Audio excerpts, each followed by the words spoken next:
Hello. Oh, where is raid? There it is. Hello. How are we doing? Let's turn this down a little bit more. Set up the windows. Now, I have to do something quickly in Dragonair. So, I'm a little bit distracted right now because I have about 3 hours until reset on Dragonair and I have to do one boss fight. So, we're going to be like, you know, chilling for about 10 minutes while I sort this out. We're also running masteries. So, we're doing multiple things. You know, because as with everything in my life, I've left it to the last minute and now I have no time. So I'm currently trying to get it all sorted before,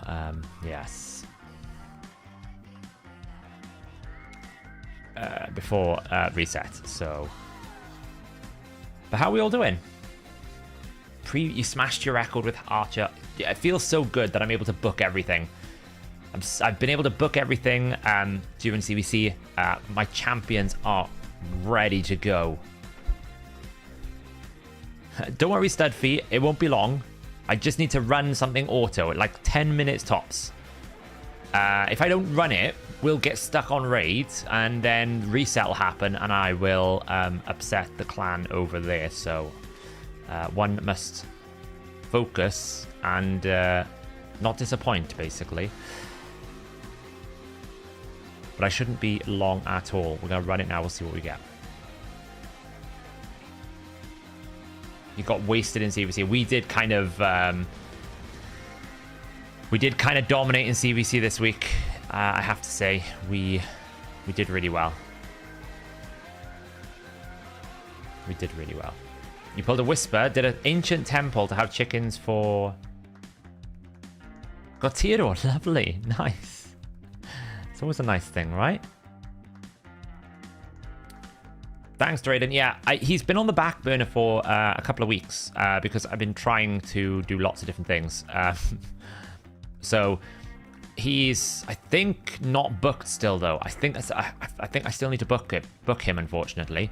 So he's still on my list of things to sort out. But yeah, he's in a really good spot.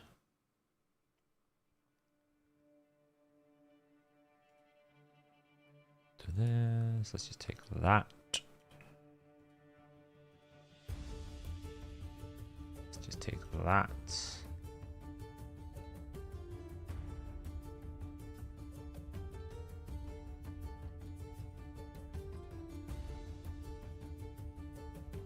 So, what is everyone up to? How did your CVCs go? What did you book? What did you upgrade? What are you using? These are all the fun things to talk about. Kind of want that.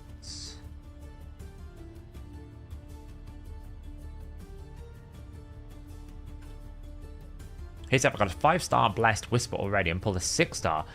I think I should build 2. I mean, I'm using 2 in my Sand Devil, right? If you have a look here, I'll show you my Sand Devil team. No, I don't want to buy silver. Thank you very much.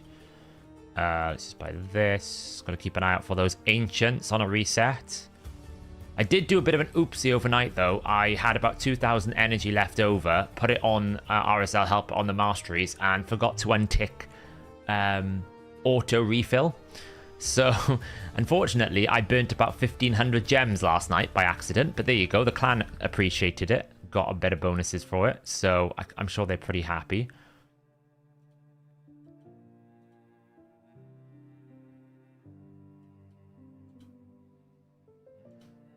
Yeah, so I'm using 2 Whispers right now. My second Whisper is getting very strong at the moment. She is getting much stronger. She's at now about 7.3k attack, 181 speed, and 325% crit damage. She is powering up. We still need to switch some Awakenings over. It's not really good. That's better now. You know, that's not awakened. This is awakened, not awakened. I think, have I swapped over my... Do you know what? I don't think I've swapped this over yet. Amongst all the different awakenings, I think I forgot to do the one that I actually wanted to do more than anything else. Yeah, I did. So I need to refarm this because I forgot I haven't done this one yet.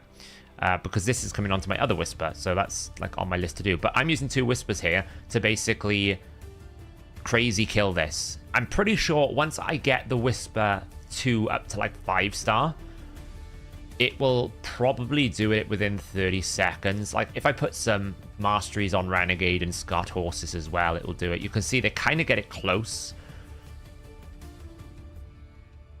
but I just need a little bit more oomph. Somehow we increased the counter. I don't really know what happened there, but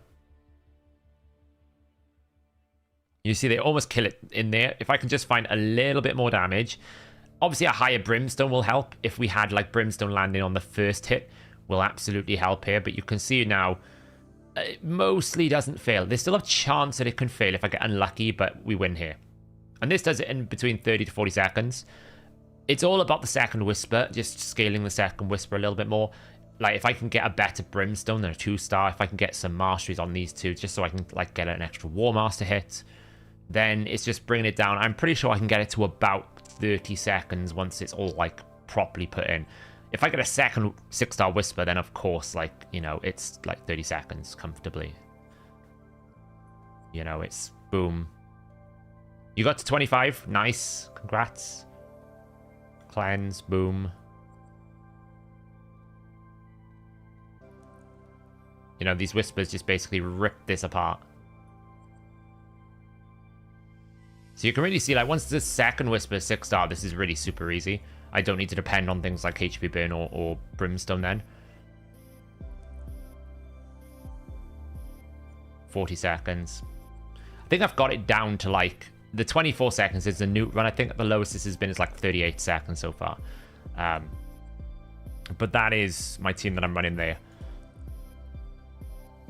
No, I don't want to do that.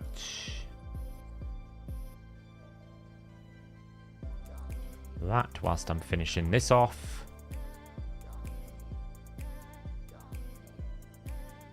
I don't really think I need 3. I think I'll stop at 2. Yeah, I think 2 is enough. 2 is indeed enough. But then again, is 2 enough? Who really knows? Who really knows these things?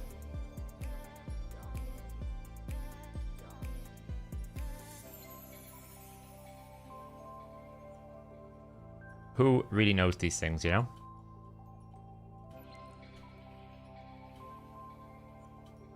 Yeah, there's one world boss that I got to do on Dragonair, and it's yes, proving to be.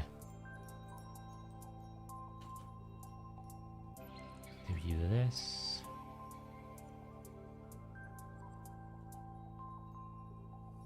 Fun. Yeah, so we're going to talk about the Fragment thing, the new Fragment system. We're going to talk about that, see what's going on with that. We'll have a look at the new champion. We will be doing some champion building tonight. We've built up a nice bit of silver. I wonder how long that's going to last. Probably not a lot, which is really fun. But we'll be having a look at a lot of that. And yeah, we'll see where we go from that. But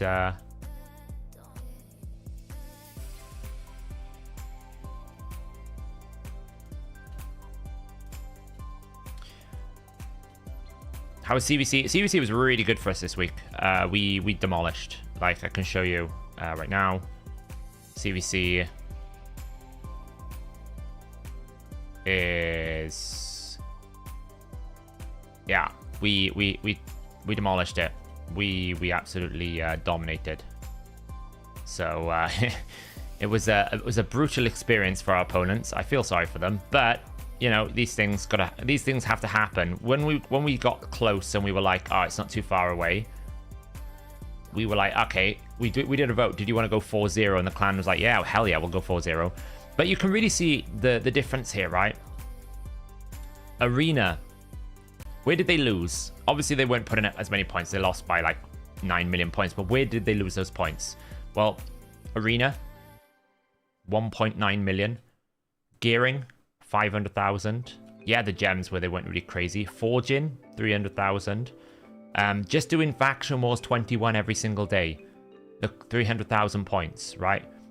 The rest of them are pretty close. Yes, Spider's probably the whale bit. This is the only difference. But if you just do a bit of arena and a bit of this, they would have been much closer. And it would have been a lot harder for us to 3-0, 4-0. So, I mean, this clan was pretty much fronted up by one player. The rest of them were fairly casual. So our matchmaking was pretty favorable for us. But, and, you know, pretty much everyone in the clan, apart from 2 people, went full personal rewards. So that's kind of crazy. We even had one person do 1 million Vanador. I was on 715, but a lot of it is because of, you know, clan versus clan. Because of Mikage. Mikage gave me so many points. It was crazy. So yeah, so that was a big thing.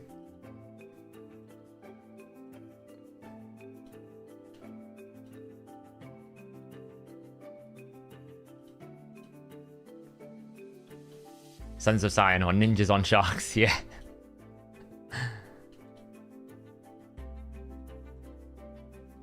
Yeah, it was very cool.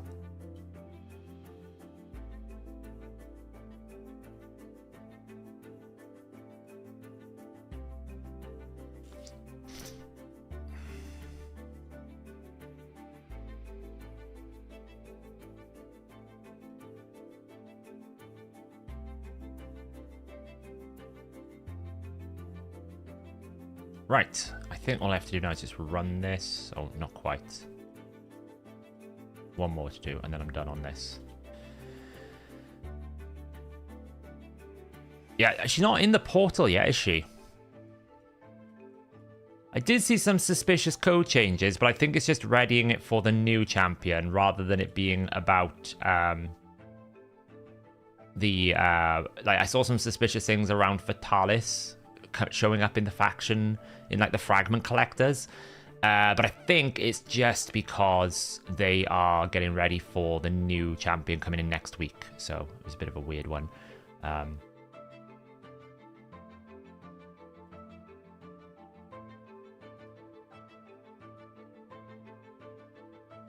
So yeah. Your clan, unfortunately. What's your plan for Cronum? So Cronum, I want to really run some content over, like, how good is he as a 25 substitute for Ninja. I know he can do very well into some Amius rotations, things like this. So that is my, it's my plan, is to, yeah, basically do that, you know?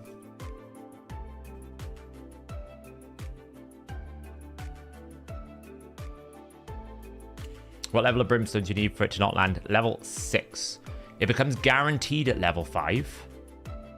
But at level 6 is when it all kind of kicks off.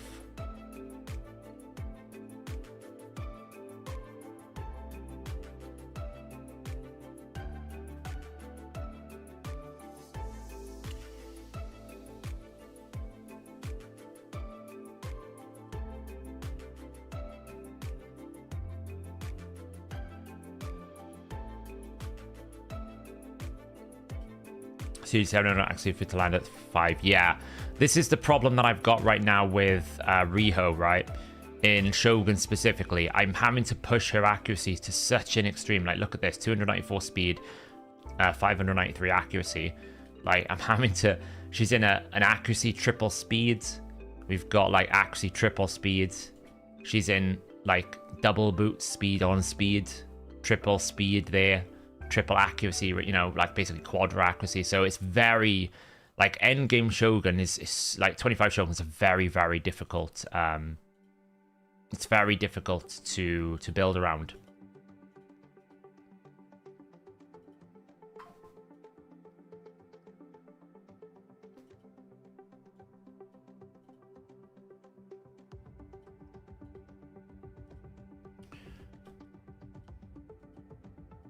Right, let me do this quickly and then we can focus up on what we are doing.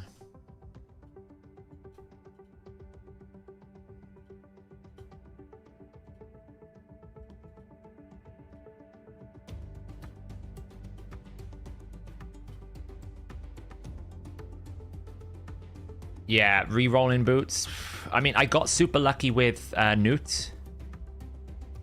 Where is it? Newt. I managed to get a speed roll on this, which is really nice. Newt's in a weird build, right? Believe it or not, I had to re-optimize Newt out of Merciless because the Merciless build was so bad since they've changed it. And the optimizer kept giving me this Swift Parry build. I was like, that's a bit weird. But actually, when you look at the stats, okay, he's going to be 302. When I put him into, like, Fire Knight, it's going to be 318 speed, 243% crit damage, 337 accuracy, 3.2k defense, and I haven't even awoken the speed yet. You know, we've got some HP there. Attack percentage not so great. I've still got some crit damage to awake here. I haven't even awoken these pieces. You know, I haven't even done those. So, in reality, I could probably get him. Like, if we look at the glyphing, that's a pretty fast banner, but not the craziest base. We got a good glyph on it. 5 speeds, 6 speeds, only 4 speed there. That's really a 6-star glyph. That could be awoken. Only, like, that's a pretty good one. This one's a pretty low roll. So he's already at some crazy speed, and he's only 1 star as well. So, like, in Hydra, he's going to be at 310 speed. Fire Knight, he's going to be 318. Let me put these on silent. Stop making noises. What was the change? Well, he used to be in my Merciless gear when when the Merciless bug was on, right? You remember the Merciless bug where it was like every single hit used to trigger it? That's where we were on. But ever since the change, it wasn't worth it, you know?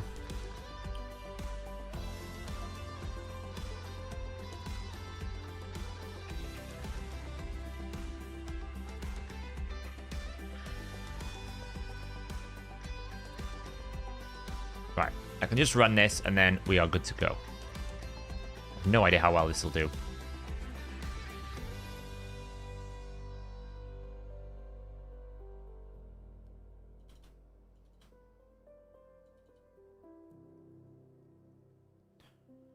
Thanks for the help for information support. I'm always happy to help. I know today's video was a bit weird because I wasn't actually showcasing any specific teams that I'd built. Purely because I haven't built them yet. I was waiting on mastery runs when I recorded it. But I managed to run some masteries today. And overnight. So actually now we've got Alatreon fully mastered. We have got... what have we got? We've got... Rotos is fully mastered, right? We've basically got, you know, a bunch of different mastered champions. And I've also got now the Hydra team we can build, so that's nearly ready to go. So yeah, it's coming along nicely. I think this is going to be it. Yeah, I'm actually... It's something we need to talk about, actually, you know? I haven't quite decided. So I can show you what I'm doing here right now. Just because the camera's thing. This will be finishing in a moment. I'm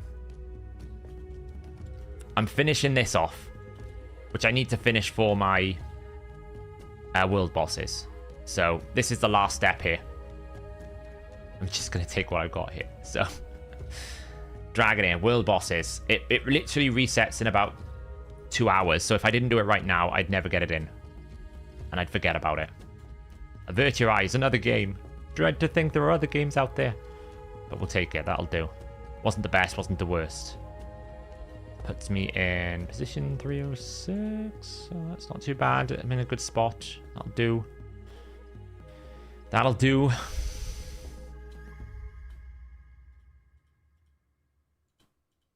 I need to improve my own record, though, because my secondary teams are nowhere near good enough on those sorts of things.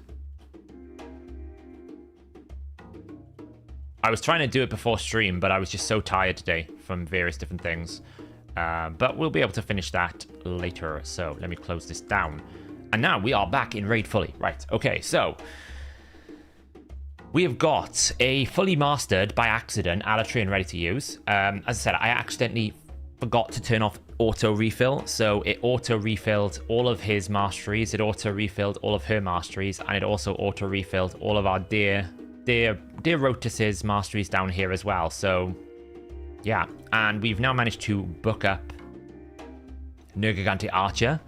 We've managed to book up Rotos.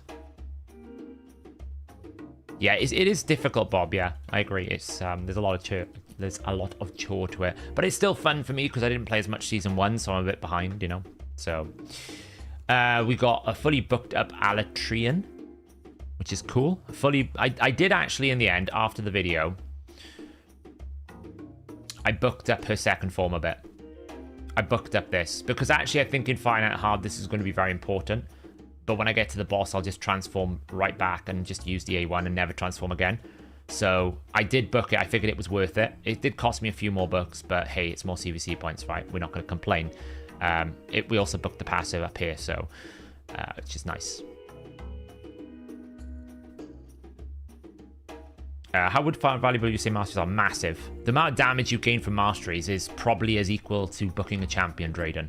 Masteries are essential, right? If you think about it, Jintoro here is going to get 10% more A1 damage. He's going to get 6% more damage when attacking the clan boss. He's going to get 8% more damage when attacking the clan boss. He can do Cycle of Violence, not against the clan boss. That's just the way that it's been built. This is actually a poor build for the current team that he's in because this was when I was using him in an unkillable.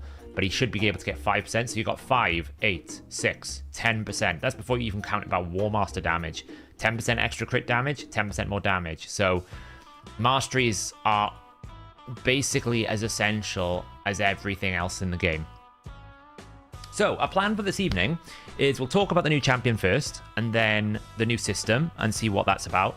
Then I want to basically look at building out some of these champions for Hydra, right? This is kind of the team that I'm thinking about at the moment and how that's going to work. We need to decide what kind of blessing we want to put on Nergigante Archer. We will probably move some of the blessings around here. I'll probably take off Brimstone off one of these and put Cruelty. Probably Cruelty on our dear fellow here. I haven't put a blessing on Nergigante Archer either, so we've got to decide that. I did feel like that just having a Brimstone on a 4-star Mikage was just worth it.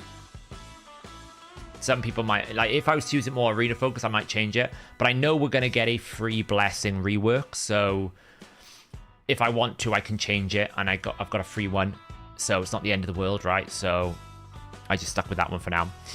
So we got to build that. We could, if we have time, go have a look at some Fire Knight Hard. You know, figure out a team for this. That's my 25 team, but I'm thinking something like a Mikage. The only thing is I don't have Zinogre summoned yet. I was going to summon it in CVC, but we won quite comfortably, and I was concerned about the champion chase. So I waited an extra day. I'll summon my Zinogre tomorrow for the champion chase, just so I get extra points. I was a bit concerned about that. So, but here I'm thinking of running this with our dear fellow Mr. Hammer, Mr. Newt, right? So there's 2. And then we will probably run Mr. Creedon, which is down here somewhere. It's down here somewhere. There he is. Mr. Naldor, sorry. Good old Naldor. So that kind of gives us an ally attack, Newt, Naldor. Zinogre is going to take 1 spot. So, like, you can do a placeholder at the moment for Razelvarg. And then the last spot really is flexible at the moment. I haven't quite thought about what I want. I haven't thought about what I want here. Now, I could go for something like Farrakhan. That's really loud in the background. I could go for something like Farrakhan. That would give us, you know, decreased defense. Yeah, second Newt, if only. And the nice thing about Farrakhan here was it would give us a decreased defense, which we don't have at the moment. If we bring something like a Longbid or a Lonatharil, we get a better ally attack, but we don't get the decreased defense. So, yeah, you got Cardiel as cheating. But I don't actually think I need another ally attack, right? Because I'll have a 5-star Zinogre, which is 4 stacks. Newt's going to go before the ally attack and the boss, which is another 3 stacks. So I'll have 7 before my first ally attack. So that means I've only got to take 14. Neldor's going to take 3. Newt will take 3, so that we can take another 3 off there. Mikage will take 1. We'll also get another 3 off Zenogre. And we'll also get, then that kind of like leaves us where we're at. So that gets us to 4.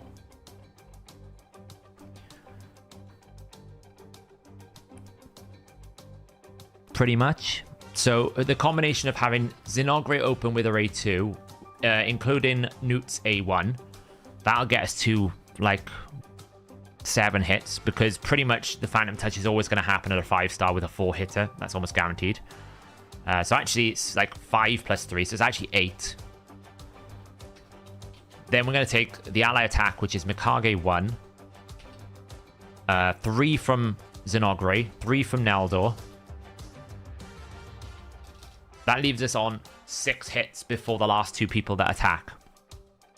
So ideally, another triple hitter and another triple hitter, if we don't bring another ally attacker. Like, if we don't bring another ally attacker, we will be on 3 stacks left with this team. More than likely. That's if no other Phantom Touch procs happen, which they'll probably be on cooldown anyway, so they won't. Right? Or I could just bring... I could make Neldor faster than the boss as well. Right? If I bring Neldor at like 300 plus speed, then Neldor can go before the ally attack. So if I get Neldor to go, that's another 3, which means that I'll get 3 stacks of Newt right at the end. That's not assuming as well Neldor doesn't counterattack with his A1 either. So, you know, if I put them all above the ally attack, make the ally attack go after 3 of them attack first, then maybe I don't think I need a secondary ally attacker. So in that instance, then, we have much more flexibility, because we can literally look at here and go, okay, well, we've got 2 freeze champions. Is that enough? Ideally, I'd like to use Newt's A3, so we could just bring a Creodon. We could just bring anyone who's got a decreased defense. There's no one that can really do decreased defense and freeze together. So either I bring another freeze champion and ignore decreased defense, or I bring a decreased defense champion and only bring the 2 freezes. I don't know if I need another 3, because I will have Zenogre that's going to have decrease. I think I've got a decreased speed here, right? Because I'll have, it's either Zenogre or Neldor that does it. Yeah, he does it here. Decreased speed, right? So when he comes in, we'll open with his A2. So if we basically run Zenogre and Neldor, open with both of their A2s, we're going to get 8 plus Phantom Touch. So probably 10 stacks off just with those 2 abilities. Then have Newt go before the ally attacker. Then ally attack with everything. We're going to knock them right down. Then we need to open with the decreased speed here. 75% chance of placing it's pretty consistent. Or we can basically bring another one with a decreased defense, something like someone like Ruella could work. Gives us another boost. And she's a triple hit A1 as well, which would fit nicely. Yeah, that's a very good shout. Like, decreased defense options, there's loads, right? Ideally, we want multi-hit decreased defense option.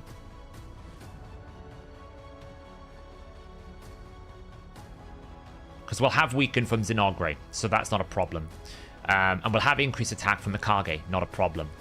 And also Zenogre self-buffing her thing. So between Newt and Zenogre, those are the damage dealers. We're not looking for another damage dealer here. We've got plenty.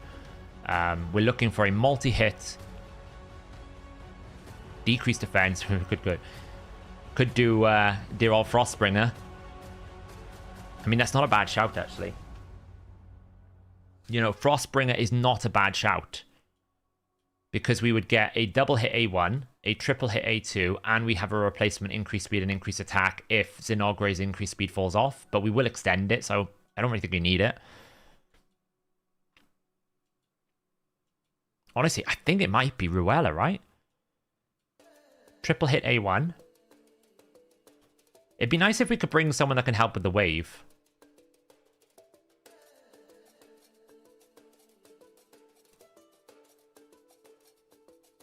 You know, someone with the wave would be nice. I mean, Stag could fit nicely. I don't know if he helps with the wave. Why are you showing up? What do you do? You're only a 1 hit, though. He does do a decreased speed, though. He would help kill the waves very quickly. Only a 1 hitter, though. Because it's my plan, right? Let me grab the old spreadsheet out of the box. So we know this, like, just move this across here. We know there is essentially there's 21 stacks, right? And then we can do left is that minus the sum of all of these, right? So if we open with Zinogre's A2, so we start the fight, there's 4 hits, and she has a 5-star soul. We're going to get it from the Titan event, so that'll give us 5 stacks. Then if we open with Neldor's A2, he's got a 4 hit, so even at 4, we do lose a lot of percentage of the Phantom Touch. 5-star Neldor will be much more effective than a 4-star Neldor because of the extra chance. When you're at the way that Phantom Touch is going to work is each individual hit is going to roll the dice, right? So if you're at 70%, then the chance of you not getting a Phantom Touch proc when you hit 4 times is near enough impossible. But at 4-star, it is a bit of a difference because he will only have, at 4-star, I think it's like 30% chance. Yes, 30% chance, right? So that's a much different because now it's like there's a 70% chance it could fail rather than a 25% chance it doesn't. So that's much more likely we'd have to say he's only going to get 4 because it's a very strong possibility he doesn't get it. It's a very strong possibility he does, but more likely not going to.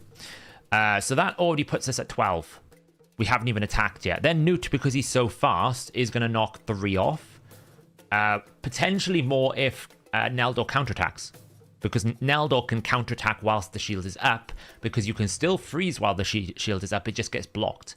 And Neldor's counterattack is based on when a shield is placed and attempted to be placed. It's not about whether a shield, an enemy is immune to it. So you could potentially get a 3+3. Or you could just get a 3. So I'm already at 9.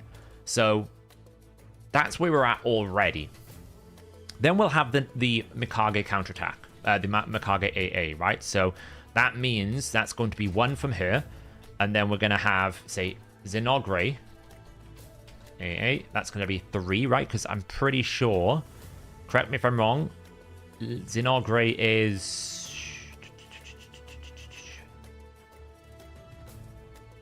I'm sure she's a triple hit A1. Yeah, triple hit A1. So that's 3 on that team. And the team here is basically Mikage. I don't know who would have as leader here. Who would we have as leader? Let's have a look. Who would have the best aura? Well, Neldor doesn't have an aura. What does Sharat? What does... You have a 30% aura, yeah. So the leader would be Zinogre. What?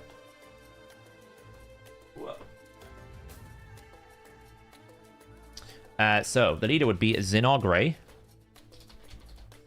Mikage. We'd also have Newt and Creodon, right? That's where we're at the moment. Not Creodon, Neldor. I'm always mixing these two up. So that means that we'll have Mikage auto attack. Then it will be Zinogre in the lead. Then it's probably going to be someone like Mikage's AA because 0, 1. Then it will be probably our 5th person, which if we just say is 1 for now. Then it will be Neldor's AA auto attack. That's 3, right? Because I'm pretty sure Neldor's triple hit A1. And then we got Newt 3. So you can see, I don't need a second auto ally attack. So I've got a spare spot here. And that spare slot can absolutely be a single hit A1. Even if we don't get the Phantom Touch, I've still got it -1. -1 there, right?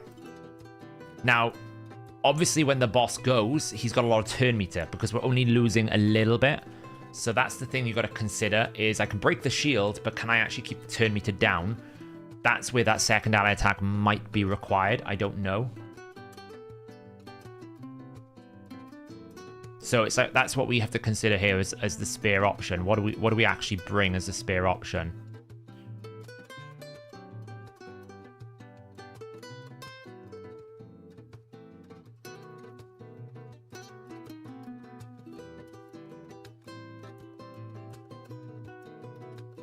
It's tricky. Because if it... I mean, a second ally attack would basically give me 3 freezes on Newt and at least 1 on Naldo. So I'd get at least 4 freezes. Probably. Which is a lot of turn meter to drop back down. And at this point in time, we haven't actually got decreased speed on the boss either. So yeah, maybe I still need the ally attack. Like I've been thinking I don't need the second ally attack to break the shield, but do I have enough control to break the thing? Now, the only good thing, the really good thing about Zinogre, and this is why I still think she's very good, because I'm opening with the A2, I'm putting increased speed up before 1, 2, 3, basically 3 or before 3 times before the ally attack, which means that Zinogre is gaining 20% turn meter with a 30% speed buff, with a 30% aura. She'll probably be at like 320 speed, so she might even lap back before the boss can even take a turn, which means I can get things on like increase, decrease attack, leech. Potentially. It's unlikely that that's going to be enough. I'd have to get back around to Newt more than anything else. But then Newt would be getting multiple turns with an increased speed buff, and that might be enough to get us back around to it. Normally, it's very difficult to do it without a second ally attack. Which, if that's the case, I need to bring Farrak in the fat. Otherwise, I won't have decreased defense. Now, if I bring Farrak in the fat, I think it's like cakewalk, and I could probably use Newt's A3 with Farrak in the fat.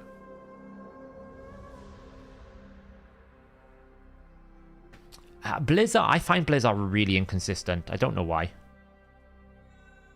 I don't exactly have the highest ascension on him either. I think mine's only like 3-star, but this is... It's not much better than a Naldor. Or a Creedon, right? That's not much better than a Naldor or a Creedon. I would prefer to bring another Naldor or another Creedon. Or, like I said, another ally attack. I haven't summoned Zinogre yet. I'm waiting for tomorrow because I figured that this Titan event is going to require me to summon on Champion Chase, and I was a bit nervous about it because I only have a few Sacreds, and I'm also worried about the fusion. So I'm kind of like, don't really want to go too deep, you know? Cold Heart. Well, Cold Heart's not going to help me. You can't turn me to control the finite hard boss. The only way you can turn me to control the finite hard boss is freeze. So Cold Heart won't do it. But with 2 Farrakin, yeah, it's just slow on waves. That's what I was thinking. Her A1. I mean, her A1's multiple hits, right? The hits are not the problem. Hits will be absolutely fine. It's whether or not I can freeze the boss back down. Like, she's got a 4-hit A1. It's great. That's not a problem. It's whether I can knock the boss back down. Yeah, it's been heavy on resources lately. I'm feeling stretched as well. Yeah, your Carl could do it. I just don't know if he's enough freezes though, Gabriel. And there's no decreased defense, right? So I could absolutely throw another freeze champion in here. That's not a problem. Someone like Creedon, for example, right? Because what you got to realize is, you know, these champions. If I just do this to show you, I don't mind wasting 20 energy to show you this. If I throw in this. Throw in Razelvarg for now. I don't think he's got anything gears-wise, but yeah, he's not built, but we'll just throw him in for the time being. Throw in Newt and throw in... Who's the other one we're thinking about? Naldo. I don't think Naldo's got any gear at the moment either, right? Where's Naldo? I think Naldo isn't built yet. Naldo, I don't think I've done masteries on, actually. I think I need to do masteries on him. Yeah, he's not built yet. But I can bring the Creedon. Right, so let's just throw this concept in here at the moment on its own, okay? I don't think the waves are going to be as bad because I got Mikage built in a full nuke build, right? So we can absolutely start with A2. And then because of this, I can transform her, right? And we can do this. And then do that. Oh, okay, well, that doesn't actually attack, and then do this. So, like, wave-wise, I don't think it's so much of a problem. Like, it might be slow, but I don't think it's going to be super bad. Like, you can see I can just do AoEs galore. Because the wave's quite squishy.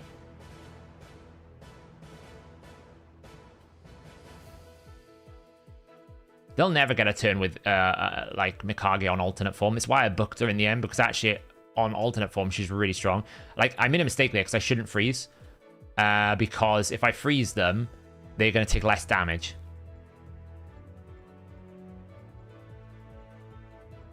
So this is me manualing it, right, with 4 people, not like built. Like, Rathalos has no gear. Creaton is not built for damage, he's built for speed. So 2 of my main damage components are just bad, you know? But I don't think the wave is really a problem, because we just keep doing this.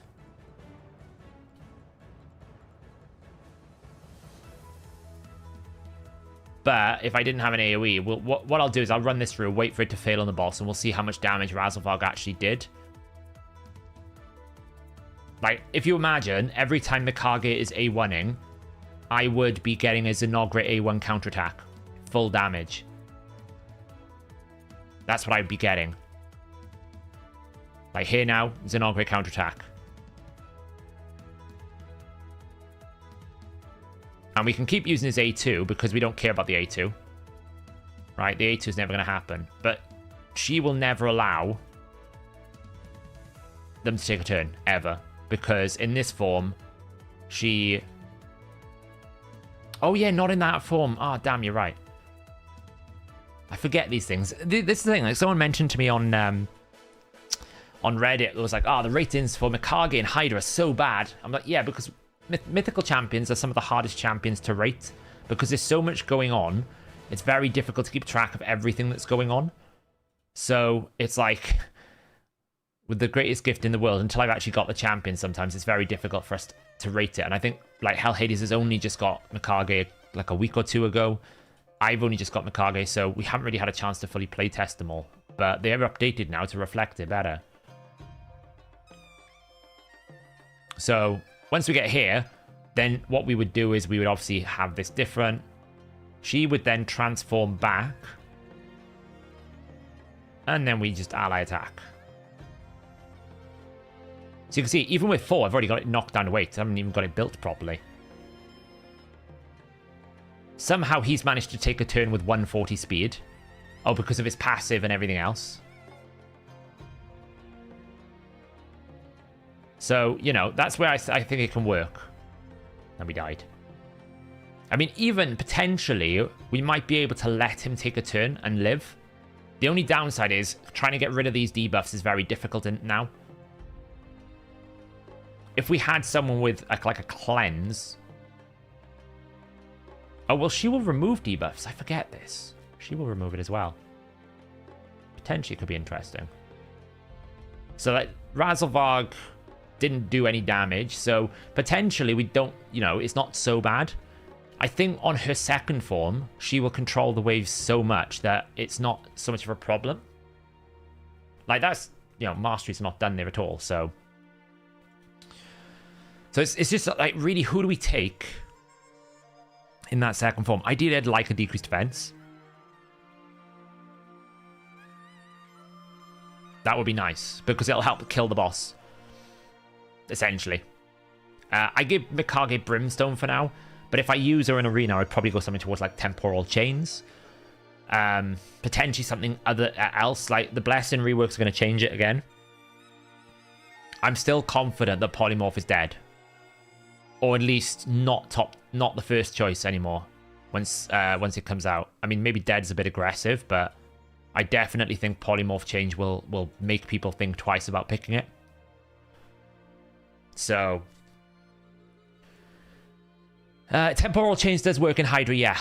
I just wanted, like, the 4-star Brimstone. I thought it was quite good on a single target. I don't have Genzen, no. No, I don't.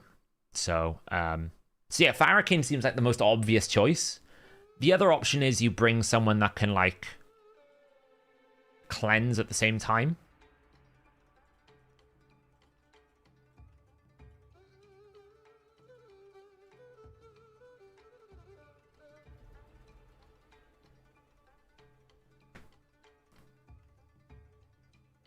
And take a hit and try and survive, but I don't think it's a good idea.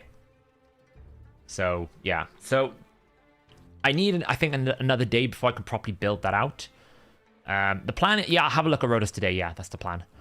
So that is the plan. I don't really want to bring Rathalos because, I mean, I could bring Rathalos, I guess. There's no reason why we can't. The only thing is we don't have a HP burn. So, like, how do we set him up properly? Because without the burn, you lose, like, half the damage. But it could work. I mean, he'll rip through the waves. Like, look at this. He will absolutely rip through the waves if we bring a Rathalos. Where is he?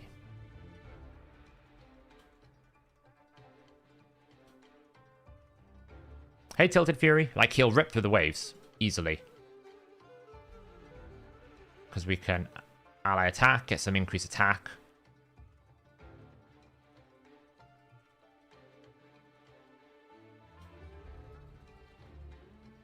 You know, easily rip through the waves.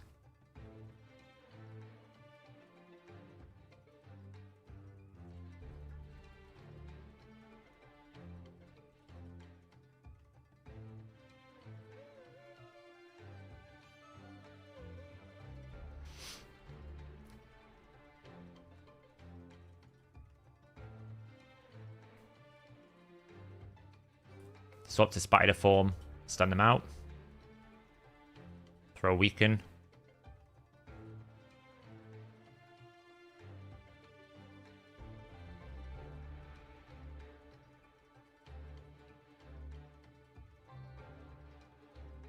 So yeah, I mean, Rathalos could come in and just do a job on the waves. And then when you get to the boss, well, he could hit for crazy damage, right? If he can get 5 turns. Neldor's not built at the moment, Kirk. Neldor's on the build factory. So we're just basically testing with what we got here.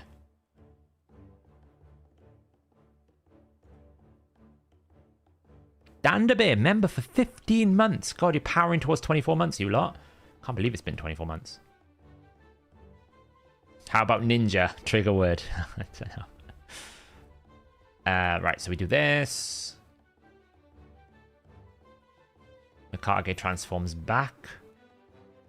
Ally attack.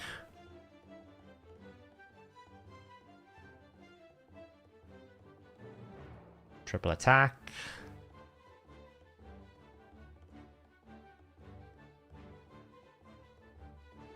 But I mean, yeah, not set up, so it's hard to tell.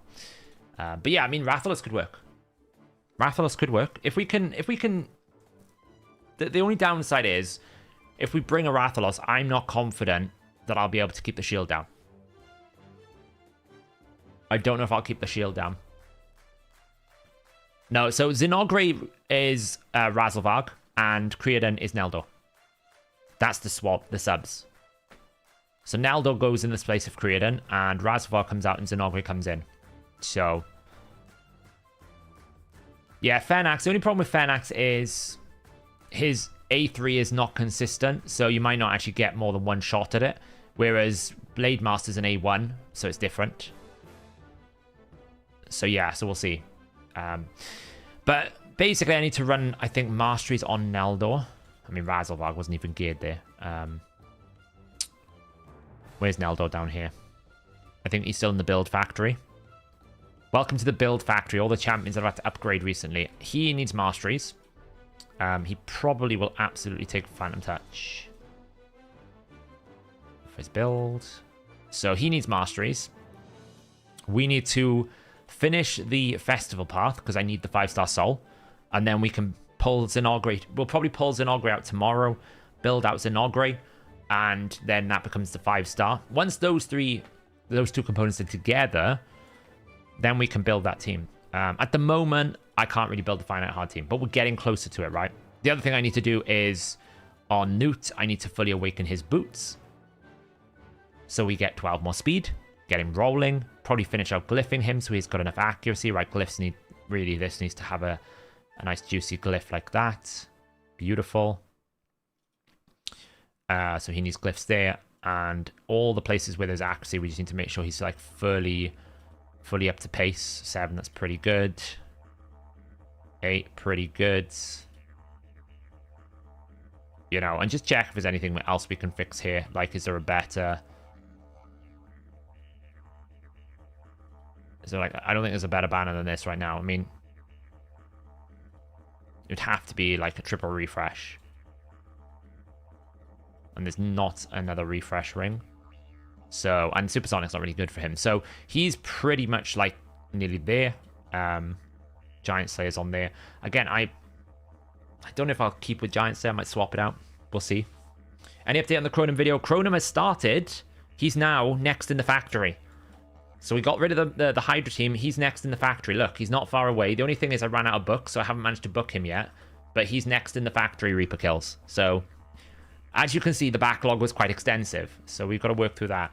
Have I actually done Cintranos today as well? I don't think I have. So we've got to see if we can do some Cintranos today. So we've got a lot to do.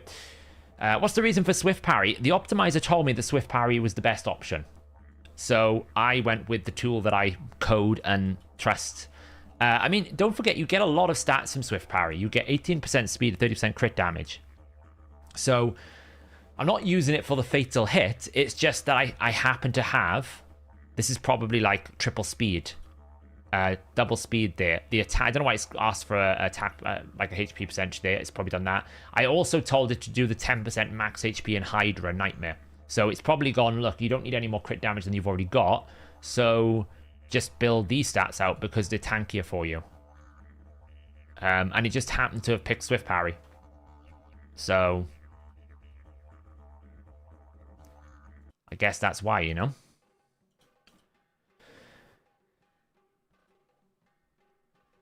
You're on floor 100 in Doom Tower. It's me months to get there. Oh, congrats. Well, you're in the end game of that bit now. I'm on like 114. I need to manual the last few waves just to get through it. So, hey Crouchin. So, basically, we can start with... Should we just get this out of the way? Let's get this out of the way. I gotta manual this. Because... we can auto this. They like using their skills in the wrong places. It's really annoying. You start getting things like Urost waves here, which is really frustrating as well. Because they have that stupid aura.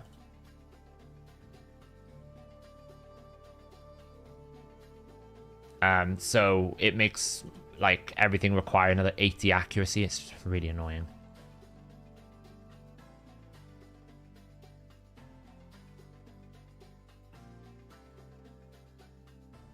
Normal's hard if you're early game. I'm on floor 3 on the free to play. That's how bad it is. It's so difficult. Isabella good for Doom Tower. I just got her last week. She stabilizes my team, and the increased resistance is surprisingly handy. She also heals a very strong amount. So, I mean, it means I don't have Kaimars and stuff, but like you can see the chunk of heal you get. The passive heal plus that is really, really nice. Probably shouldn't have used the A2 there, but it's fine. You got your second hard Doom Tower rotation. Nice, Taiku. Nice.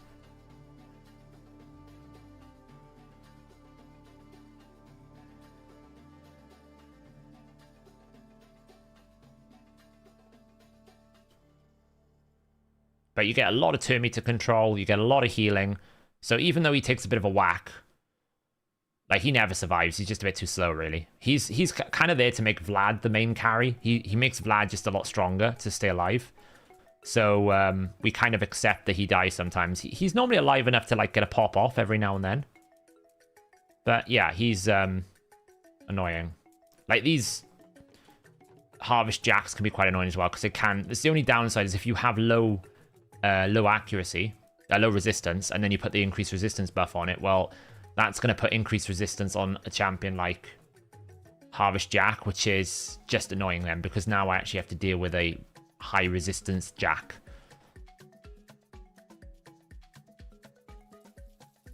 Until I can buff strip him, which is very difficult when you give someone a resistance buff. But you can see what I mean by a healing. It's kind of crazy. Just throw that away over to you.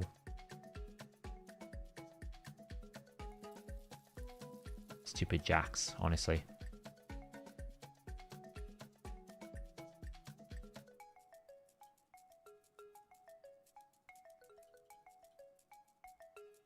Yeah, some of the floors are just frustrating because they've got things like Mortu Macabres, Urosts. Like, Urosts surprisingly are really difficult to deal with because it's the aura, like the aura paired with the HP destruction. So you end up just taking like far too much damage trying to kill them. Not actually direct damage, but damage that they deal to you. Let's finish these off now. So here, for example, I probably had situations of the jacks kept buff stripping and fearing me, and then my revives weren't working on auto. But normally I can auto pretty much 95% of the floors. Like here, for example, is a Siphi, but it's fine because Vlad can control them most of the time. But if Vlad's dead coming into this floor, then it's a problem, and then we get out, you know. Throw a bit of AoE.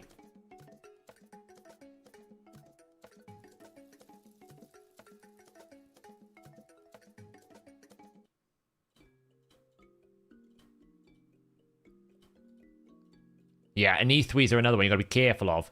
Now, an E3s are not so much of a problem for me because I've got Romantu. So, Romantu kind of just defeats most of the really annoying stuff. But I need to make sure that Romantu, for example, has his A3 on the Mortu Macabres before I start laying into them. Otherwise, I end up in the situation where I just activate the Romantu too much. But you can see Oel is just like hard carrying the stability of this team. And then between them, we just like finish them off.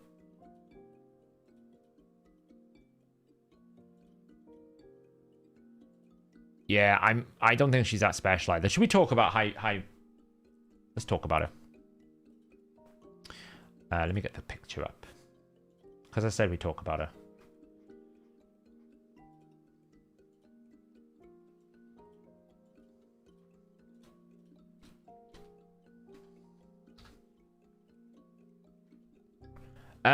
So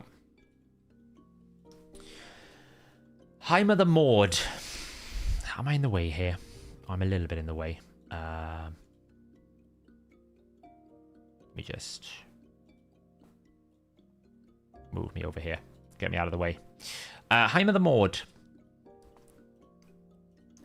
Honestly, to me, I think the problem is going to be what's gonna make this champion good or not is, do you get her in a reasonable amount of fragments?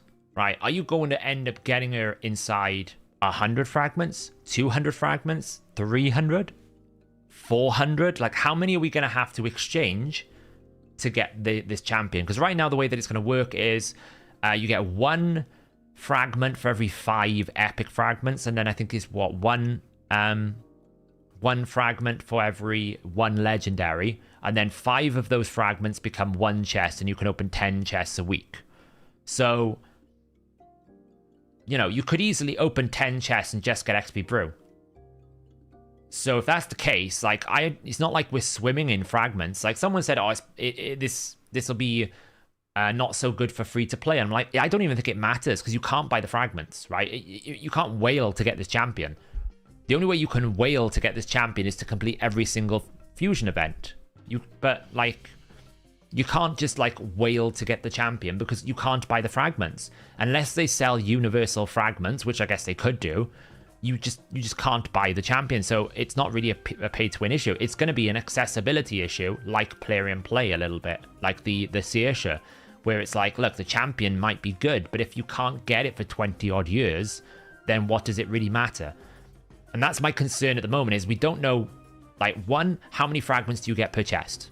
2, what is the chance of you getting fragments per chest? I did ask it on Twitter. I don't know if they ever replied to me. But I did ask them on Twitter, like, kind of going, the real question for me is, like, how much fragments, like, if you open a chest, like, how many fragments do you get? Right? That was my question. Is it guaranteed? Is it not guaranteed? Like, how do these things work? I don't think they got back to me. Let's have a look.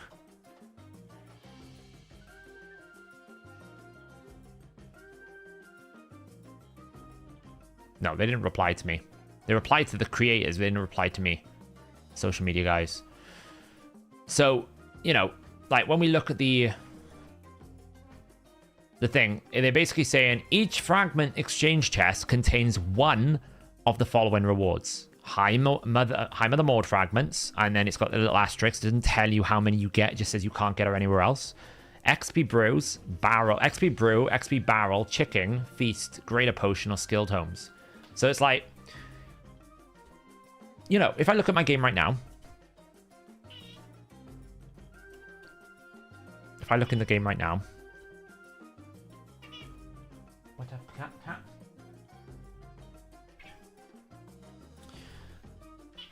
Right, if I look at my game, the concept that I think is going to happen, the thing that I think will happen is champions who are an active fusion you can't exchange. I think champions who you get from like places like Doom Tower, Live Arena, you know, those champions that you are guaranteed, like Mithrala, Lydia, not so much Lydia, Mithrala, someone else, all of those will not be exchangeable.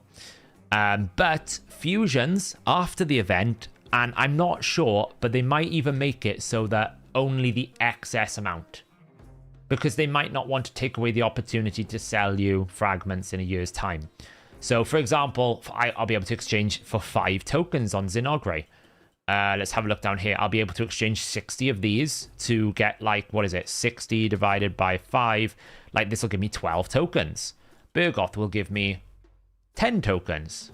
Or whatever 40 divided by 5 turns into, was it 8 tokens? So 12, 8 tokens, that's 2 chests. Well, 4 chest openings.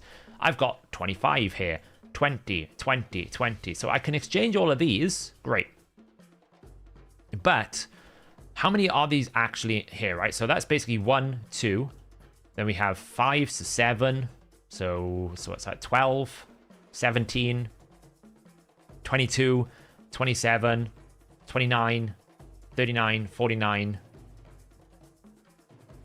49, 52, 55, 65, 70, 74, 78, 82, I'm doing quick maths here, 86, 90, 110, 135,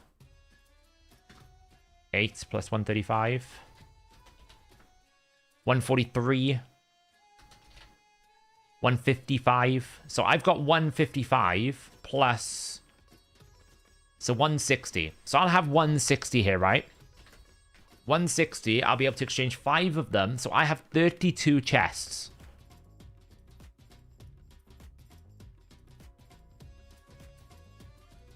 And that's me playing for 4 years. I have 32 chests. So if it's not guaranteed, which doesn't appear to be, say like it's on a rate of, maybe you get a fragment 50% of the time if they're being kind. That means 32 becomes 0.5. So that's now 16. And what kind of numbers are we going to get per chest? Is it 1 fragment per chest? Is it 5 fragments per chest? 10 fragments? Because if it's 10 fragments per chest, then I'll get it instantly. If it's 5, well, 16 chest openings on a 0.5, on like a times 5, I'll get 80 fragments. How difficult is it going to be to get her? Because ultimately, that is going to be what dictates whether this champion is good or not. It's not how good the skill set is or anything. It's, can I actually get this champion, or am I going to have to play the game and do every single fusion for the next like 2 years? Because remember, it's not like there's 12 months of fragment collectors. We normally have 3 to 4 hybrid fusions a year and 3 to 4 traditional. So you really only got 6 or 5 fragment champions that you're going to be able to acquire throughout the year. And they're only giving you about 10 or 15 fragments in excess. So even if you did every event, assuming that there's 6 times 15, you're only going to get 90 fragments, 90 divided by 5. So you're only going to get 18 chests a year. So if it's going to take me like 3 years to get High Mother Maud, it's irrelevant. It could be the best champion in the game, but most people are never going to get it. Because if I'm sitting here after playing the game since like 2020, going, I can get maybe like 32 chests, and the drop rate is half, which is considerate. It could even be less than that.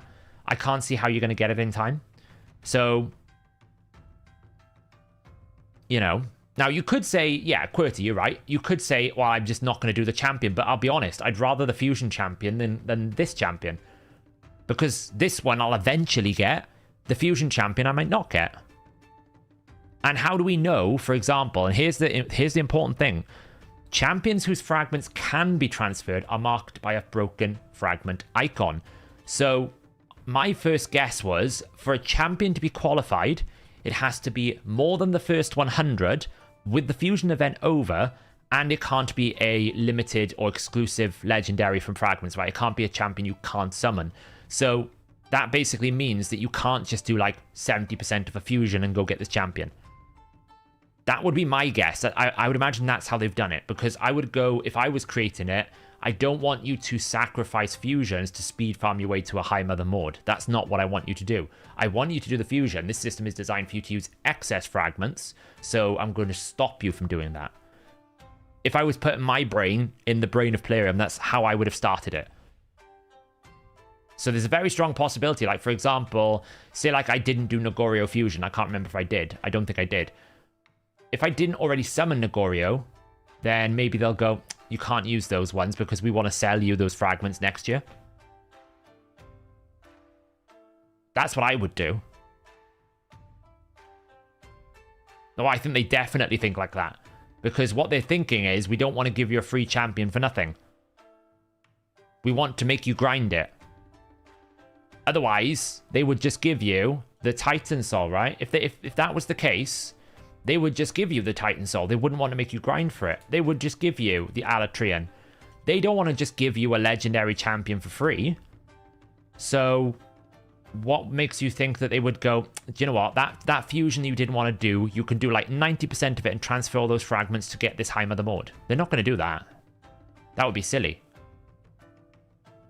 They gave you a Rathalos for free. Yes, but that's a login champion to promote their new event. That's different. No, but they do wing 0.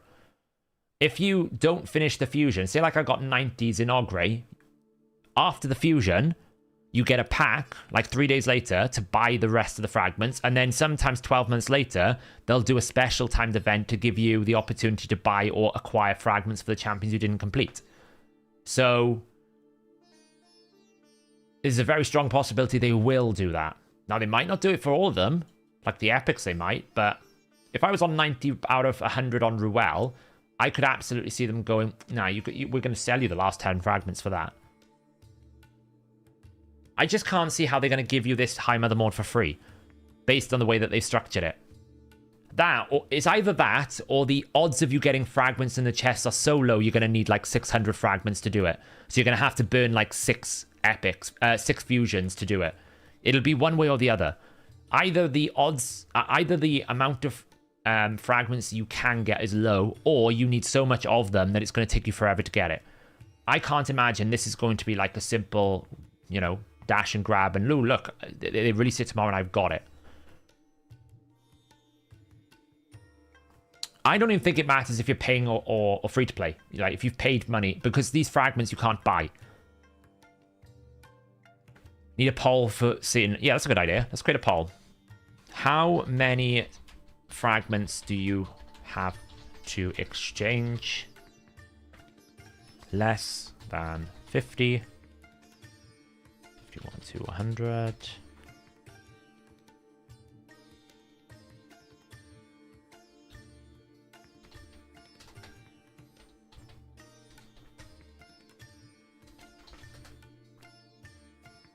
That's a good poll. Yeah, so that's my biggest question. When I saw the first thing I said when I saw the system was like, okay, well, what's the odds and how many do I get? Like, how many fragments do I get if I roll fragments in the chest? And how likely am I to roll the fragment in the chest? Because if I get 1 fragment out of 1 chest, then I'm going to need 100 chests. Now, 100 chests translates into 500 fragments. And 500 fragments is probably more. You'd have to basically skip every fragment collector champion for the entire year. Like, I just don't know how it's going to work. No, so 1 legendary fragment. Like, I'll bring up the graphic now here for you.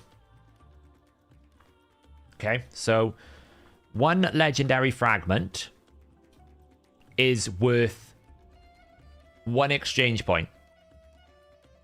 Okay, so 1 Lego fragment, 1 exchange point. 5 at epics is 5 epic fragments for 1 exchange point. Then you need 5 exchange points to make 1 chest. So it goes 1 to 1 and 5 to 1, and then you need 5 of them to make 1 chest. Then you can open 10 chests a week.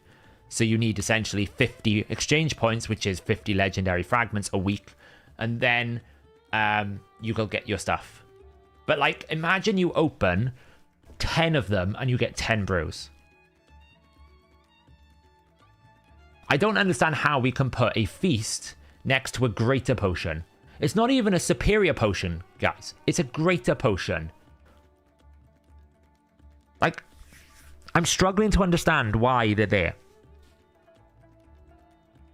This is, do you know what this is? This is 5-star gear all over again. Players must want 5-star gear when they're doing Soul Cross hard mode. Absolutely, that's what you want. You want 5-star gear. Of course you do. Why would you want anything else?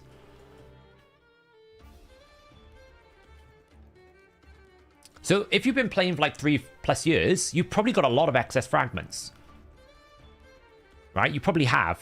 But I don't know if you're going to have enough to be able to get the champion. And then are people just going to go, is the champion, is it Saoirse all over again? Where we go, champion's decent, just we're never ever going to see we're never going to see them. So what does it matter?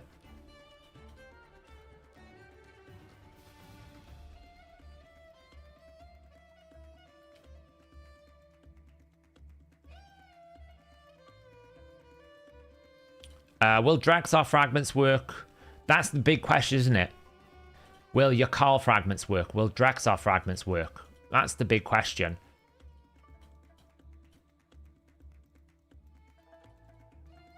But that's how the system's going to work, see? So, yeah, like imagine you're like a player like me, right? I've got about 200 rare books. Imagine I exchange all 25 fragments of my Ruel. That's 5 chests. Imagine I open 5 chests and 5 chests back to back, I get a rare book. That's going to be hell. I'd be like, nah, no thanks. So it's really the devil's in the detail with all these things when players release it. The concept is absolutely correct. We needed a way to take the fragments we no longer need and exchange those fragments for champions. Now, I think predominantly the majority of players were like, that's not quite what we wanted. What we wanted was a way to catch up. For me to go, hey, I've got like 20 fragments of Ruel, but I've got 80 fragments of Jetney. Can I trade my Ruel fragments and get myself a Jetney? That's what people wanted. They didn't want a trade your fragments to get a rare book, but then eventually you might get a champion, even though you need to farm another 6 months, right? That's not what people wanted.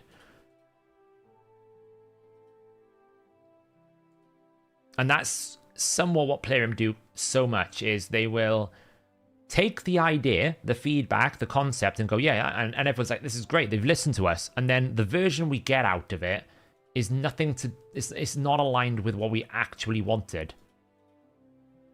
You know, and it's not like, you know, what we actually asked for, and this is something that many people asked for, is just a universal fragment. Let me take one fragment, or like maybe we even said stuff like, hey, why don't you give us 5 fragments to 1 universal fragment, and then with that 1 universal fragment, I can use that on any of the other fusions that were in the game before.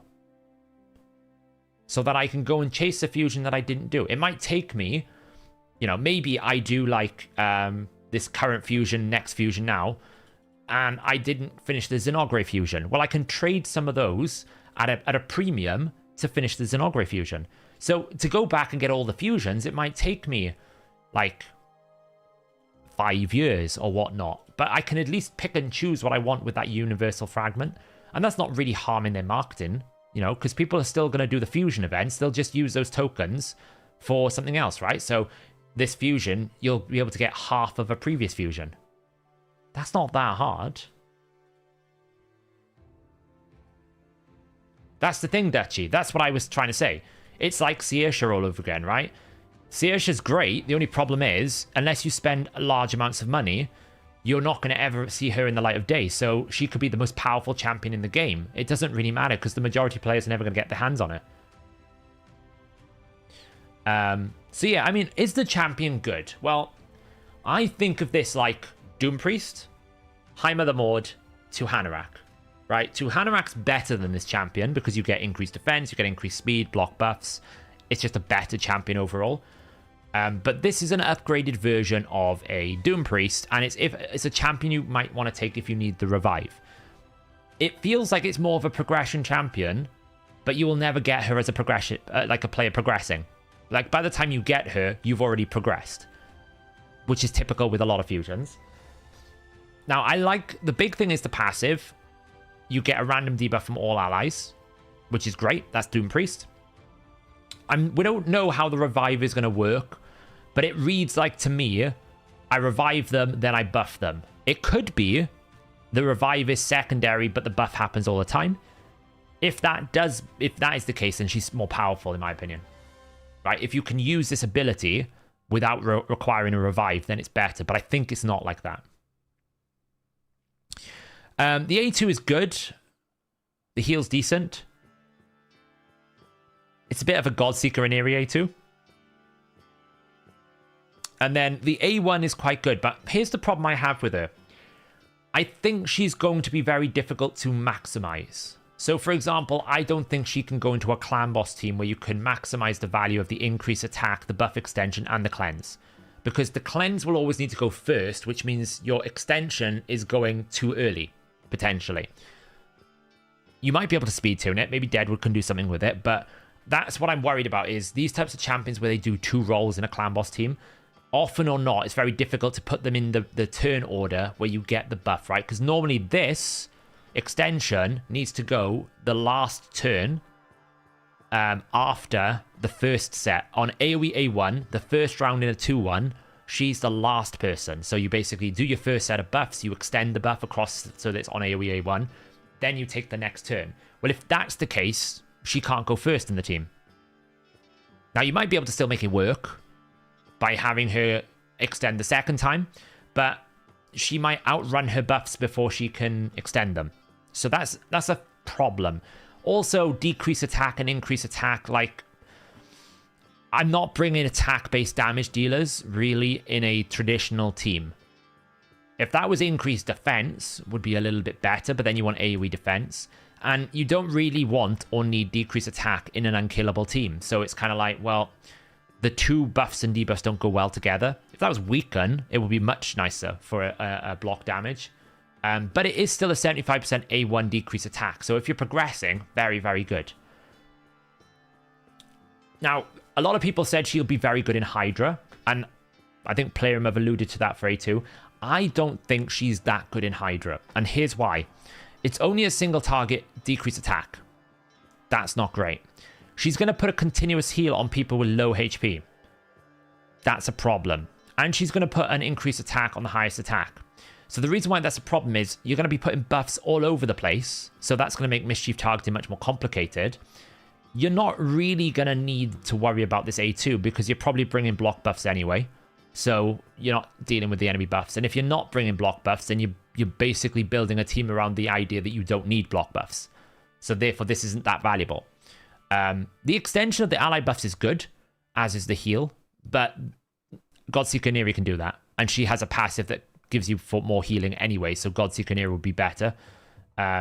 So yeah, that's not so great. And then if these buffs don't work if you need to revive, you basically bring in an A1 decrease attack with a mischief target problem and a Godseeker Neri A2. Now the cleansing is good. I just don't know if it's like, you could just bring Doom Priest, right? If you bring Doom Priest, you get AoE increased attack and the same benefits. Because this, you're not healing per turn, right? This is a 3-turn cooldown. Doom Priest will heal 7.5 plus 7.5 plus 7.5. Doom Priest will heal more than High Mother Maud. Because Doom Priest is going to heal every single time you take a turn at 7.5% of your HP. So she's going to heal in total 22.5% healing in the time it takes for High Mother Maud to get around to her A2. So I think if you're going to go for that route, then probably Doom Priest is just better because you get an AoE increase attack, consistent healing, as in you get healing every turn, and you still get the removal, and you don't have all the problems of like, oh, there's a continuous heal that forces someone else to attack my provoke target, you know, my mischief head target. So I don't think Hydra is all that good for her based on my assumptions of how her skill set works. So then if you go, okay, like I still think she's super good for Hydra. I should say that. Like if you don't have Doom Priest or Two-Hand Rack, then she's a Torment Head solution. I'm just trying to put it into the context of, is she better than those two other options? No, because they're more consistent. So I still think she's a 5 out of 5 for Hydra if you don't have those, but how many people don't have those champions would be the question I have. Because she does help you deal with the Torment Head. So that's always going to be good. But yeah, so I think the problem is for me, she's more of a progression champion. You're never going to get her early because they're going to monetize the hell out of it. So by the time you actually get her, do you even need her anymore? And once you get her, is she ever going to make it into a team? I don't know. But she's better than when I first read her. She could be useful for the Emic Unkillable Hydra team. Not really, because if she doesn't take a turn before you get rid of the fear, you're in trouble. The only way that you can deal with the fear in the Unkillable team is Shamael. If you don't have Shamael, it's an absolute nightmare. According to Mullet Reaver, yeah. To be honest, Dutchy, I thought that would be the case. She reads exactly like Duchess. And when I was reading, it was like, what they want the fantasy to be is when I revive them, I pick the debuff and I buff them. Like, what you got to remember as well is when she revives them, she doesn't revive with, like, block damage. She doesn't revive with things like Veil or, you know, Strengthen. You know, is it better to bring someone like Ursala the Mourner? Has an A2 increase attack AoE, decrease attack AoE, AoE revive that you can use whenever you need with Strengthen and increase defense, right? So it's like, do you drop her for this? Okay, it doesn't cleanse, but I mean... So yeah. Is she a terrible champion? No, she's actually quite decent. Is she like top tier? She's probably like a 4 to 4 out of 5. I think that's how we've rated her. She's actually very good in progressing in dungeons, but I just worry how difficult she's going to be to acquire. Because if you can't get her easily, then she's going to be irrelevant, right? You're just not going to be able to...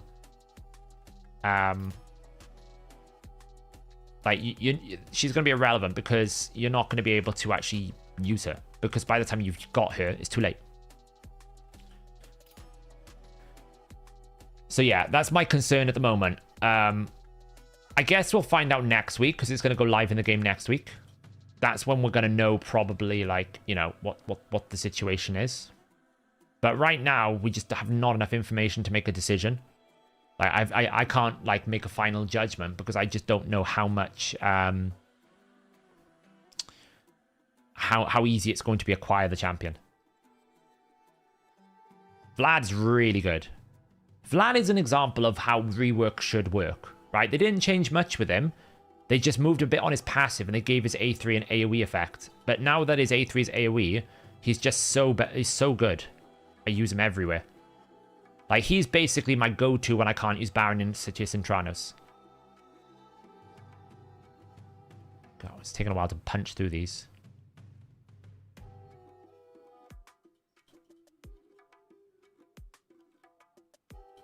I have to go round 2.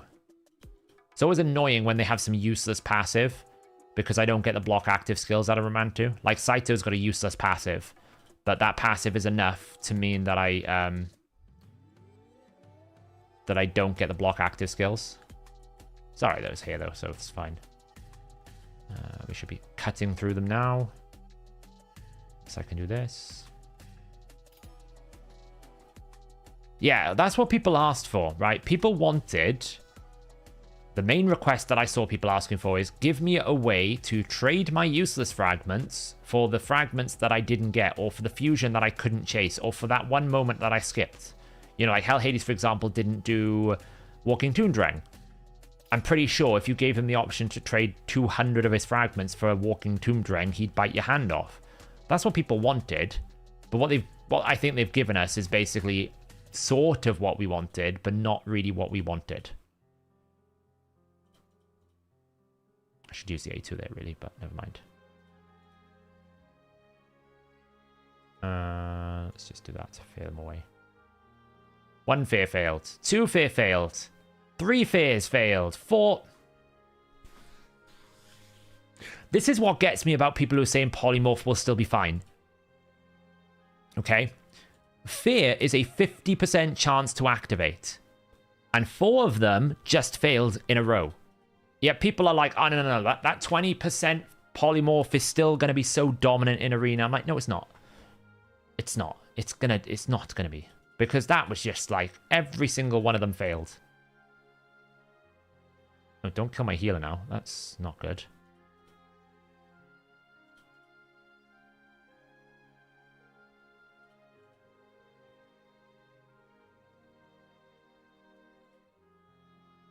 For the people that don't have Romantu, who would you replace with him on this team? Probably someone like a Sylar. Right, turn meter control. If you can't lock out their passives, take out their turn meter.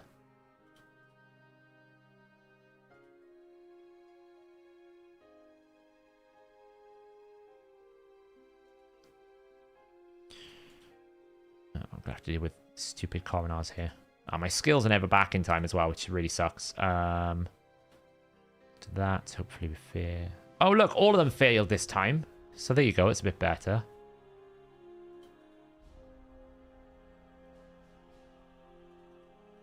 Heal up. Take out the passives. Boof. Turamis here is a good replacement. Not really. Turamis is a totally different champion.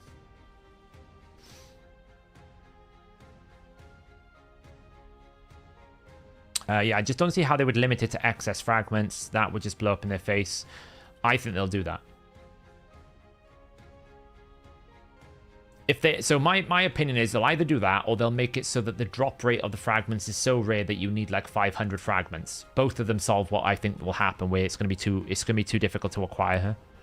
It's going to take you like 500 exchanges, which is just a lot, you know? That's so many fragments to collect. That's basically an annual's worth of fragments if you collected like 0 fragments, right? If you basically didn't do any of the fusions, you did them, but you never collected the champion. I'm like, would you want to? Like, honestly, are you going to trade 5 champions for 1? We won't do it for the life token vendor, really. So why would we do it for this? Anyways, end the poll. Let's see where we got. Let's see.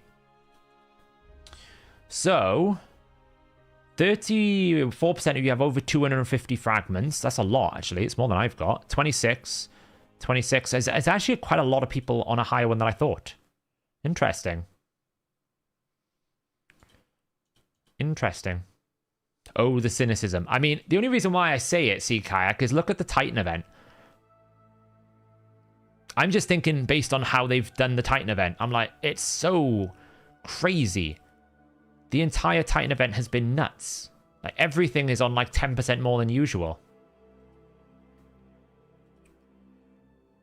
And normally when it comes to Plarium, it's almost like Plarium giveth, but mostly taketh, if that makes sense. I've got to be careful. There we go. I don't get block revived.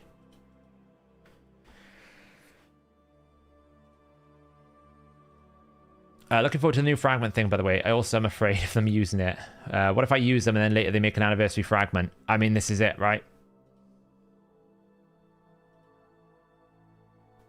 Oh, Torment wasn't as bad as this.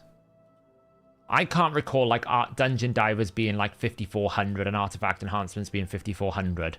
Like the Titan points are almost at the end of the reward path. Pretty much everyone that I know is sitting there going, this Titan event is crazy.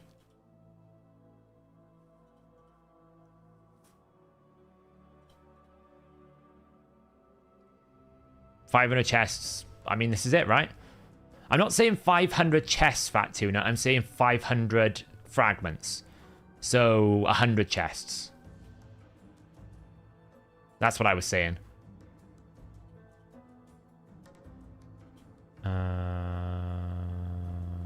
You. 2 fear fails. 3 fear fails. Lovely. We love it when every freaking single fear fails. Lock them out. Some damage. Oh, beautiful. Beautiful. Boost. I kind of need to wait for a revive hit. Oh, that's fine. One more turn. Please don't kill it. Good. Revive. Now you can kill it. Lovely. Looking forward to your 85 brews. I'm looking forward to my 12 greater potions, you know? Greater potions are exactly what I want.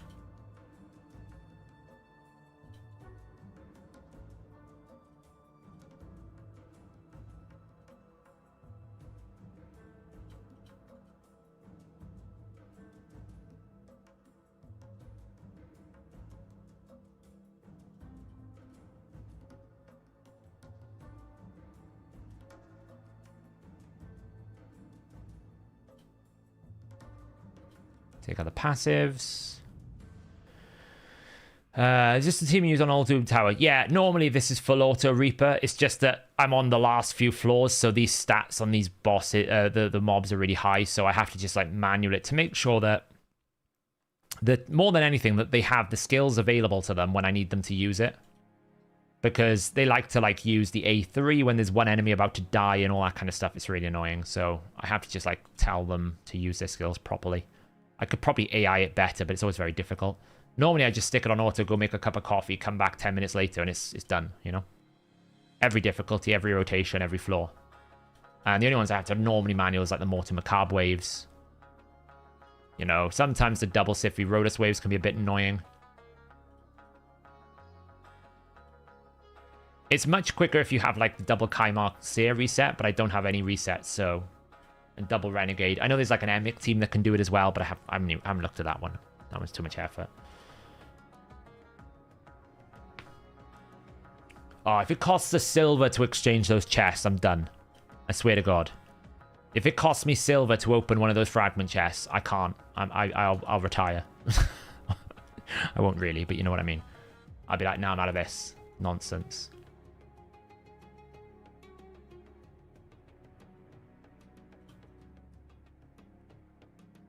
Oh, that's a dead Cupidus. We're still in the quest, by the way. We're in the quest for the double, for the 9 out of 9 Monster Hunter Cupidus. We're not far. We need a banner. I'm praying I get a Sacred Order banner. I'm praying for it.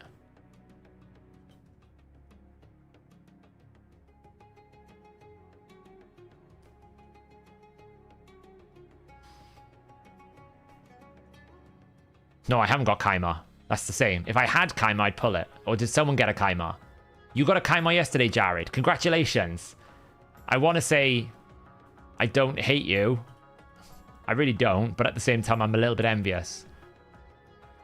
What I'd do for a Kaimar. A kingdom for my Kaimar. Heal him up. I'm worried about it, Benjamin. I really am. That's why I was gonna in CBC I was gonna pull Zinogre and I was tempted to pull Gwendolyn, but then I was like, but that champion chase, considering the path has been expensive, the summon rush was expensive, the dungeon divers have been expensive. I'm like, maybe I shouldn't push my luck here, and I should just stick to, maybe I should just stick to and save it and pull them tomorrow. So I'm pretty much out all day tomorrow, though, so I haven't got a lot of time. I've got to bash out in the morning.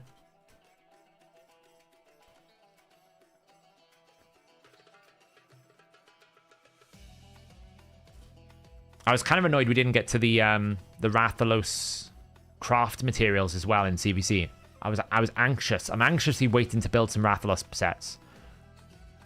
Is there any use for Jingwon? Jingwon, ironically, is a very good counter for Kaimar. If you put a Jingwon in live arena against a Kaimar, the Kaimar person will have to ban the Jingwon because Jingwon will just stop you, stop your Kaimar. It's very good for that.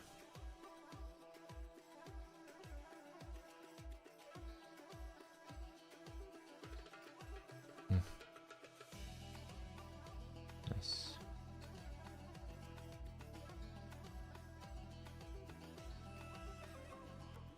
Bring it back. Oh, never mind. I guess Vlad's going to have to finish this one off. He's dead. You got your first mythical. Wanted to be Crixia to have a 6-star soul, but you got Lazarius. I mean, you can't complain, G-Man. Lazarius is very good. Right? As is things like Androck. Those types of champs.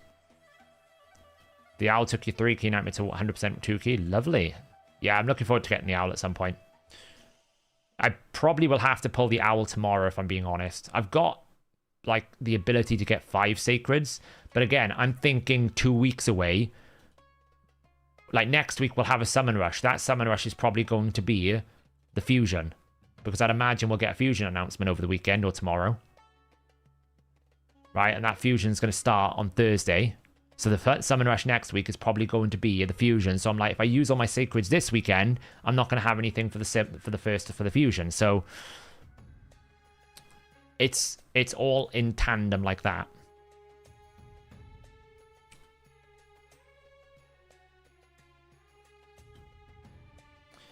Is Rigash good for anything other than Arena? Yeah, Wave Clear. He's insane. Like, you put him into any Centranos wave, he's like going to rock it. He's very good in... He's pretty good in Hydra. You get Veils, you get Strengthen. Not super... He's not like the top tier, but he's actually very competent in Hydra. Very good for like wave clearing, dragon progression. It's very, very good. Do I know how many Lunar points are left to acquire? So I've only dropped 50. We'll do the math now in a second. I've only dropped 50 points because I skipped one of the artifact enhancement events because I refused to spend my silver. I was annoyed, so I didn't.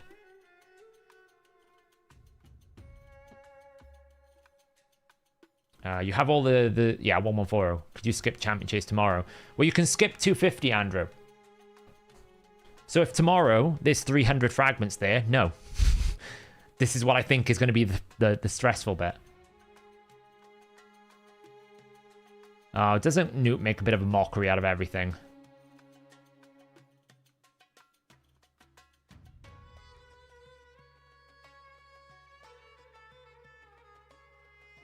They're just like, I don't even care about the allies. I'm just going to one-shot everything.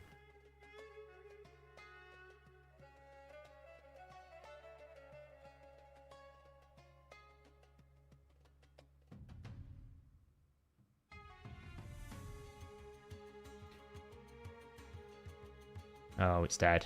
I think it's dead. Oh, not quite. It's nearly dead.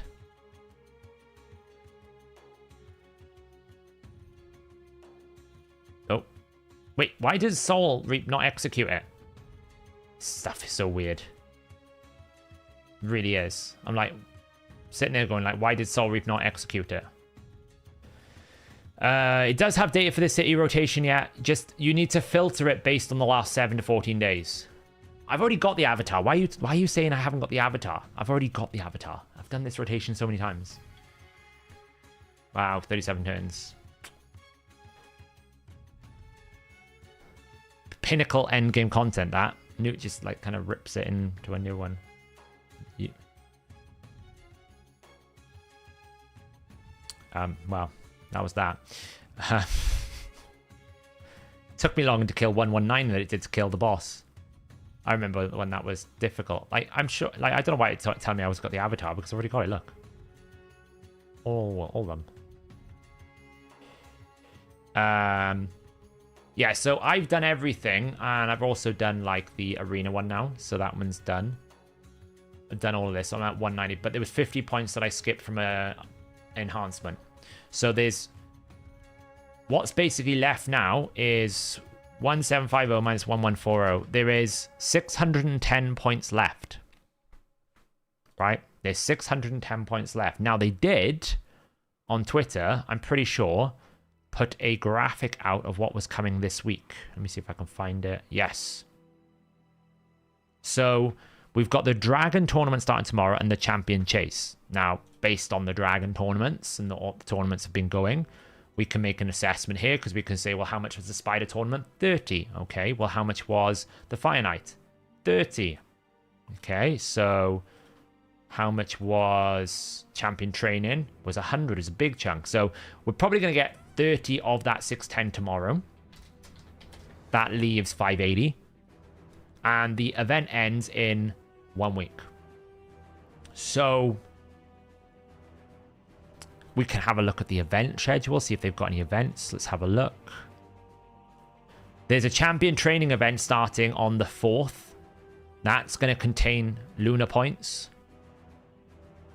Let's see what else is starting. Is that all we got?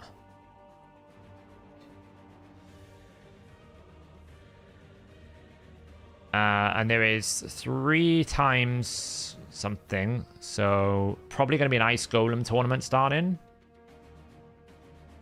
It doesn't really tell me what boost is on. Did they say what the boost was? So there's a Stalwart from Dragon's Lair tomorrow, and then there's a Provoke on the 5th. So there's probably an Ice Golem. So based on this, 610 minus 30 for the Dragon, another 30 for Ice Golem, leaves 550. There's probably 100 to 150 in the Champion Training Tournament. That would leave about 400 with an Arena event. So I think the chase tomorrow is going to have 300 plus. I think. There'll probably be another Dungeon Divers potentially, yeah. Or an Artifact Enhancement event, right? So you can skip 250. I don't think you're going to be able... You might be able to skip some of the Champion Chase, right? It might be like 50 and 100 and then 150. So you might be able to skip some of the Champion Chase, but I think it'll be like 300. Do you think we get any point free Mastery Blessing change permanent? Not permanent, no. There'll always be a fee. Can we see the Awela build? Yeah.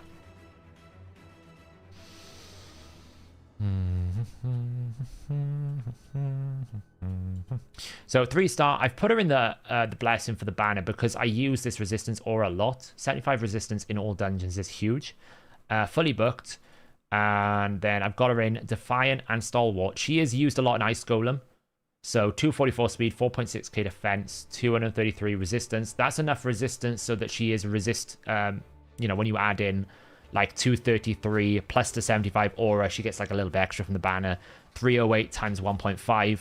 She will be sitting on 462 resistance at 233 resistance when you put all of her effects up on top. Because she does a 3-turn, 2-turn resistance and then extends it. She's always under increased resistance, right? You put it under, you extend, you A1, you put it back under, extend, A1. Very, very, very good. My R-Tac is back in his Stalwart Defiant build after rotation 1. 202 speed. Again, 231 speed is enough. That's all I need.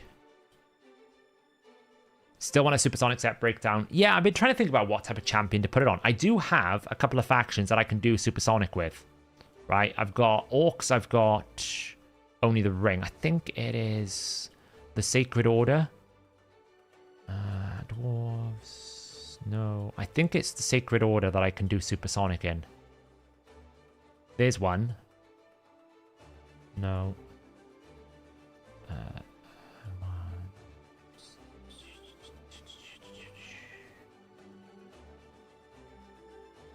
Oh, look, there's one. I can do it in the Shadowkin. So Lady Kimmy, I was thinking, might be a good one for Supersonic. It's not a brilliant banner, I'll be honest. But I was thinking maybe Lady Kimmy could be quite good. Because she's filling turn meter on her passive all the time, that's going to be improved. You can't slow her down, and every time the enemy buffs, you're going to get turn meter. So I can do it on the Shadowkin. I think I can do it in the Sacred Order as well. Or the Banner Lords, because I'm pretty sure I had it on... what's her face? The Reviver. I forget her name. High Elves, 1. Only 1. Night Revenants. Skinwalkers, there's 1. There's a banner. I could do 2 in Skinwalker. Sylvan, I'm on 2. But I'm pretty sure Raglan, yeah. See, I can do it in the Sacred Order as well. And the Banner Lords. So I can basically do Banner Lords Supersonic. I don't know if there's anyone in this faction that would benefit from that. Maybe Kaja.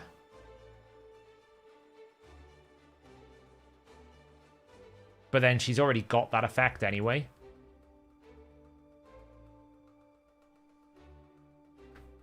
I don't really think. Maybe Killian. Probably not. I don't know if stealing counts. Does stealing count? Let's have a look.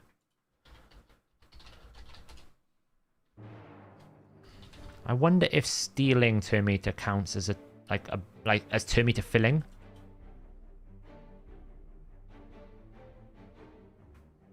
Because that's what you really want to know. Is like if I'm filling my turn meter, like I want champions that can do it a lot.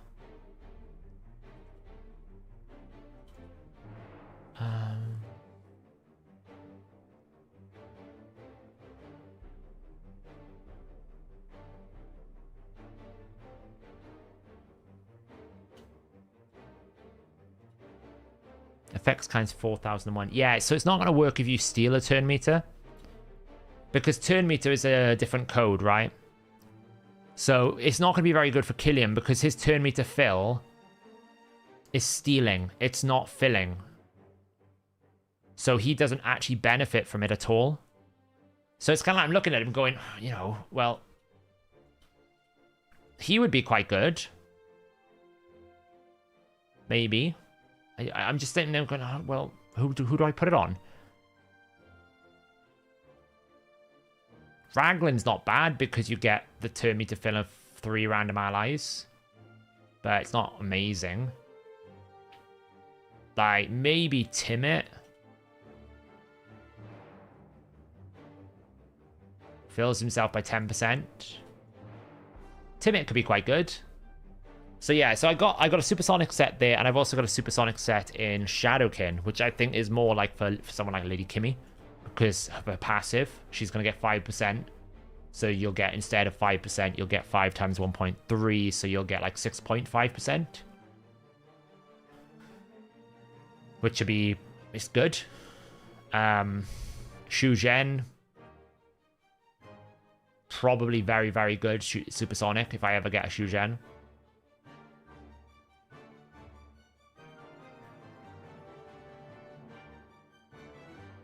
It's a weird one. I haven't quite decided. What's going? I've been so lucky with my Rathalos set so far. 2 times 6-star crit damage amulets. I think I got Dark Elf with an attack ring and an amulet. Nice, Benjamin. How many shards should you hold on to be safe for fusions? I like to be with 4 sacreds for a summon rush. That's always a good start. And then for a champion chase, somewhere between 30. Like, this is a good number to start for a champion chase if you know you've got some emergency.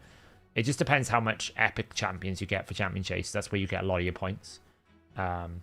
Valkyrie. Valkyrie's barbarians. So it's a bit awkward, you know. Hey, Saf, where can I see my own points in the free-to-play challenge? If you go to the free-to-play website, Ruz, and sign in on hellhades.com, toggle on the community, and it should show you your points. There'll be a toggle once you've signed in that says, show my points, and then you can see where you're at. Arix in Supersonic. Well, the thing about Arix is you don't actually want to take turns. You want her to take a turn, or him to take a turn. Is it him or her? I don't really know.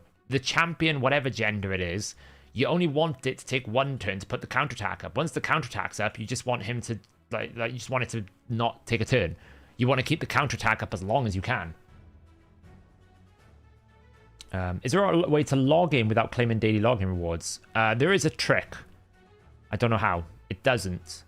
Make sure you control F5 for us if your local browser isn't up to date. It should definitely be showing you. It should definitely be showing you. So like right now, I've got 3 sacreds, but I know I've got a 4th sacred and a 5th sacred, right? So I'm sitting there going, I've got 5 sacreds, plus I've got 1,000 points. So I'm pretty okay for the chase.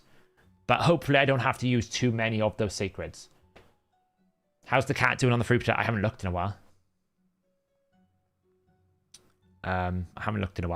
Like, the reason why I haven't collected my personal rewards is I don't want to use the energy right now. So that energy will automatically fill my inbox. So it'll just sit in my inbox for 6 days so I can use it more appropriately. I haven't actually picked these out yet either. So I should probably... I got to do another gear cleanse. It's got on top of me again. It's a bit of a mess. Oh, for the hell it's real in the world. Right, Curse City. Can we get anywhere today? Let's have a look. S13. That looks like hell. I'll be honest, I don't even know if I want to ever do that at all. Yelagina. I don't have a Yelagina built, but I do have a Yelagina. Do I even have a Yelagina soul?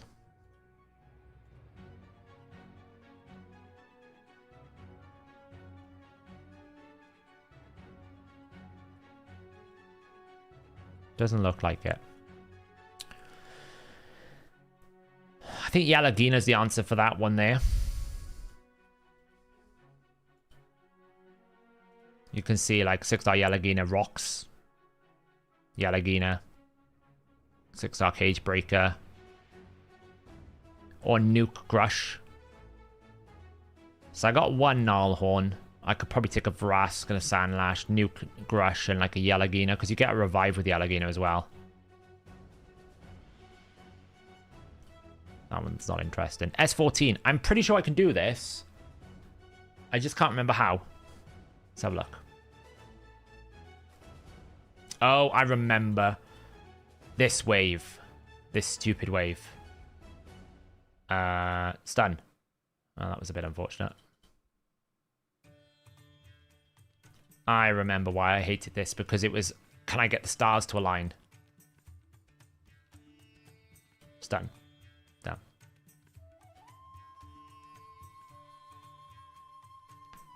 I think it's because I had to speed up Fushan. I could be wrong. I had no silver at the time.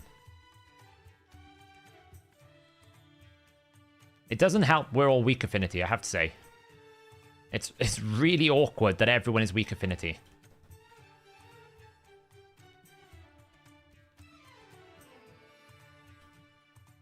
Well, there's one stun, which is nice. Of course you hit the one I didn't want you to hit. Ah. Yeah, the one champion that I would need to bring is Vassal. I do have Blood Gorge now. Blood Gorge could be quite good here as well. Like, I've just got Blood Gorged.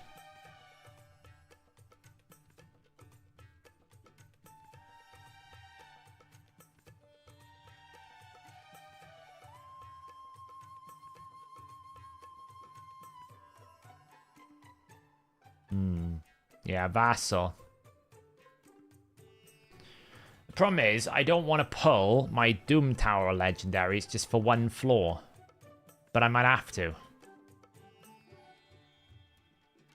Because Vassal gives you healing, right? So you can be a little bit more stretchy, you know?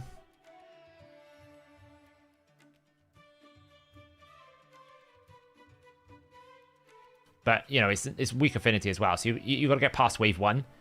Then I think wave 2 is a bit awkward as well here, if I remember correctly. So I think I was provoking these, trying to stun up twice here.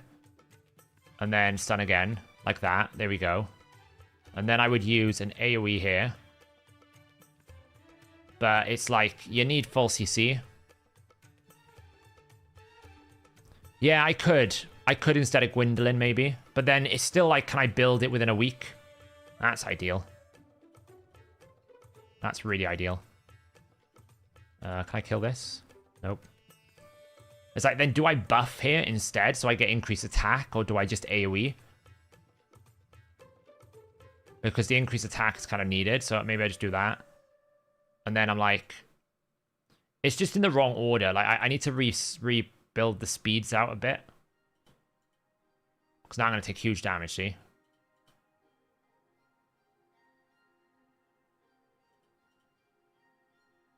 But you just take way too much damage. And this is where Vassal the Seal is handy, because he'd heal. Yeah, so that one, I thought it would be easier than it is, but it might just be that I need to re-gear properly. Because Sissia is not helping me at all. Because I can't use her abilities. She's too fast. And even then, I don't think she's very useful. I know people are using her, but that's because they're probably making it so that, like, the Fushan is faster. Like, she would have to be... She right now is at 263. He is at 224. So he'd have to be so much faster than he currently is. Like, so much faster.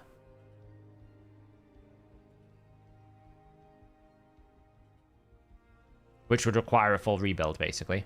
Like, probably looking at this and going, okay, well, that needs to come out.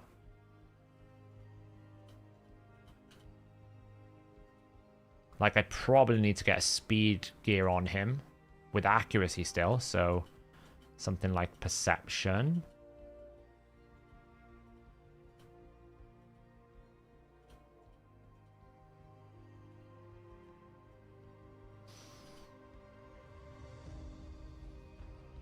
Something like that.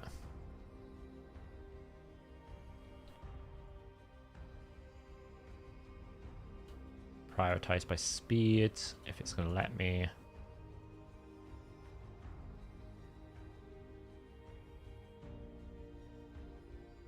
How much do we need? We need 263, right? So see, it's still not fast enough. So then we probably need, like...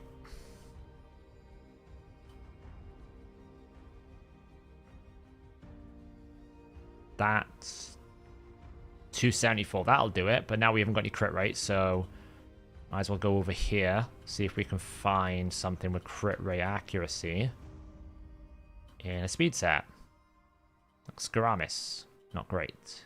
You. We lose crit rate, which is fantastic. Duke. We lose 53 accuracy. Can't really do that. Let's just equip that. Let's try this.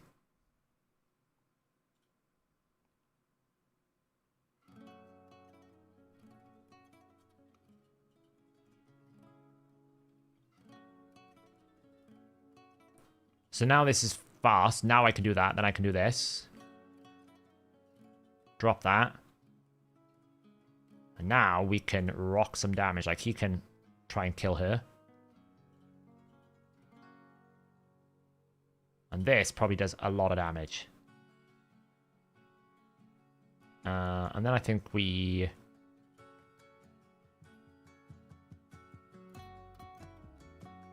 Damn.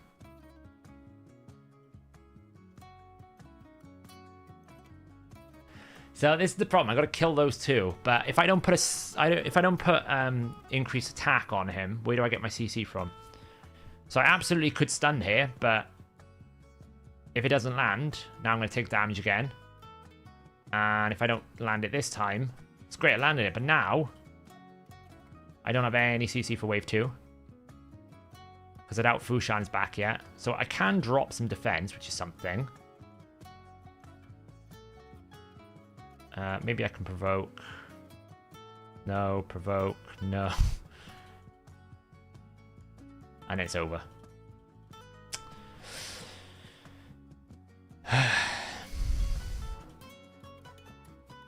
So it can work. I might have to even rebuild my Candrathon so that it one-shots something.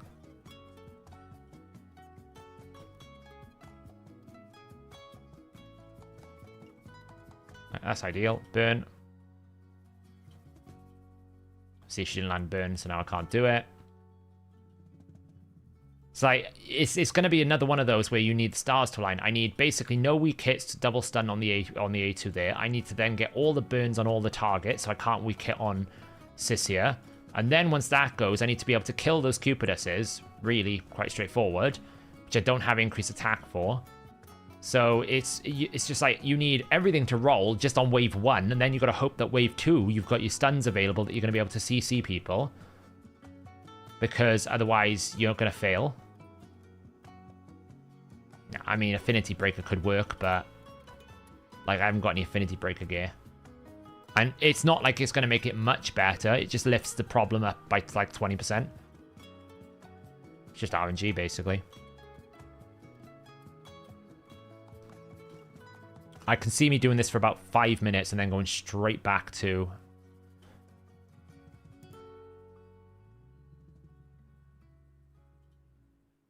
Let's just get... It's like he'll kill someone, but he's not going to be able to kill these. That's the problem. And then I get attacked. So it's like... I can't take a single counterattack. Like, they need to understand that a negative affinity like this is so brutal. Because there isn't actually... Like, I know people can do it. But it's just so boring. Because you can't, like, strategically beat this. This is luck. Do I get... no weak hits? That's all it is. It's not even, like, skill. Do I get no weak hits? Like that. Great. Now, do I get no weak hits here? I didn't. Good. Now I can do stuff. Great. Awesome. Now, the next challenge is, do I get no weak hits when I do my, probably nuke this here. When I do this. I didn't. Good. So now I can probably try and... But you see what I mean? I can't kill them without taking too much damage. Now I'm okay. So now it's just a case of, do I get... Right, so wave 2 now is, can I CC them? I didn't get an extra hit back from that, so that's annoying. I can do this. I weak hit. Didn't get a provoke, weak hit. Didn't get any stuns, GG. They need to understand that this is the problem. Like, you've put everyone negative affinity against some of the worst combinations of champions you can have. I can accept, like, wave 2, but because I have to get wave 1 so perfectly, by the time I've got to wave 2, like, I've weak hit there. So I'm not going to kill that, so I have to start again. It's just... They need to learn, like, the pain points of Synchronus is not limiting champions so much. It's when you put the limitations as negative affinity, and then you put the worst combinations of champions. It's like, you've got no crowd, you've got no healing, and then you fight Taras Marichka. You've got no healing here, unless you go and get that Vassal of the Seal. And then you've got to...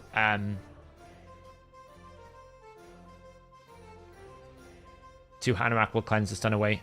May do, yeah. I didn't think of that. It's like, look at that. Like, I weak hits and I can't kill them. I don't even know how you beat wave 2 then.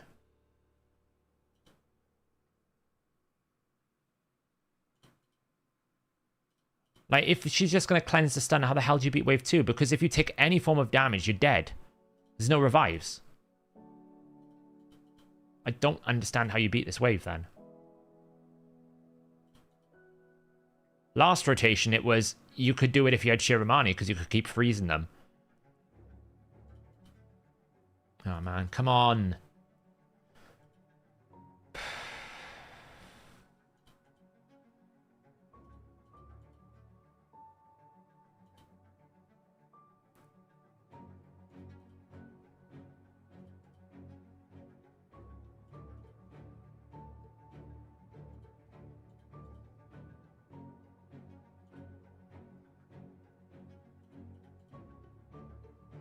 I didn't even kill anyone.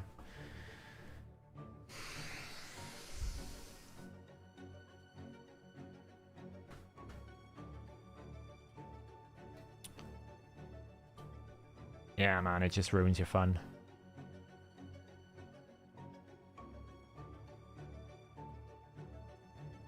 Ah, screw this. It's just not fun, is it? S20, even worse. Because unless you've got Gothred, I think this is really hard. I don't think this is very possible without Gothred, because look at it, like, if I go in. Like...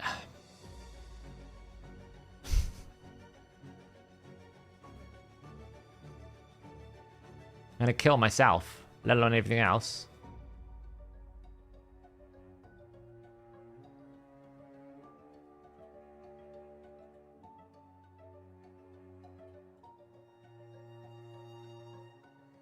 Best part is I'm just not fast enough.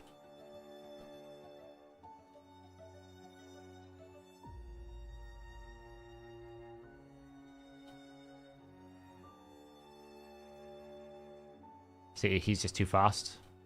And then I take decrease accuracy. Oh, man. So, yeah, that one's not possible. 18, maybe.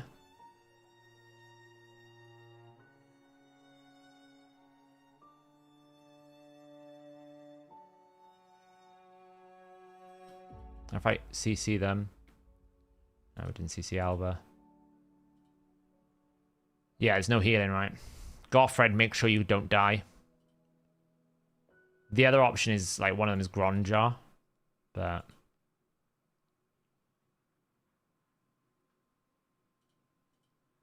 there we go.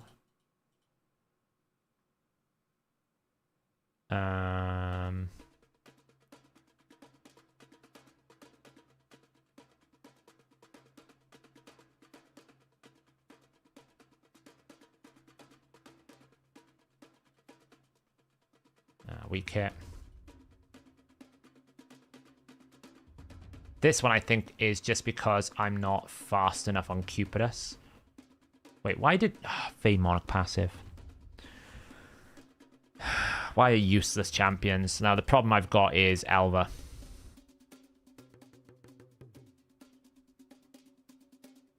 That's why.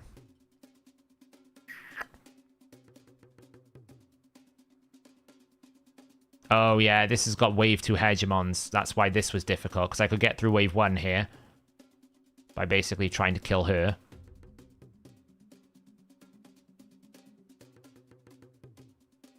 I mean, I've taken a lot of damage there, but it's fine, because I can just do that.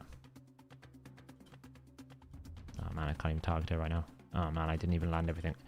The problem is they've also put the accuracy levels, like, crazy high. It's almost like you're doing secret rooms with 114 levels, and it's just... it's so nuts, like half of my champions just not going to work because I just don't have.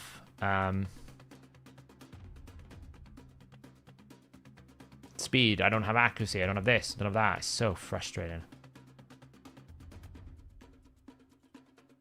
See, resist. So actually, I need Martial Light to have more accuracy.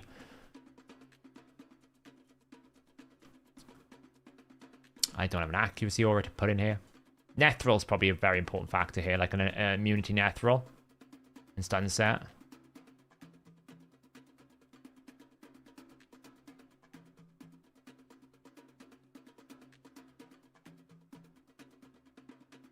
What's wave 3?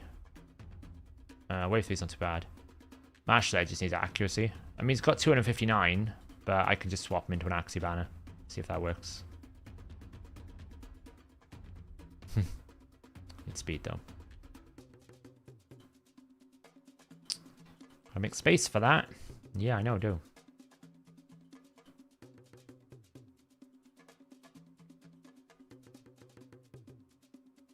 Let's try this one.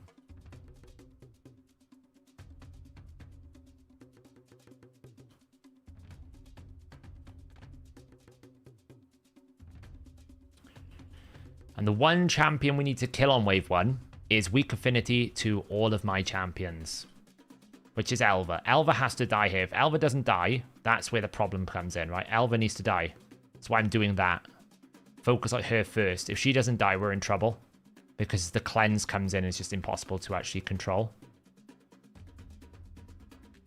There we go. Now we need to heal up. He can't take a turn. Okay. But I think what ends up happening here is I get hegemoned. So everyone's about to die.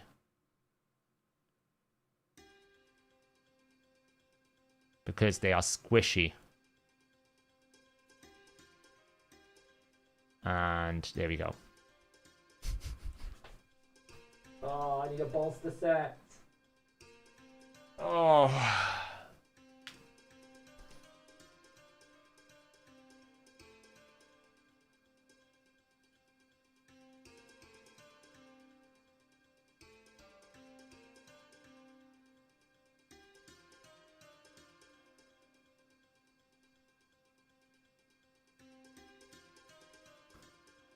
Cupidus versus the world. It's like having Venus. This is how easy it would be if I had Venus on my side.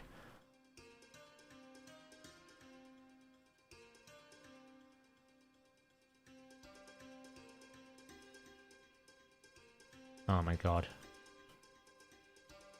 100 speed Cupiduses don't do very well against this. What do we got wave 2 then?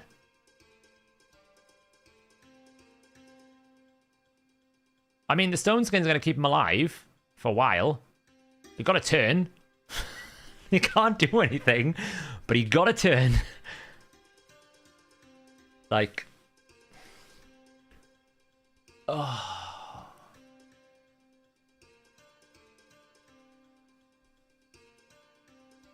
I'll be fine, Vix. Don't worry about it.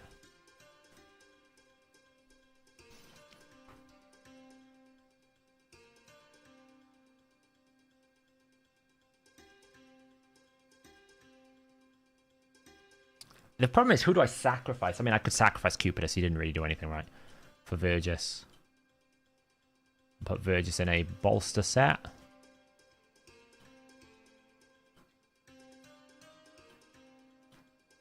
Like, I don't know. That. Filter, fitting room, equipped.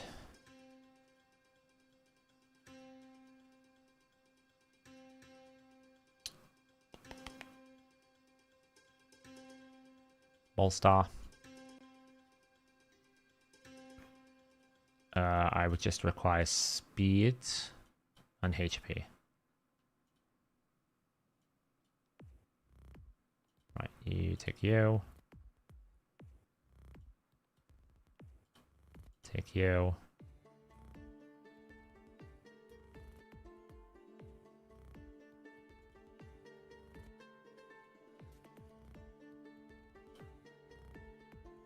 Attack percentage, not really what we want. Take that.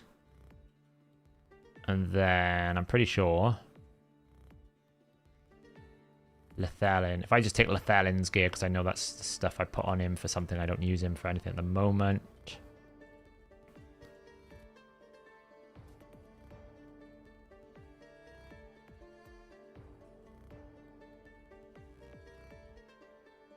Right, do we have a HP percentage chest? No. Gloves. It's not the best. Life Taker. Not the best. Okay. What about you? No. Okay. What about some speed then?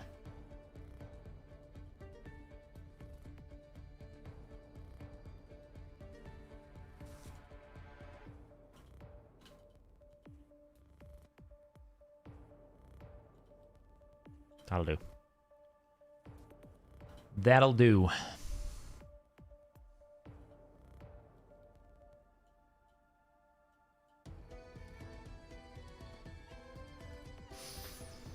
Yeah, it's Never's wedding tomorrow. So, I'll be there. Don't you worry. Don't you worry, boy.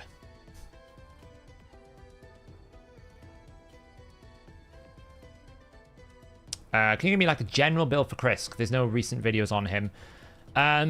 Pretty much 250 speed with about 350 accuracy, and then just build him with defense and HP, and he will do everything everywhere perfectly. That's kind of like late game, end game build. So yeah, Cintranos is the name of the city. Yes. Oh man, can we just land our effect? Seriously.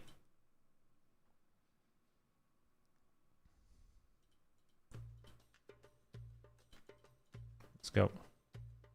Ah, decrease defense. Come on.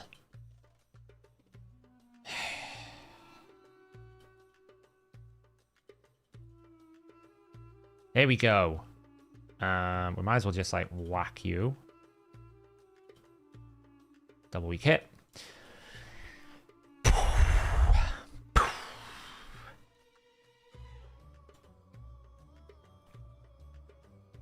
Rosterlock City. You're not wrong. You're not wrong, Jessica. How are you doing? I'm going to do this for like 5 minutes. If not, I'm just going to go to normal and blast some things in normal. Once I get through one of these unlock, I got to do 19, but that should be fine when Mr. Rider die here. And then I'm going to go loop and do the bosses and the awakening room. I'm not really worried about those other stages. I can't really be bothered. I'm not worried about 21. I might not be able to get to the double boss, really, because 21 looks hard. And if I can't do 14, I can't get to that double boss, which is a problem. So I might not be able to do the Sorath thing because I can't get to it. Oh, man. Can we just land our debuffs?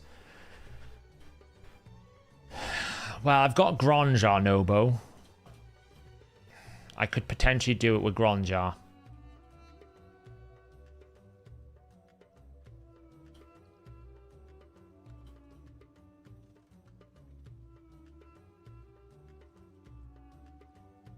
Nice.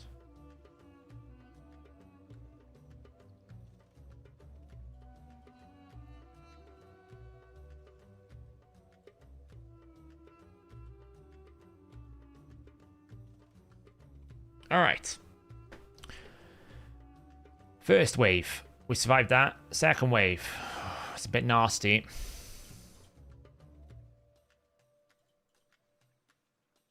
I don't know if it's going to be enough because I got block active skills on my ally protector. So we're hoping we get some block.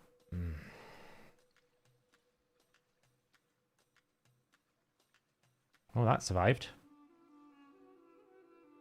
If I can keep these 3 alive, I can probably do wave 2. But I might not be able to take block active skills on these, you know? Because if I had leech right now, I could do that. That's good. I'll do this. Just stay alive.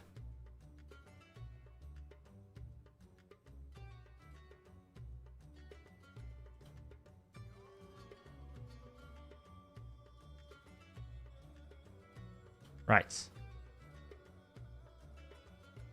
Nice. All right. We might be okay. Nice. Just do that. Fears. Lovely. I think we're good now. I think we're okay.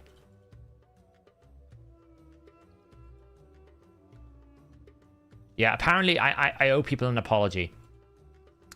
Apparently I said the word carapace wrong. Now, like I've said before in the past, I am Welsh.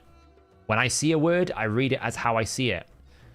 So I read it as carapace. I apologize. Apparently it really upset a lot of people in the comments. I get it. I can't speak English, but that's because I'm not English, so that'll explain why. There we go. Just required a little bit of bolster. Let's just stop you from doing something. I actually think it's going to be God tier with a blood shield. I'm playing with an idea in my head of a way to make Sand Devil work without regen with that emergency heal. Can I speak Welsh? Yeah, I'm fluent. I went to Welsh school. It's been a while since I've spoken a lot of it, though. Apparently I did. Apparently I did it in the Native American tribe. I spoke it how I read it. So I spoke it like an Italian. Yeah, well, because the thing is, Italian and Welsh and that is all phonetic languages. So they generally say what they speak. Yeah, Pythian. It's because in Welsh, that's how you say it, you know? No, I live in Wales. I live in Wales. Hell, Hades lives down London way. I don't. I live in Wales. You said it in German. Yeah, German again. It's phonetic. They're all phonetic languages. English is the odd one out. So to beat this one, it's going to be hard. But I think it's Mr. Adaihi all the way, right? As I thought it was going to be. It's going to be like Oathbound, Mr. Adaihi. We can probably use Lady Quillen. Maybe this and maybe that. But I don't know who's built and who's not anymore. Because they've gone through lots of iterations. Like, he's just way too slow. She's not built. He's not built. And he's got some sort of build. So, none of them are fast enough. Probably Dwedan in a bolster set.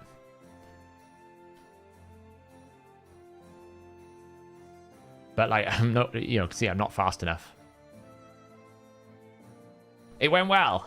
So, this one is going to require a full rebuild. But once I think I can get through that. Once I get through that, then I can do this and this. These two are fine. But this is the one I want to do because that one gives me the candles. If I miss out on 2 gear dungeons and these, I'm not going to worry about. I would like not to miss out the gear dungeon bit. So this is like my main focus now for the last week. Can I beat these 3 stages? I know I'm not going to be able to do this without Gronjar. My only advantage is over other people, I've got double Vasulf. I could technically run 3 Vasulfs. And just CC the hell out of it. Right. Provoke Uko. Provoke Vasulf. Build a nuke Vasulf. But the way that people have beaten this as well is Gronjar. Is this the Gronjar one? Yeah, Gronjar, see? So I could get a Gronjar as well. But even then, it's 110 turns. It's not fun because you're fighting, I think, weak affinity and stuff. But yeah, so that's my goal, is if I can get this one done. I'd like to get this one done. Alatreon will carry that, you know. That 5-star soul with this. Probably that. Probably that. You know, I'm already at the souls. So I can do that, and I can probably do this one as well, because I've got Mikage now. So that'll be my goal. This will be the hardest one. These two will be fine. If I can get 14 done, it's probably doable. Then I can do these. I'm not worried about this. I think this is hell. I can't be bothered with that. I'm not worried with this. I think it's not possible unless you have double Michinaki or a Gothfred, and then this one's even worse, right? But the rest are fine. If I can get the remnants, it'd be really good. But it's a lot to do in a week, but that's my plan. So anyway, let's go just use up our keys on normal here. What have we got going on?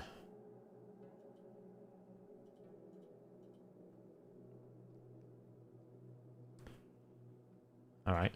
Well, Metamorph, Morpholio. Stun. Oh, she's so good. I mean, I could just use Vlad, but, you know. She does scuttle a bit slowly.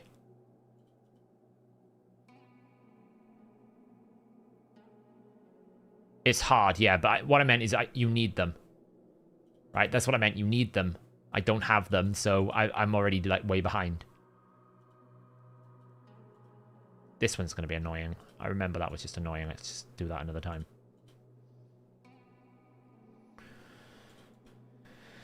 One was mythic. Nice.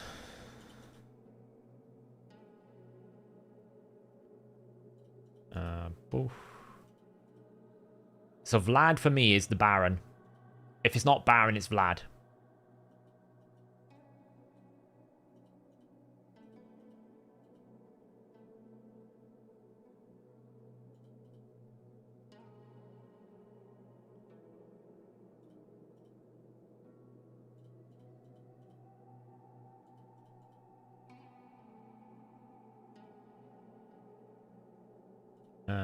Take you out.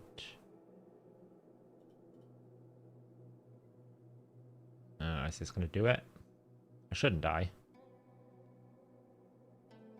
Thank you. 2-star. Pick up some energy. Did I do Soul Cross 13? Which difficulty? On hard? No. I haven't. I probably won't either, Elixium.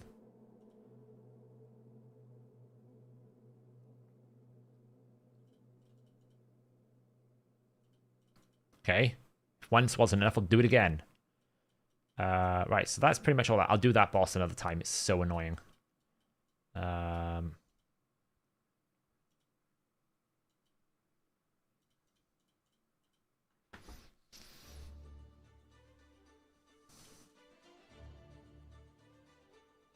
wow. They counterattacked, they? Okay. Who knew? Oh, I shouldn't have attacked her. Well, it's a good thing we can one-shot everything. Oh, man. I can't even one-shot these guys. It's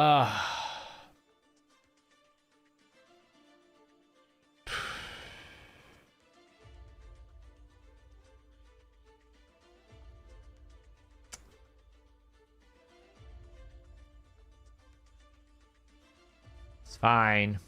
YST, aren't you meant to be, like, eating? Or are you in the hotel now? It's fine.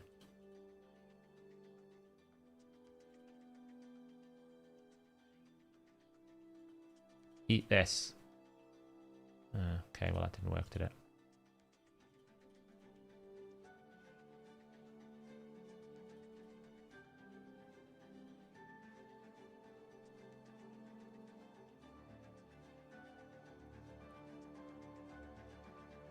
Nice. What do you have?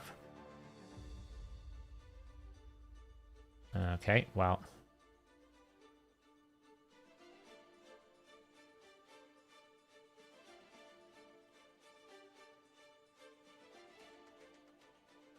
Can we kill this? There we go.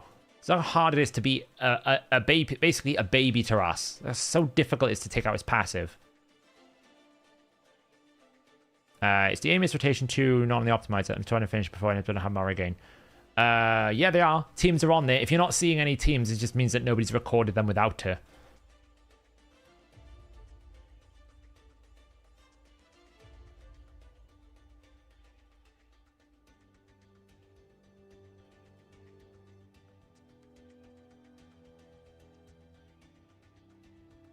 Have you considered making a video speaking only Welsh? It would probably confuse viewers. Honestly, my Welsh is... I'm fluent, but I need to spend time amongst people who speak it to catch up, because I'm actually a bit... what's the right word? I haven't spoken it a lot, so therefore I'm a bit rusty. But once I spend like 5 minutes with a couple of people speaking Welsh, I pick it all up again. Oh, man. Can we not? Can we not? Please. Just end it, please. Come on. I killed wave 2 faster. There we go. Alright, finish him off. How did that not kill everyone? It had no HP. Oh, my lord. Right. If we must do this, do I really have to pull out all of the big wigs? Good lord.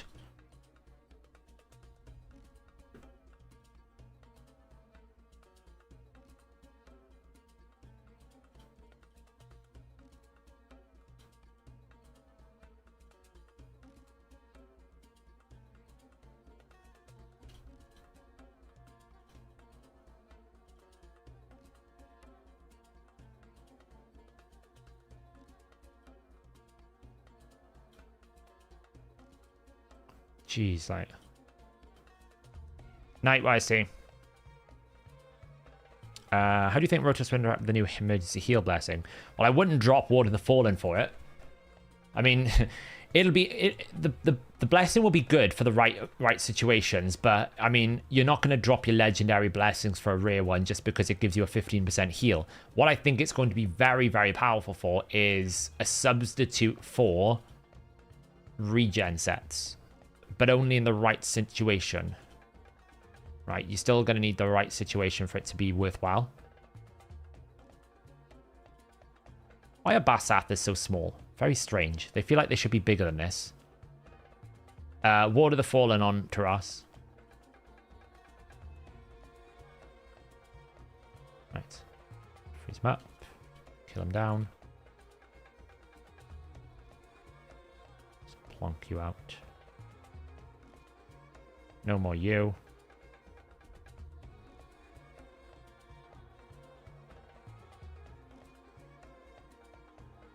Finish him off. Man, he's tanky. There we go. Stupid ones. Who are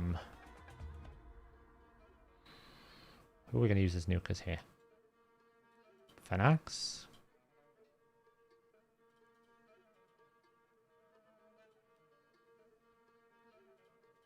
I'll do. Any idea when the new update is going live? Probably Thursday-ish. Sometime Thursday.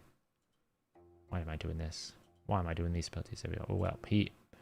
That's what you like to see. A bit of Fenax nuking. Oh, I forgot this Hegemons. It's fine. We can actually activate our Q... Oh, he didn't do his A2. That's funny.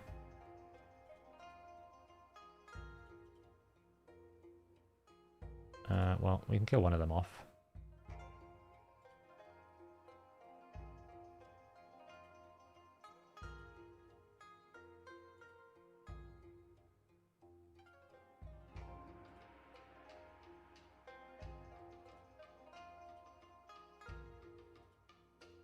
Okay, well. It's fun when you've got Venus. Can't do all the things we just had. Gonna call it night. Have a good weekend, everyone. Night, Dutchy. Thanks for hanging out. Would the heal from it come after the damage is calculated depending on the sequence? Could make him immune to death. No, if you die from the full... If it's a lethal hit, it won't heal. If you take lethal damage, it won't heal you, no. Right, so... Pretty much most of the Soul Cross is done. Why did I not do this one? Don't really know why.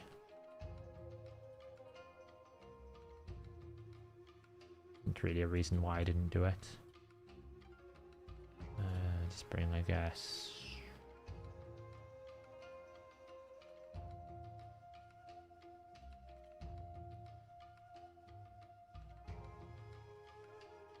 Yeah, it's only 15% at 6-star. Yeah. So if you haven't got 6-star, it's nasty. Die.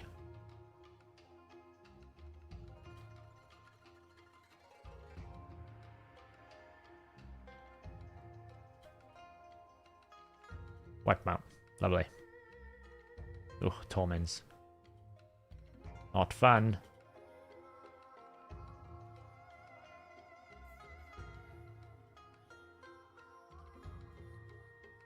Thanks. Really appreciated that, Goffred. Oh god. Oh god. Oh god. Freeze! There we go. Am I even going to get a turn now?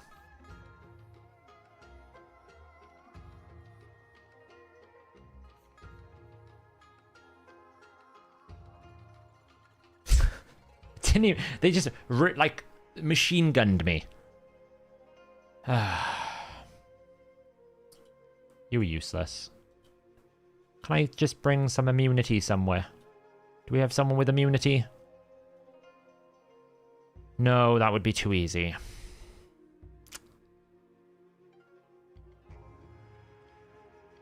Anyone with block debuffs? Totora. Oh, Kaja's got it. It's fine.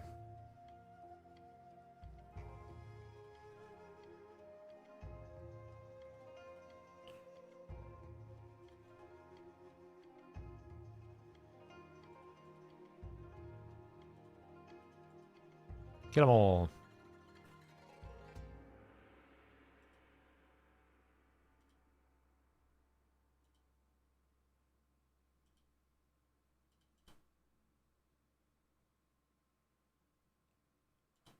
Right.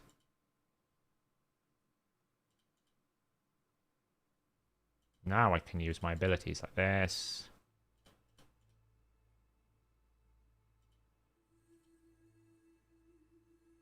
I hate that passive.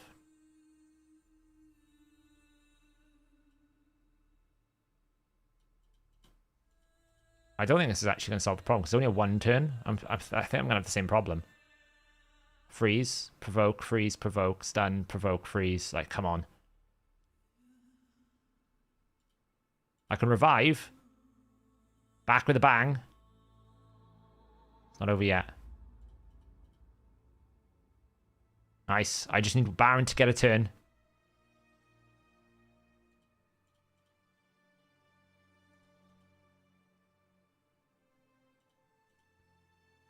There we go. Oh, for the love of all Israel. Do you know what, actually? Some of these Centranos waves does make you go, oh, well, if I just pair these champions together, I can unleash this hell on everyone else in the arena or something. All right, here we go. Not far. How much have we got left of the normal? Not much left. Just got to clear a few more stages. So there's like 1, 2, 3, 4, 5, 6, 7, 8, 9, 10, 11, 12, 13, 14, 15. So 2 more days of normal, and then it's all hard for the rest of the way. Might as well kill those. I got so many live arena tokens. It's like 1, 2, 3, 4, 5, 6, 7, 8. I've got 8 live arena refills ready for when I finish rebuilding all my arena team. Right, let's build some champions. We haven't built some champions yet. That's what we started the stream of. We got totally distracted by a bunch of other things that we needed to do. Let's build some champions. I want to build Mikage. I think I've done all my daily quest. Let me just check. Should have done. Oh, I haven't used my silver keys. Right. Just gonna blast some quick silver keys in here. When I do this, upload to website. Awesome. We're gonna need this over here. Like so. And okay, cool. Let's see here, like this, like this. So nice. Refresh. All right, I'm just gonna grab a drink. I will be right back, and then we will build some champions out. I want to build Alatreon. I want to build Rotos, and then we're gonna try having a little look at that Hydra team now that we've got a booked people up. I'll be right back.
It was cat feeding time. It was indeed. We're back. Just need to use one more auto battle of this, and then we can build some. We'll probably start with Alatreon.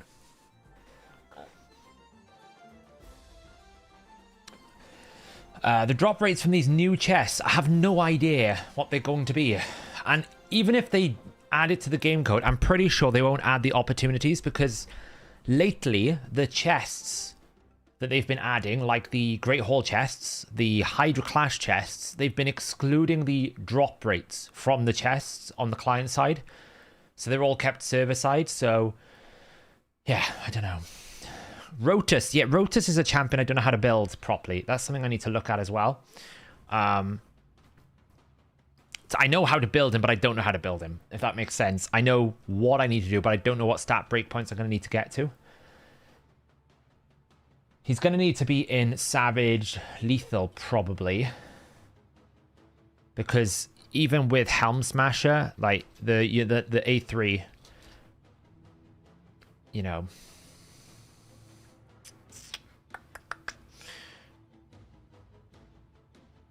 Yeah. How have you got yours built, Brissinger? Have you gone full lethal?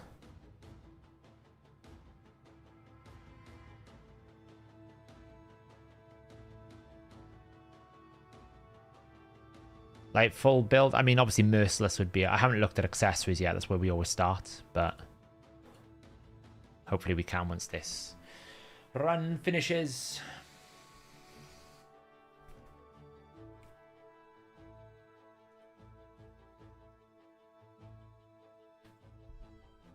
Yeah, it depends if I've got the accessories for it.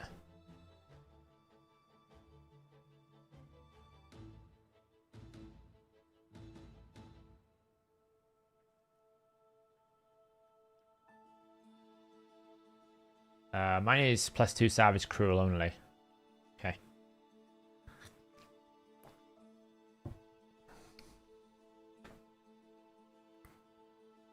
I would not... I'll be honest. If you're a 6-star, I would be embarrassed not to take Ward of the Fallen. Ward of the Fallen at 6-star is so strong for Rotos. It's unbelievable. Because effectively, every single time Rotos activates his passive, you will only lose 30% of the 50%. So... Ward of the Fallen is like crazy OP for him. Oh man, why is this taking so long? It's because they won't like focus fire. If I did this manually, I could. But they won't focus fire the targets. They won't go after the priest unless you tell it to, right? So I have to tell it, go after the priest. That's what I want you to kill. Kill the priest first. There you go.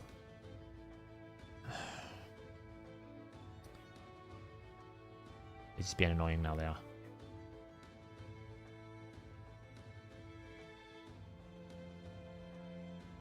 I mean, I'm sure it will do it.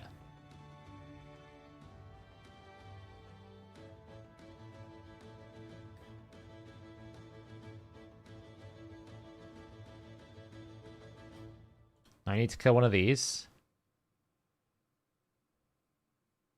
I might as well kill that one now.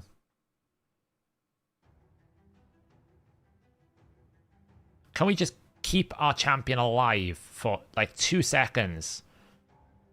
Ay vey. Okay. Nice. I absolutely have not... Like, my plan is to farm this a little bit, this rotation, but I've just not built it. Right, get rid of that.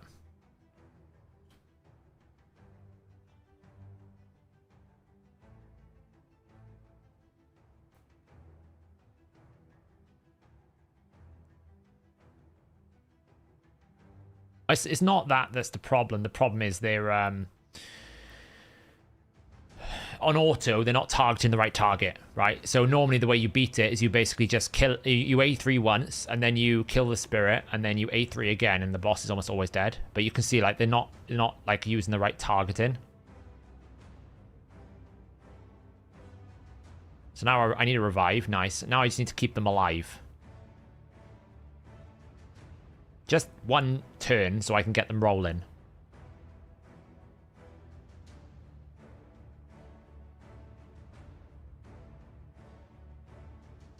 See, now I really want to kill the spirit, right? You kill this priest. Because once the priest is dead, you get your skills back, and then you A3 again. But they're a bit stupid.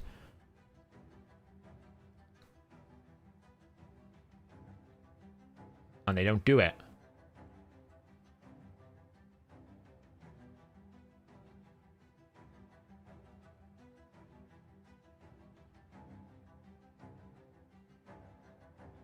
What's my opinion on High Mother? Better Doom Priest. We talked about it at length at the start of the stream. It's really going to be around how easy it is to get her. If you can't ever get her, then it doesn't matter how good she is, right? Right, so we get all our abilities back. Then we A2. And now we kill it. There you go. See, that's all you have to do. Stupid. Like, see, sometimes it ruins my patience. I don't care about farming it so much today. I just wanted to get the daily done. Alright, so. Buy these up. We need to replenish our mystery shard store since the last 5 million training events we've had to do. Right, so. Rotos the Lost Groom. Let's build out Rotos the Lost Groom here. So, what is he very good for? If you don't know why Rotos is very good, it's this passive really that makes him really strong. He can never be one-shot with one ability. Ever. The only time you can do that is if you take away his passive. Otherwise, he gets an extra turn here. So you either have to bring a double hit or something like a block passive skills or something of that nature. Then we have pretty much 100% ignore defense on the A3. So really, this needs to hit super hard. He steals and eventually gets enough HP here where he can start block reviving with the A3 once this has gained it. And then obviously he has an A1 as well. So why is Ward of the Fallen specifically very, very good? Yeah, Quintus will multi-hit though, can't he? That's what I'm saying. People who multi-hit. Why Ward of the Fallen? Well, what happens is the way that this passive works, when I hit you for, say, 100,000 damage, if you only have 30,000 HP, then it goes, okay, you've exceeded 15,000. So what I do is I take half of my HP, which is 15,000, and I take that out of your 100,000, and all the rest of the damage gets deleted. So the 100,000 damage that you actually deal only actually deals 15,000. But here's the kicker. What Ward of the Fallen then does is it doesn't reduce the 100,000, it reduces the 15,000, right? So one bone armor here reduces damage you take by 20%. So what ends up happening is first we take off the excess, right? So 100,000 becomes 15,000. And then 15,000 is reduced by a further 20%. So actually you're only taking, what is it, 15 times 0.8, 12,000. And that is then applied after. So that's how that is working there, why Ward of the Fallen is very powerful against him, because effectively the bone armor stack will reduce it after it's already been halved. So you technically can like only deal like 70% of your 50%. So yeah, it's a bit annoying. The other thing to note about him, which is why he's quite difficult to build. In fact, at one point, Wolfie, our GPU developer, the guy who developed the GPU optimizer, he actually had specific tests and code set aside for Rotos because of the attack and HP based of his multiplier, right? He's going to get attack and health. This is why when the stat changes come through for the blessings, Rotos is going to get even more powerful because he's going to get HP and attack. So his multipliers are going to gain double the effect. When you empower a Rotos, he gains double the benefit. Why? Because he gains value from his HP and the attack. So champions that have multi-based multipliers, like multiple stats, they benefit a hell of a lot from multi-stats, right? Like these empowerment bonuses, because you get twice the amount of bonus than everyone else. He has got a 90 base speed, which kind of sucks, but what can you do? He's super powerful.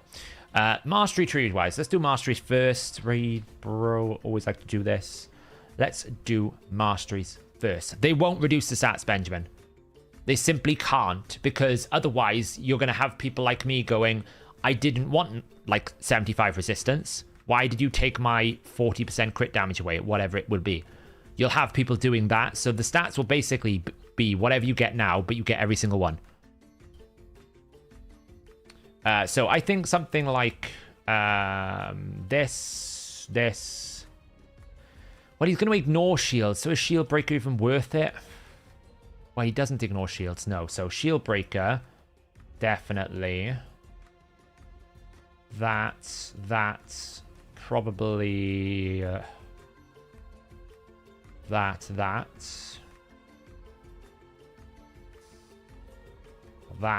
Do we go support or defense tree? Brissinger, you DM me a Rotos build, thanks. I know enough about him, but I don't know, like, I know exactly how he works, but I just don't know enough about him, you know? In terms of, like, specifically building. I feel like, support tree would be a good idea, right? Like something like this. That.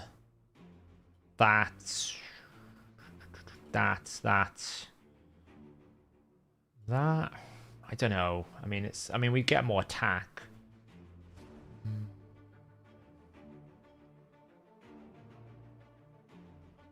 Do you need the counter attack though? Because he's going to counter attack anyway. Can he? Yeah. Words are difficult today. Can he trigger an extra turn when he counterattacks? That's the question. That's the question to check. Terror Scourge. Let's have a look. Rotos the Lost Room. A1. Let's see if he can trigger a counterattack. That from a counterattack. Let's see. No. So he can't trigger that from a counterattack. So the counterattack's not that valuable.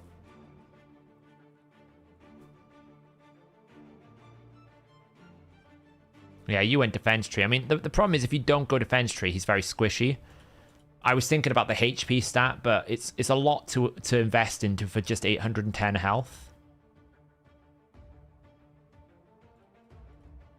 So that's the only downside. So if we don't go that way, we would definitely go this way as well, right? We have to lose that though, wouldn't we?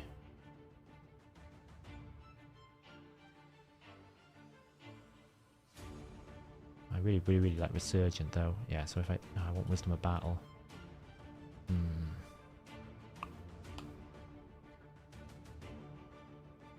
Is it really a problem though? Because it really wouldn't be a problem if I had Siphi.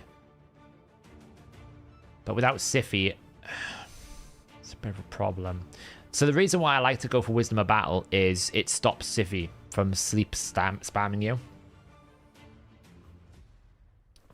That's what's really nice about Wisdom of Battle. But if you have Siphi on your team, then you don't worry about it, right? Because Siphi will cleanse him. But without Siphi, he doesn't get a cleanse. So he is susceptible to being sleep spammed. Don't I want the Vampire Mastery? Not really. He'll heal from the A2.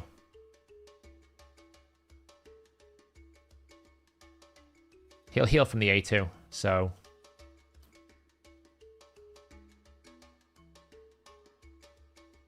So it's whether or not I go the right or the left. I feel like I definitely want Wisdom of Battle. How have you... No, you went that way. That. Yeah, so you've done that and just taken that.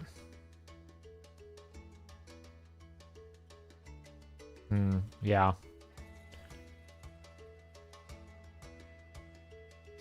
Yeah, but I'm trying to get away from having to run it with my Necret Brissinger, because the problem is Necret is getting banned. So it's a big problem. Now, it's a good chance that Rotos will get banned over Necret now, to be fair.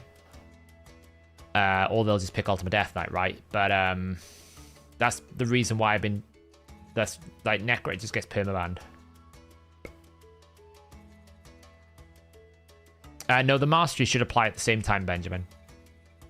No cycle of revenge. Well, you want counterattack. Retribution's way stronger.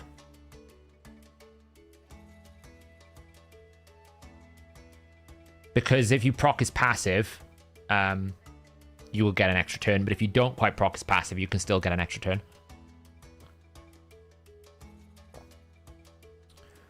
You could take both, yeah. Yeah, you could. It depends if you... Like, he will get a lot from this shield because his health will scale. Because, like, if you think he's going to add... 20... So, he can increase his HP by 60,000. So, if you start at 60, you add 60, you can get to 120. Then 120,000 times 0.1. That makes that shield 12,000. So, it is very powerful. Blood Shield's very good on high HP champions. If you have Duchess, Necret, Rotos, Monkey, Pythian. My Monkey's built in debuff, though, Brissinger. I'd have to break my debuff Monkey. And then this one's probably... I can see why you've taken Opportunist.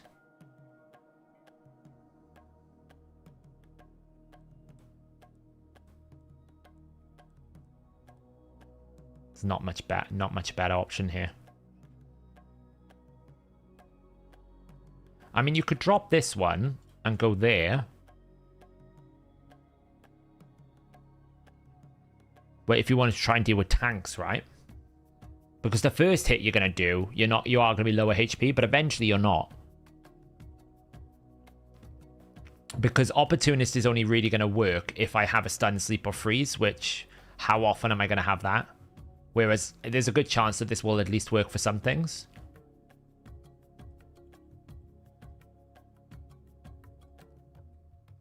It's not quite good, I mean... And like that as well. I'd probably go like that. I know you lose 18 speed. But it could be better that way. You have a question about sheep? Fire away, Omar. Would you do prior A3 to I2? Yeah, A3 into A2. You always A3 into A2. The only time you wouldn't is if there's stone skin. Then you just A1 and you wait it out. But this A3 will one-shot a Duchess if built correctly. Nothing can withstand a full-blooded Rotos A3. Except for Taras, of course, because Taras reduces incoming damage and all that kind of stuff. But pretty much Fated Destruction will one-shot most tanks. And if it doesn't, your Rotos is just not built strong enough. Why would you do that? Oh, because of halving in the ignore defense. Yeah, I guess.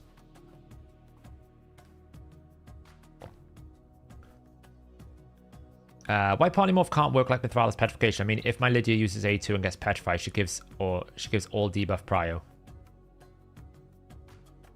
Petrification is just as bad as polymorph, though, Omar. It's just not as punishing in terms of stats, but you still lose all your buffs. You still lose everything, right? The only difference is you keep your health, I guess. But then you could just say, why don't you just have petrification more than sheep, right?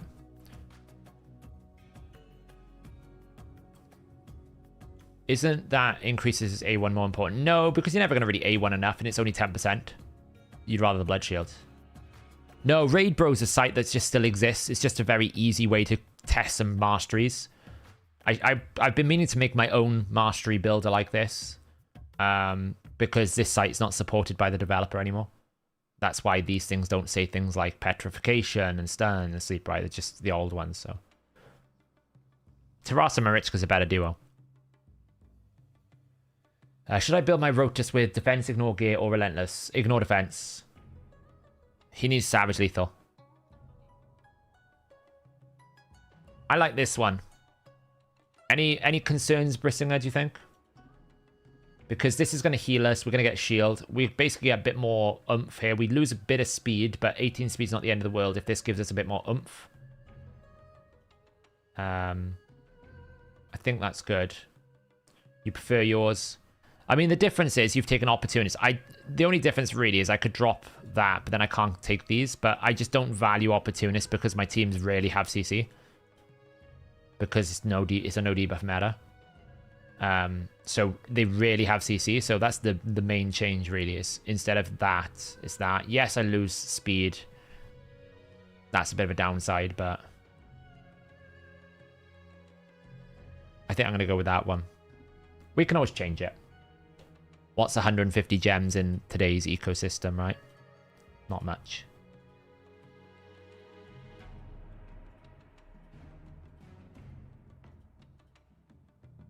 Helm Smasher. That. That.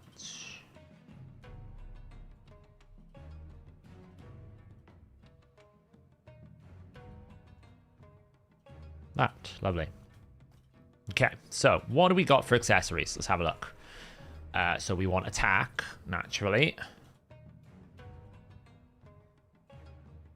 So we have a pretty good... That's probably my best banner.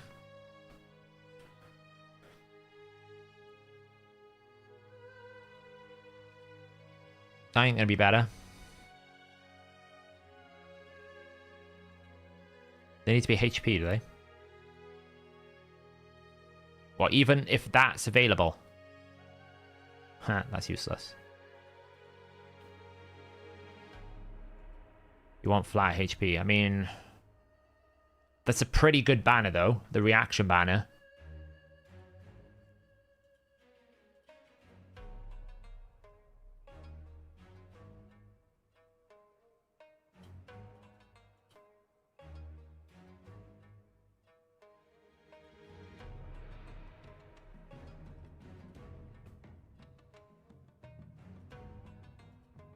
Yeah, I've got enrolled stuff here, right?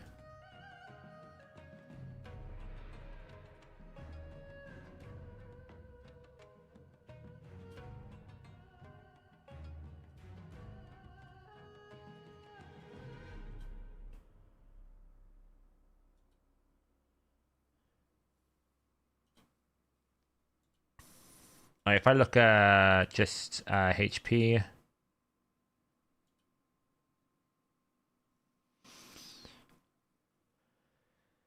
Maybe this one, the Blood Shield one. The only thing is reaction is nice to have if I'm not going first. It will help keep him alive. But if it's, like, it is a big difference, right? So we're basically saying... We could take something like this, which is 3,947 HP. Well, basically, 766 versus 338. It's probably worth this one.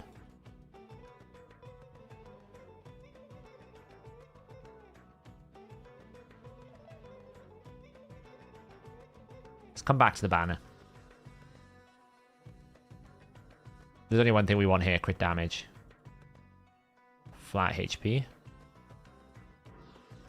Wow, that could have been better.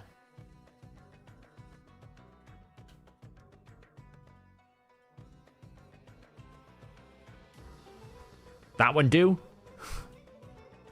Ironically, this is what you got to watch out for with rolls, guys. That's a triple roll, right? 1282. This is a double roll, 1385. Roll ranges on HP is very aggressive. You can find that the HP flat rolls are very all over the place. So that, you would instantly go triple rolls. Really, really good. That one is better. That one is better.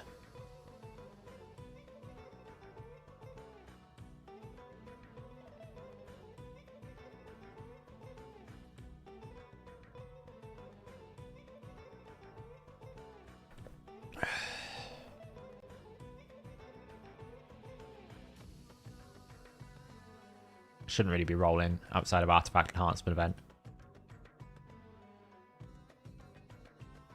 Again, like, it's reactions, like that's a potential double reaction.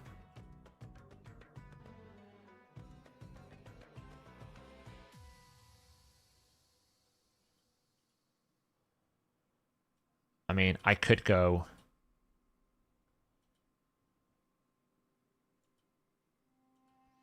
I can go triple reaction. You know?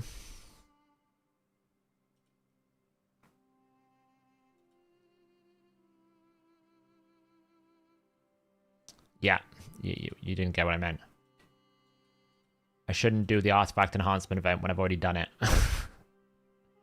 Already done.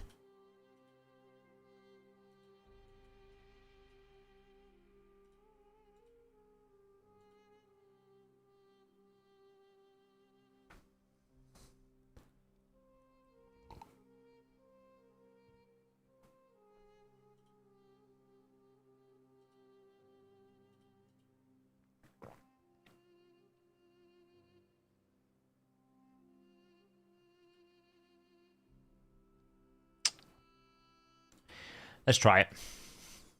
I think this will work.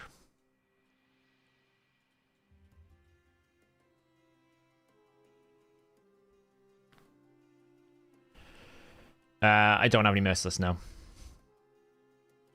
I can literally go fitting room, try on. Oh wait, that's HP. I don't want HP. I want crit damage. Try on. Because that could roll another 500 HP, right? And then it would be the best.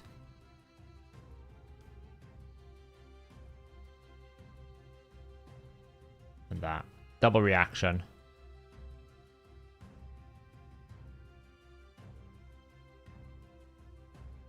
Okay, let's try that. Right, so...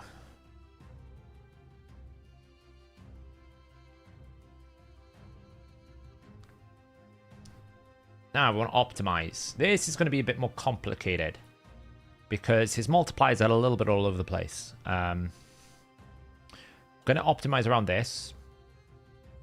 We're going to pretty much use everything. I'm going to say that they've got 4,000 defense, 110,000 HP.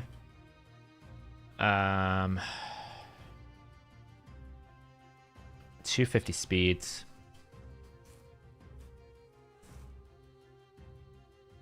See what we get, shall we?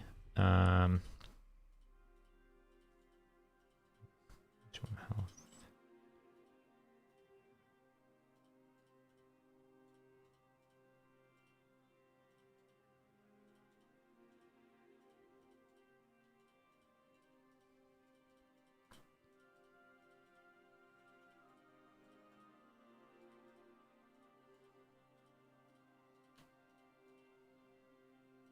Take these out. Don't want any of these. Don't want any of those. And I don't want any of those. Okay, so we can try this just as a basic level. Put 5 speeds, 5 HP, like 450 of that, 5, 25. All right, let's see what we get here.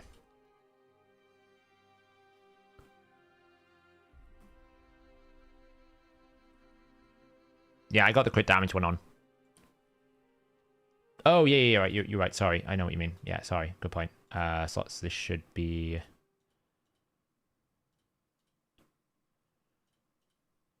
Thank you. Thank you, Short King. We'll see what the optimizer first suggests. What did you put for HP? I didn't put anything for HP. I'm going to see what it pumps out first. Put the optimizer through its ringer. See if it can do what we need it to do.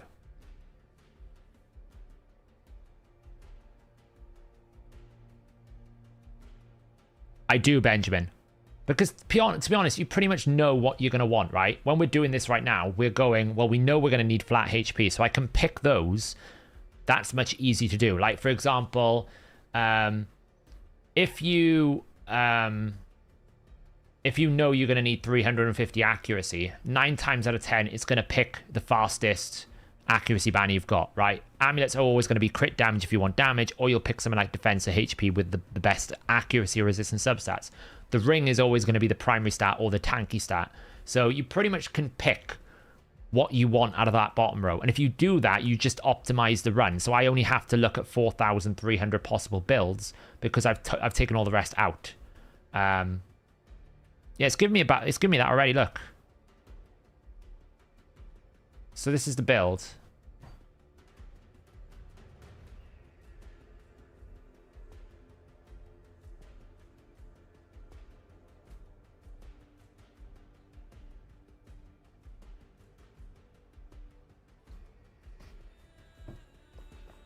It's a bit low on the attack, though.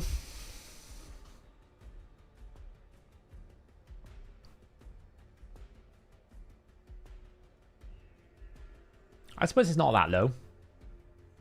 Yeah, actually, it's not that low considering you've got a 2-star and everything else.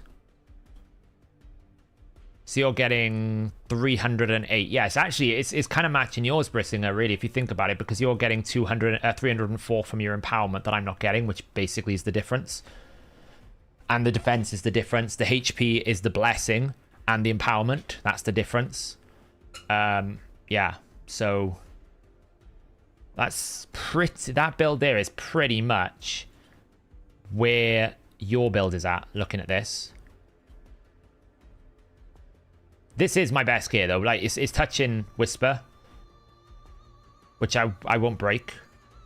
I just wanted to see what I could get. I'm not going to break Whisper for it. That's... There's priorities in life, and Whisper is not losing her best gear. So this is just not going to work. So we have to kind of put it back through and kind of say, okay, well, maybe we need to be a little bit more sensible. See what it says on...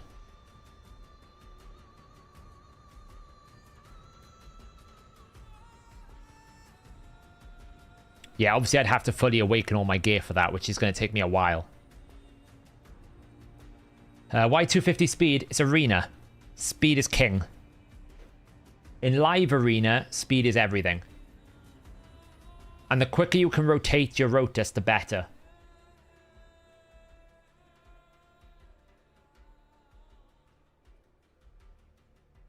Okay, so we can get it a little bit tankier, but we lose a lot. Mikage needs to be one now. Let me just first, let me just have a look, see who's in lock 1, because maybe there are champions who are locked 1 that we just don't want to have lock 1 anymore. Let's see, what do we got here? Ghostborn, Mashaleds. Honestly, no. Because we're rebuilding all our Hydra teams. Vlad, yes. Baron, yes. Kantra, no. Artak, yes. Theodore, yes. Death Knight, no. San Wukong, yes. Emic, yes at the moment. Oella, yes. Ninja, yes. Suzerain Katoni, yes. Constantine, no. He can go through the rebuilding. Tuamacia, no. Potentially can go through the rebuilding.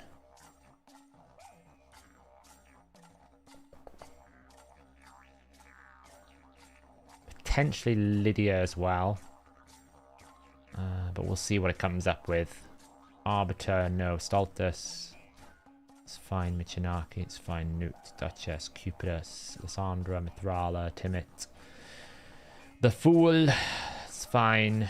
I'm not using him though, so he can come out of lock. Pythian needs to be rebuilt anyway. Islin, no. Archer, no. Necmo, no. Blade Master, no. Sikia, no. Borogni, it's fine. It's in rubbish anyway. Totora, no. Why are we got didgeridoo music in the background? What the hell's going on there?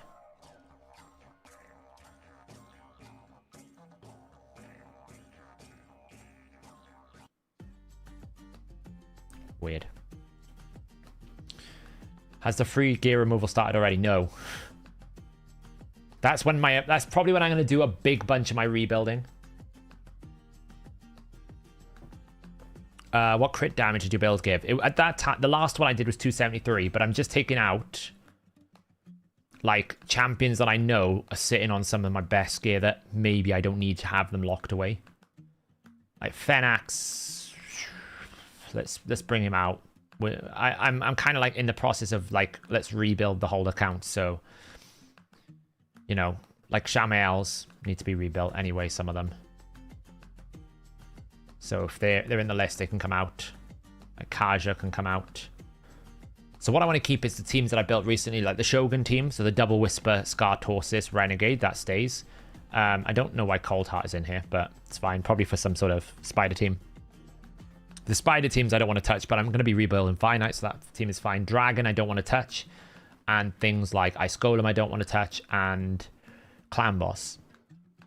But outside of that, we can do all these changes. Like Vlad and Baron are universally useful everywhere, so I don't want to touch them.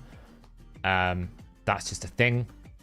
The rest of these are being used regularly in teams. So that just means now I can go back over here, do a bit of a live refresh, and go again.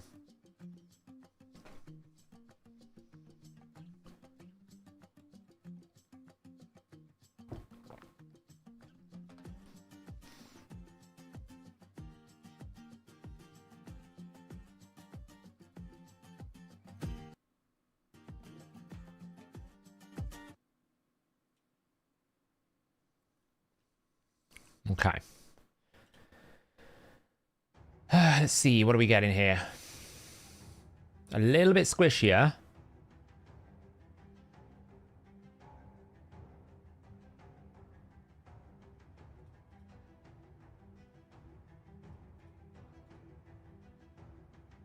What's the difference here? This one looks good.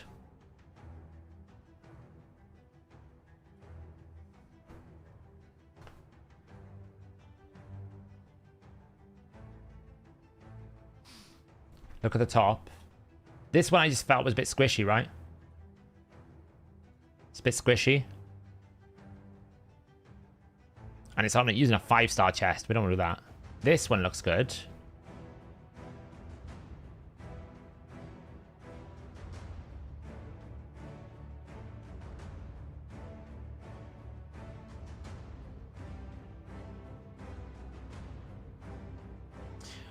I've told it to ascend everything, Brissinger. Look, it's already ascending. It's assuming a max ascension. It's assuming everything's been ascended.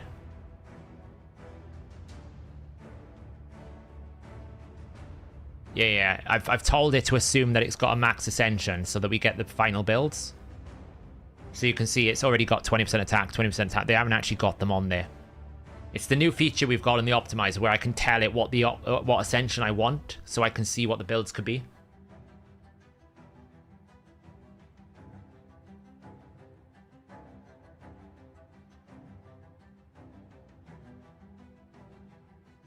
Not even 290% crit damage, not even a build.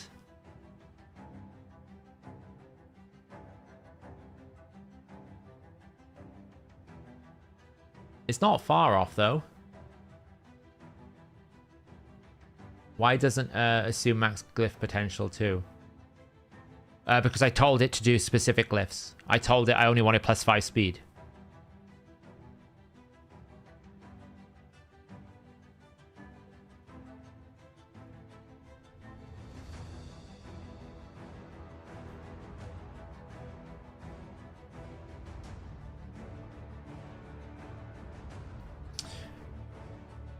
I told it what glyphs to set here, see?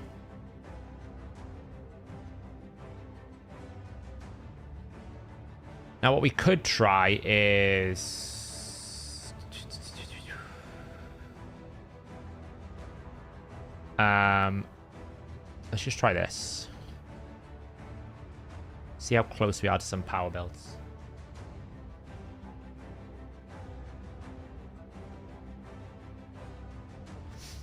No, because I know the thing about it is it's realistic to some extent to get max awakening.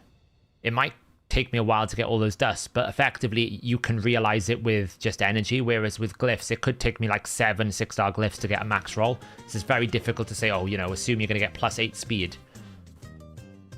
I haven't told it, Brissinger, you don't need to tell it what sets to use. It will know what to use. It'll just know what to use, right? So that one... So if I drop the speed a little bit, I can get a little bit more, but not much. The dropping of the speed would probably not be worth it. Sometimes you could do this a little bit, maybe. The free regear will probably happen in a week's time when the Citus Intranus rotates again. Yeah, exactly. The achieving the ascension stats are much more achievable.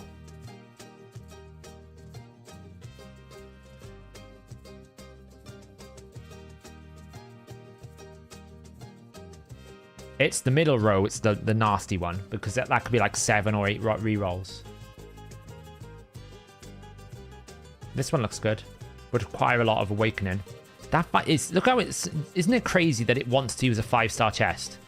That the 5-star chest will actually just produce better damage. Isn't that just nuts? That it's just picking this one because it hits the right threshold. We can go to 260, see what that looks like.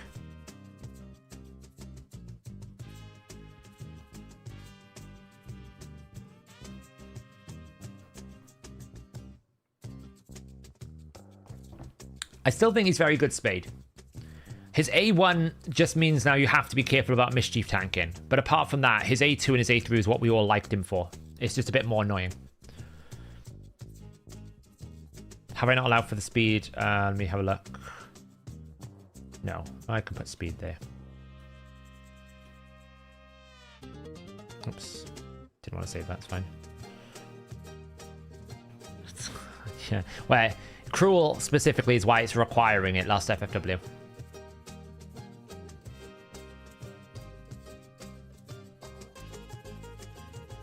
Yeah, you don't need her in reflex, you just A1s the entire way. Could also allow for HP percent. Yeah, but his HP is really low.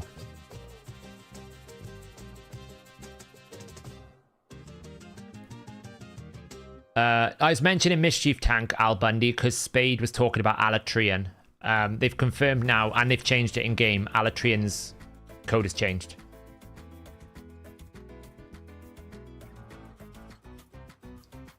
Let me just get the glyphs back down to 5, because that's just not realistic.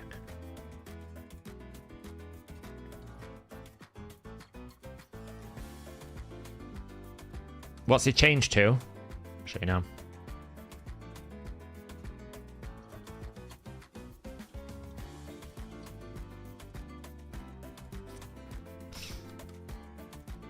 It used to say has a 40% chance of increasing the duration of 2 random buffs on all allies by 1 turn. Now it has a 40% chance of increasing the duration of 2 random buffs on each individual ally by 1 turn. So that does just go, I cannot speak today. That does go to show they listen, because I gave them the description and I basically said, this is what's happening. This is why it's misleading. This is what it probably should say if it's working as correctly as you expect it to. And actually, when you think about it, it is kind of working as intended, because if you think of it in a debuff scenario, when I debuff AoE and I've got a 75% chance of applying decreased defense to all enemies, that's rolled per enemy. So it makes sense that the inverse, which is the buff extension, is rolled per ally. So it's not like it's actually like, it's not like it's bugged when when it shouldn't be. It's not really bugged. It's just that the description made it sound like it would do it to all allies. The description now is right, and I actually don't mind it. Like, I'm not sitting here going, this is really terrible. Now it's fine, because it's like, well, that's the right description. The problem is they kind of convinced us on the bad description. That's the issue for me, is like they didn't have it right to begin with. And if people went for it based off that A1 description, now they might be pissed. But that being said,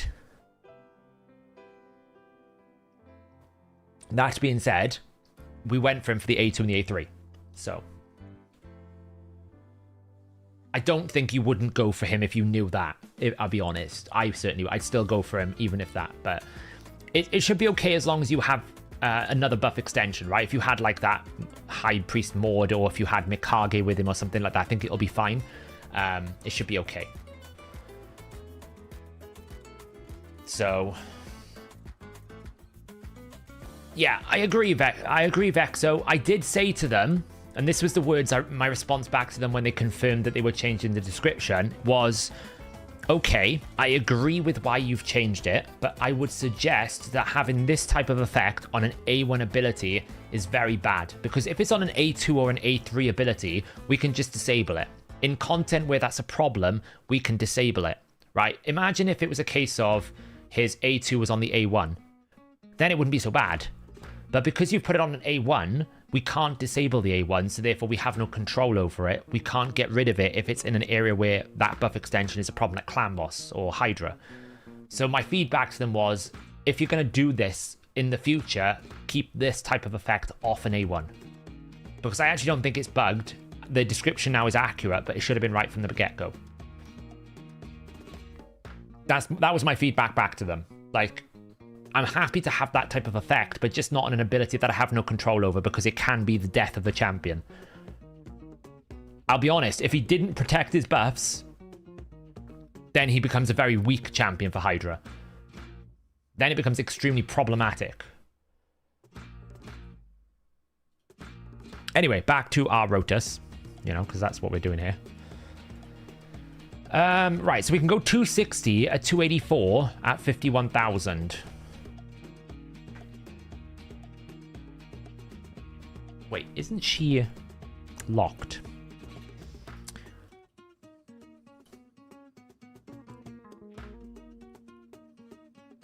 She is meant to be locked. But she's very good. I could probably find a better option than that, to be fair. That's my that's my Shogun tank renegade. She is meant to be she's meant to be locked.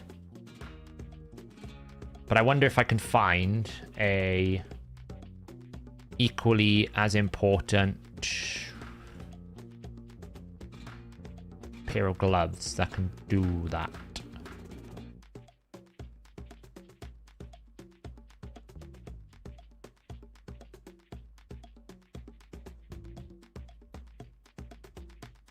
It's kind of difficult to replace that. I'm not gonna. It's a very it's a very tanky.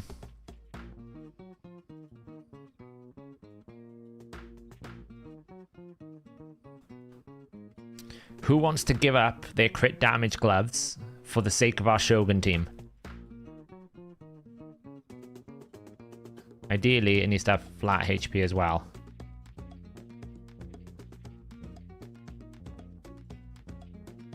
Anyone?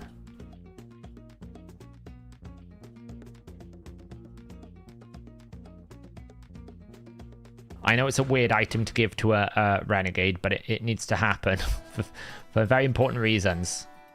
Well, that could work.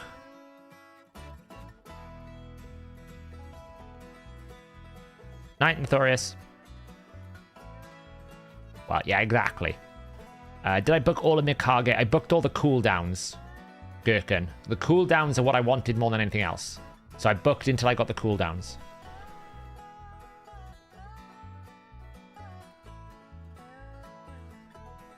Oh, they're actually better.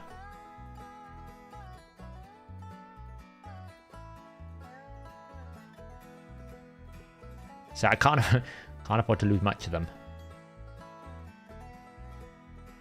So that's gonna have to go to 16.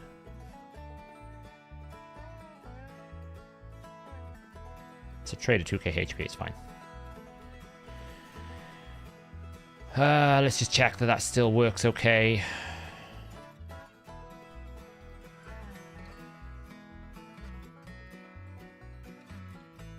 She might not be fast enough, see, because I lost speed. We'll find out.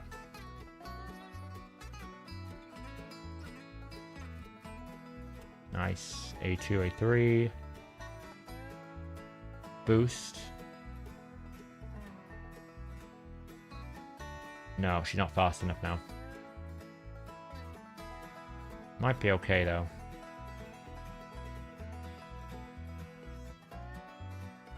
No, not fast enough. Oh well, we're gonna have to build some speed into it.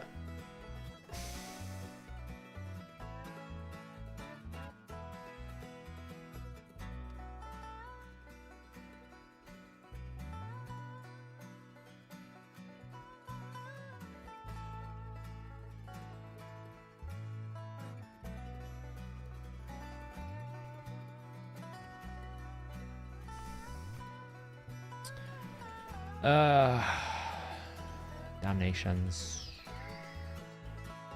That's why these were locked. How much did I lose?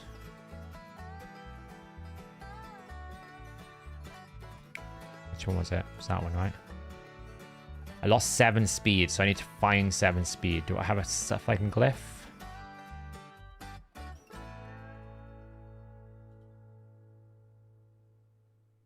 That's not great. So can I find something?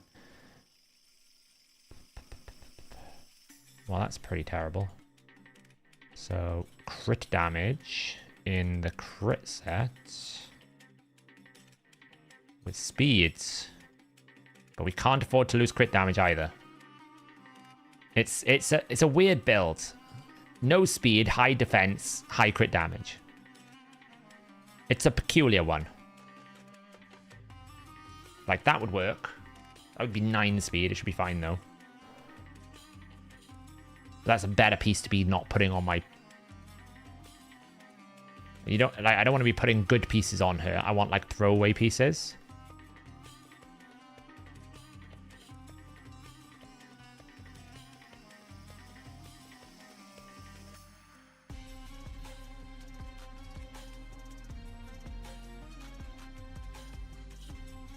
So it's, like, very...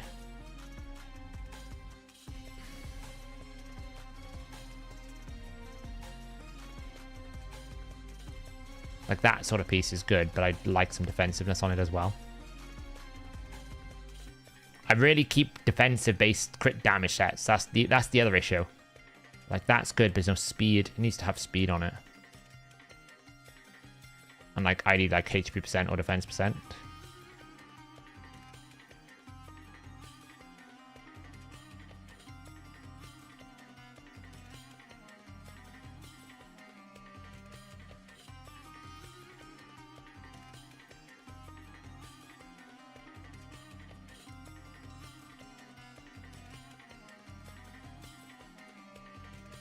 It's not bad. I don't want 12 speed. I don't want 20 speed.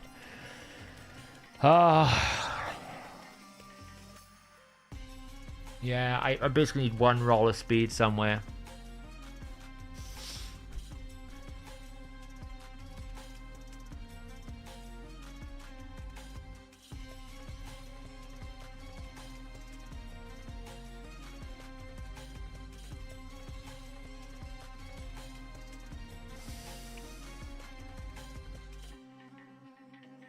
It's a bit fast, that one.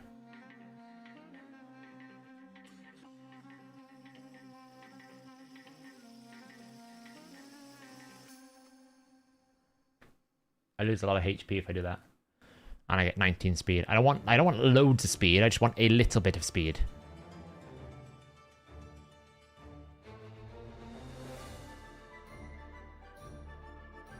That might do it. We lose a bit of HP, but put 2-star speed glyph on it. Lovely. And then just boost it up.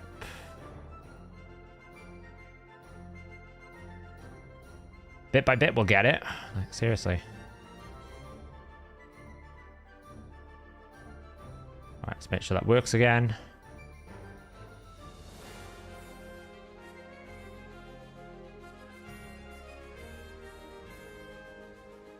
I thought it was 7 speed. We'll find out. I thought it was 7 speed. We'll know pretty quickly because she should take a turn before the Shogun takes another turn. When the boost happens... Yeah, it's fine. She's okay now. It's fine though, she's fine now. She just had to make sure she takes a turn before the Shogun boss goes again, so that we get the double attack here. And then she will put this back out. That's the requirement of the speed zone. And then we're just kind of killing it now. Like so. Lovely. Okay. Right. So... do we go for this build? Alatreon is after Rotos. So we're going to do Rotos here, and then we're going to do Alatreon. This build, I think, might be good. 284% crit damage, 260 speed, 51k HP, 5.3k attack. Looks good, right? It's going to take us a while to get all this built up anyway because of Ascension. I need to upgrade some artifacts. Yeah, Riho's booked in that team. I've got a video on that team if you want to see it. It's on the channel. It's still working up to be like really good. I'm still building out the extra Rotos. The extra Whisper, sorry. I'm still building out the extra Whisper.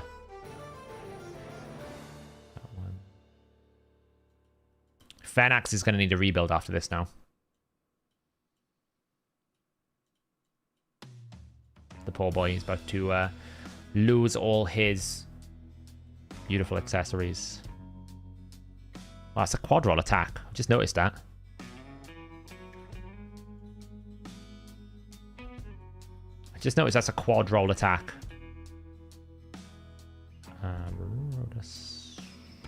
Oh man, this is going to take... Okay, the helmet's already dusted, so that's fine. Lady Arash. Oof, that's going to need dusting.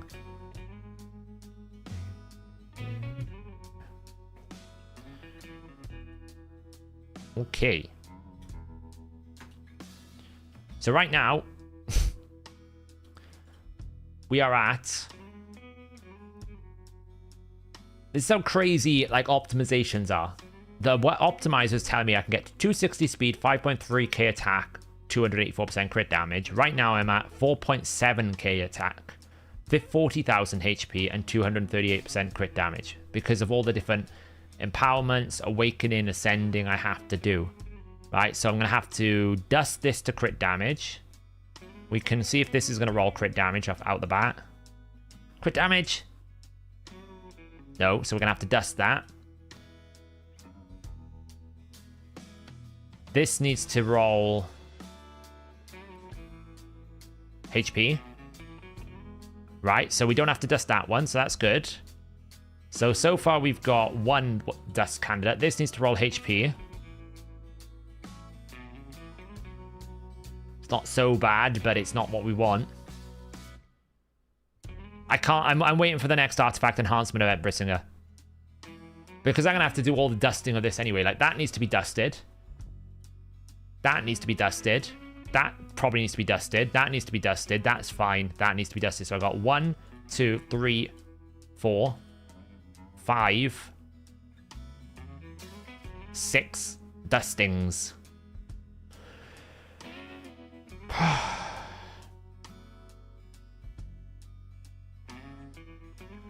But that is just gonna... This is what I want to kind of highlight here. That goes to show you how important artifact ascending and how min-maxing in the end game really makes a big difference. Right now, this build is down 11,000, or basically about 10,000 health, about 600 attack, 26 speed, 27 speed, and 40% or 50% crit damage.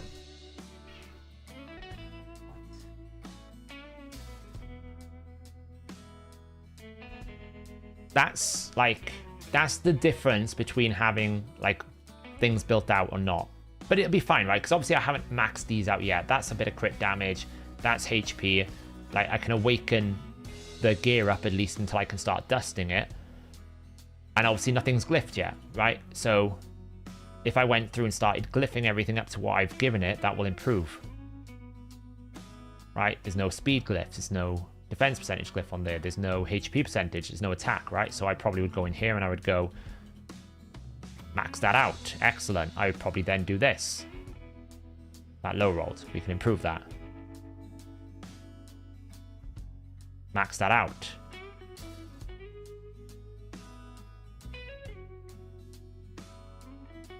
Right, this...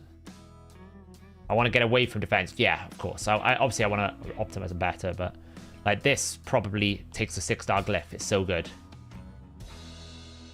This probably takes a bit more defense.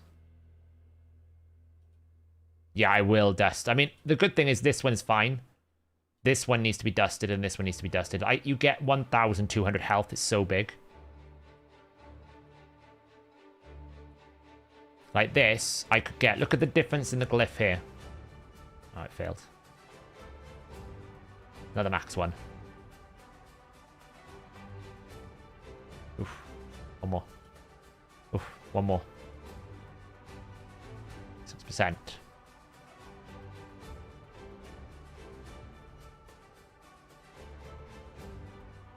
mean, that doesn't really deserve a 6-star glyph. It's not the best chest in the world, but it maxed out, so it's great.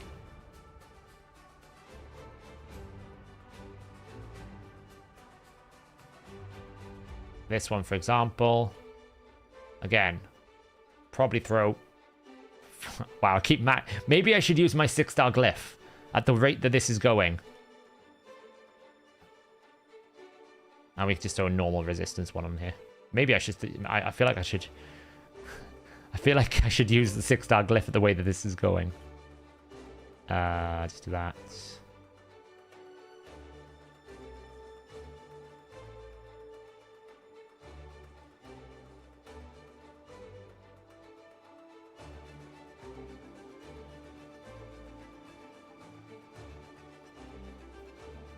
He has so little accuracy, 10 accuracy here or 10 accuracy, they won't matter, but yeah, I know what you mean.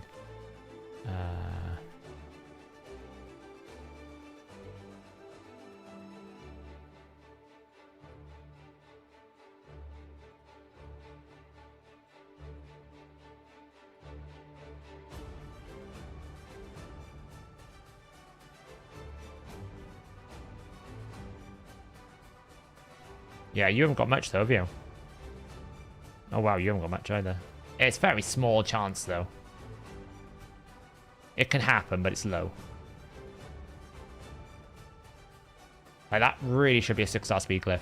Let's go for it. I knew that was going to happen. I knew it. Absolutely knew that was going to happen the moment I used the most valuable 6-star speed glyph. It gave it a +3. Horrid little machine.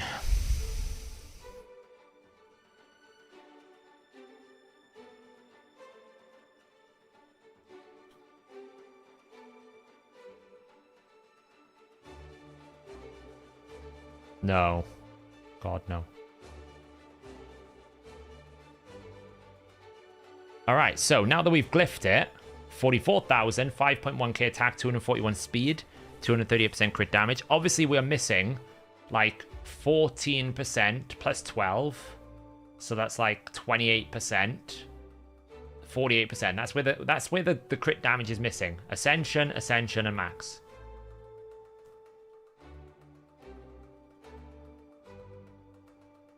Ascension, Ascension, and Max. But I mean, we can take him for a little spin. Oh, reset. What do we get? Forge Pass. Do I get anything? Oh, I might get a banner. Ooh, let's go. Sell 5 artifacts. I can sell 5 artifacts. Yeah, necklace first. Always necklace. I need to farm enough dust first. That's the thing. Like, when am I going to find energy to put time into doing Sand Devil again? What do we got here? It's rubbish. It's rubbish.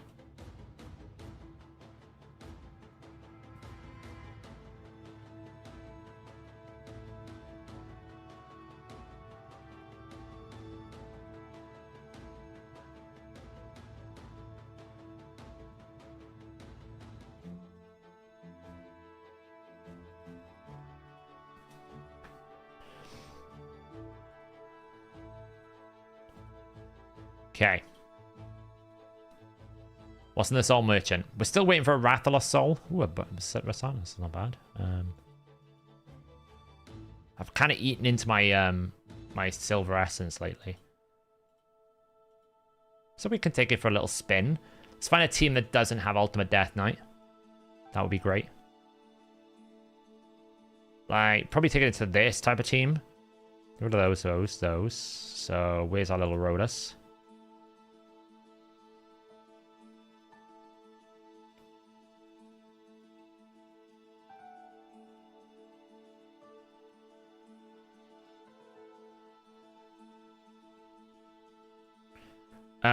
and we probably would put it behind a Duchess. Where's Duchess? It's just an example. I just want to test it out.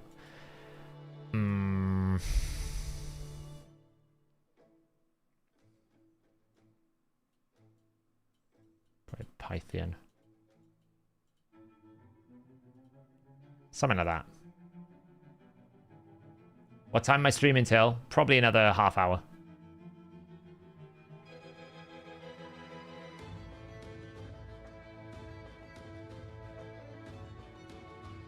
Okay, well, that's good and all.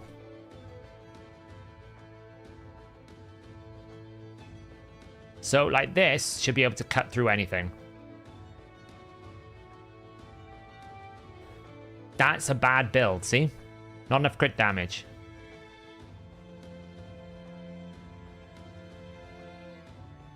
Not enough crit damage right now. If I had the crit damage on, that would cut through that.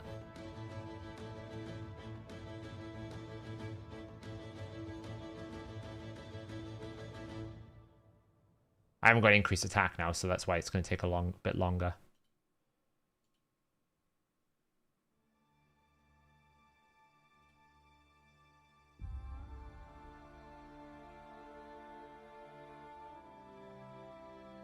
Wait, where's my buffs going?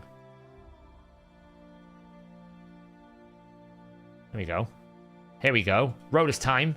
Rotos time. That's what we want. I can't wait to use this guy properly. Weak affinity now.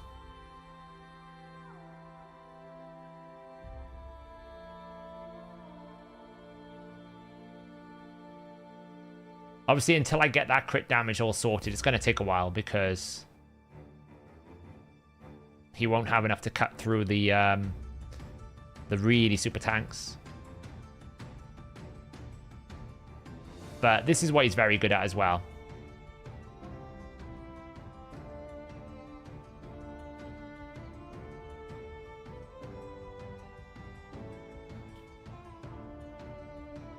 Cleanse that away. Leo's, not a problem. Why? Because unkillable doesn't work.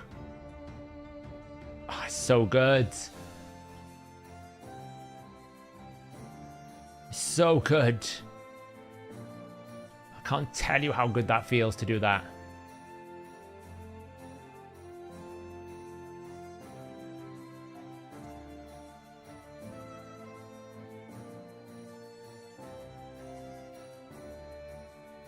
Oh, it's so good, honestly.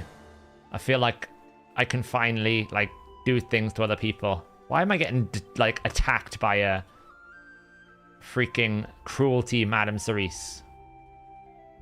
Oh, look at it go. It's beautiful.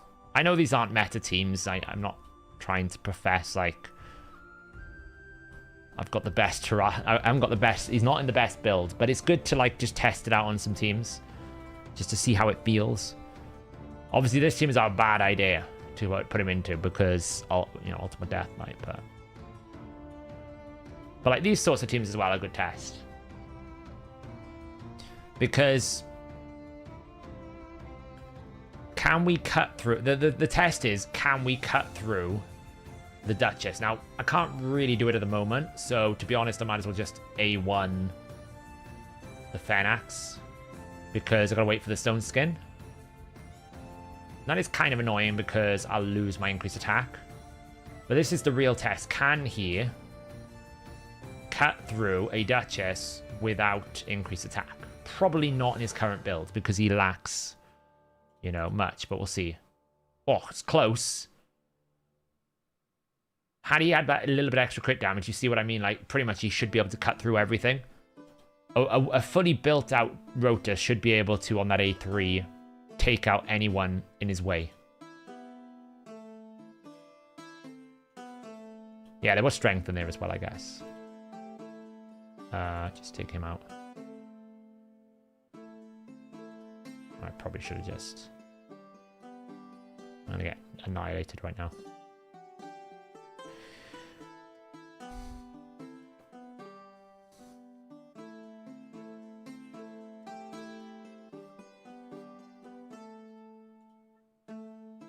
Down. down. Oh, so good. It's the rotational aspect of him that's going to be really, really good.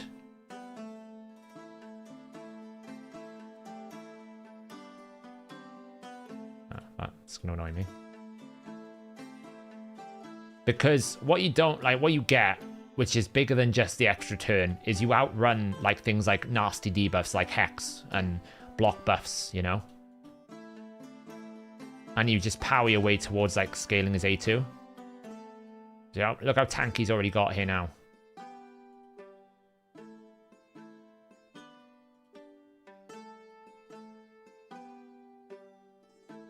Welcome to the Rotos Club.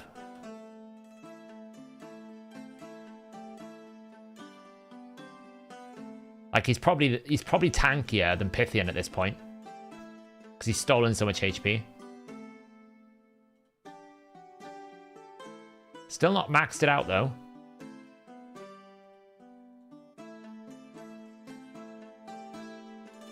I'll lose to this one, though. Watch this. This will be funny. I'll lose to this one. Ready? Watch it. 3. Boost. There. Shuzhang gives a turn. Oh, wow. I didn't die. I thought I was dead for sure.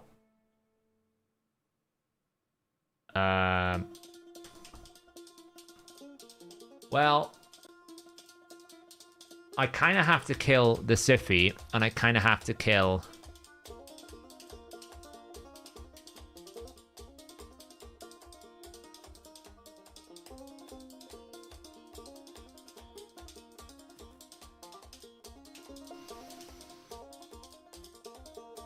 So I can either let them run out their buffs.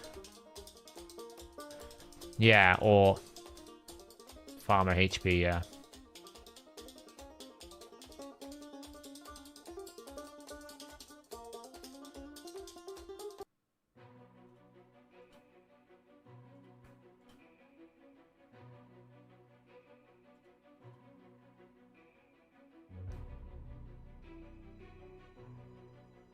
Man, that A1 is stupid. The amount of 2 meter control.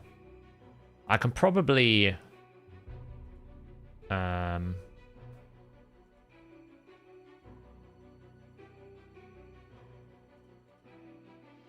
Oh, that's just GG now. Oh my god, Rotos is broken.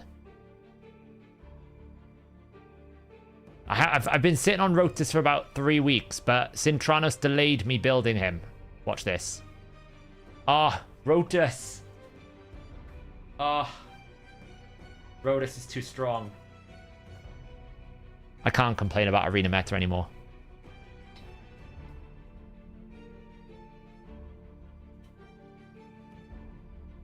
I mean, the Taras didn't seem to be doing a lot of damage. Now, I don't know whether that's just because I mitigated it all. Ah. He's so good.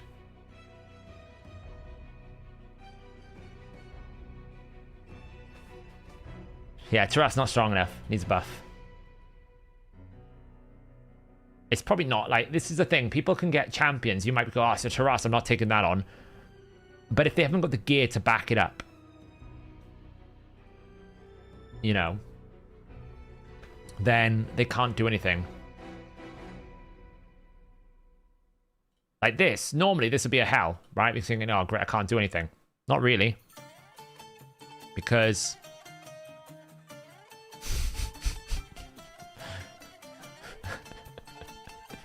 so fucking strong.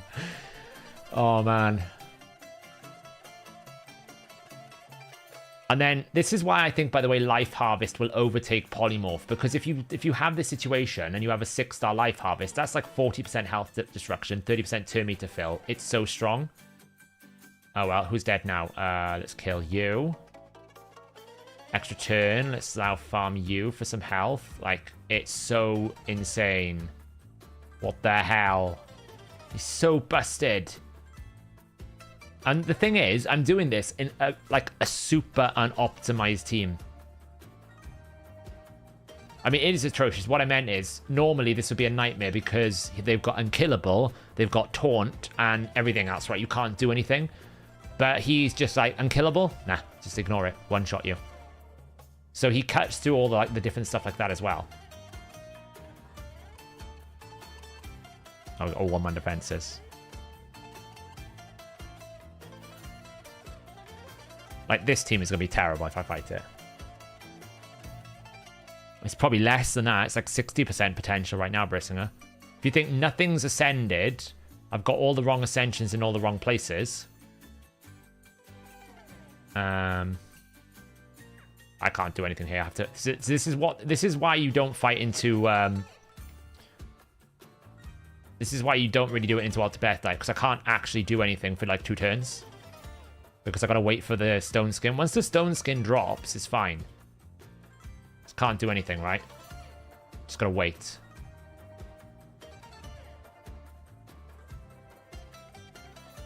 Which sucks, because all my buffs run out.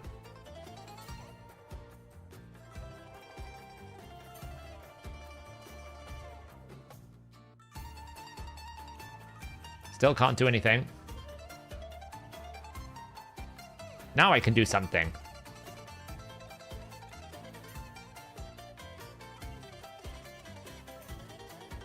Very little, but I can do something.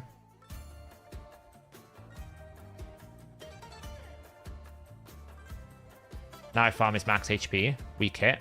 That sucked.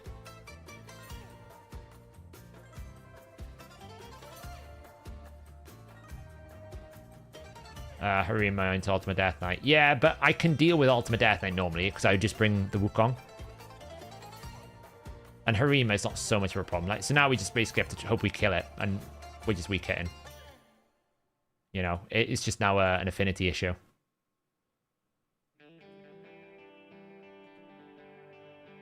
But I'm never going to lose this. It's just how long is it going to take me to win? Because he can't bomb. Eventually, I'm not going to weak hit.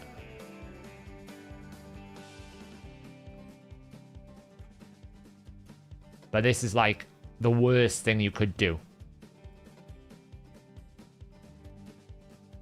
Is to put your Ultimate Death Knight in against this. I could be in trouble here, actually, if I'm not careful.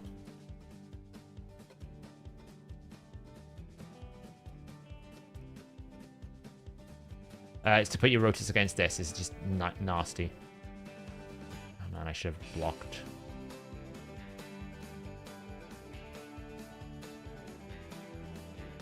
I don't even think I win, honestly. I'm not even sure I win this. I mean, probably eventually, because I can just keep draining his HP away.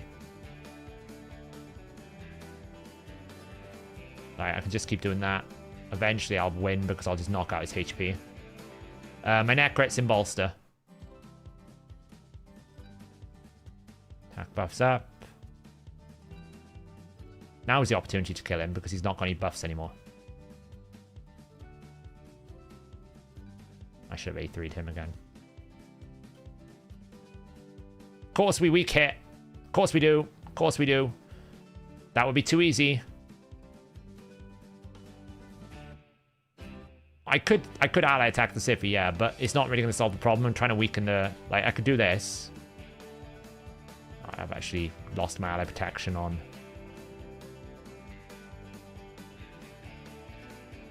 There we go. She'll revive him, but it's fine. The revive's coming. But he's lost most of his HP. So now I can just kill him.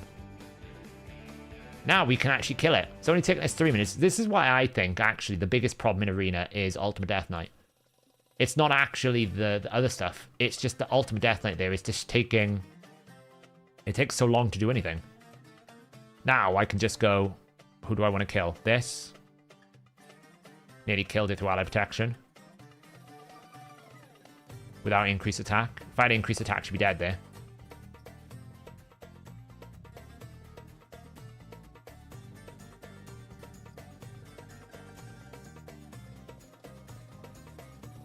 So...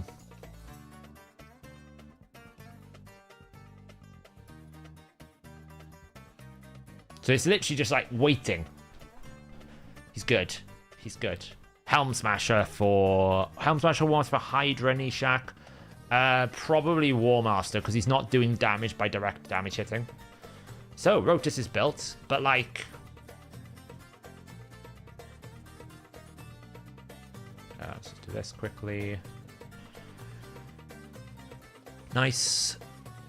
I can't collect that at the moment because I'm capped, but we'll see it. Did we get a Sacred Order banner? Did we get a Sacred Order banner? Collect. Collect.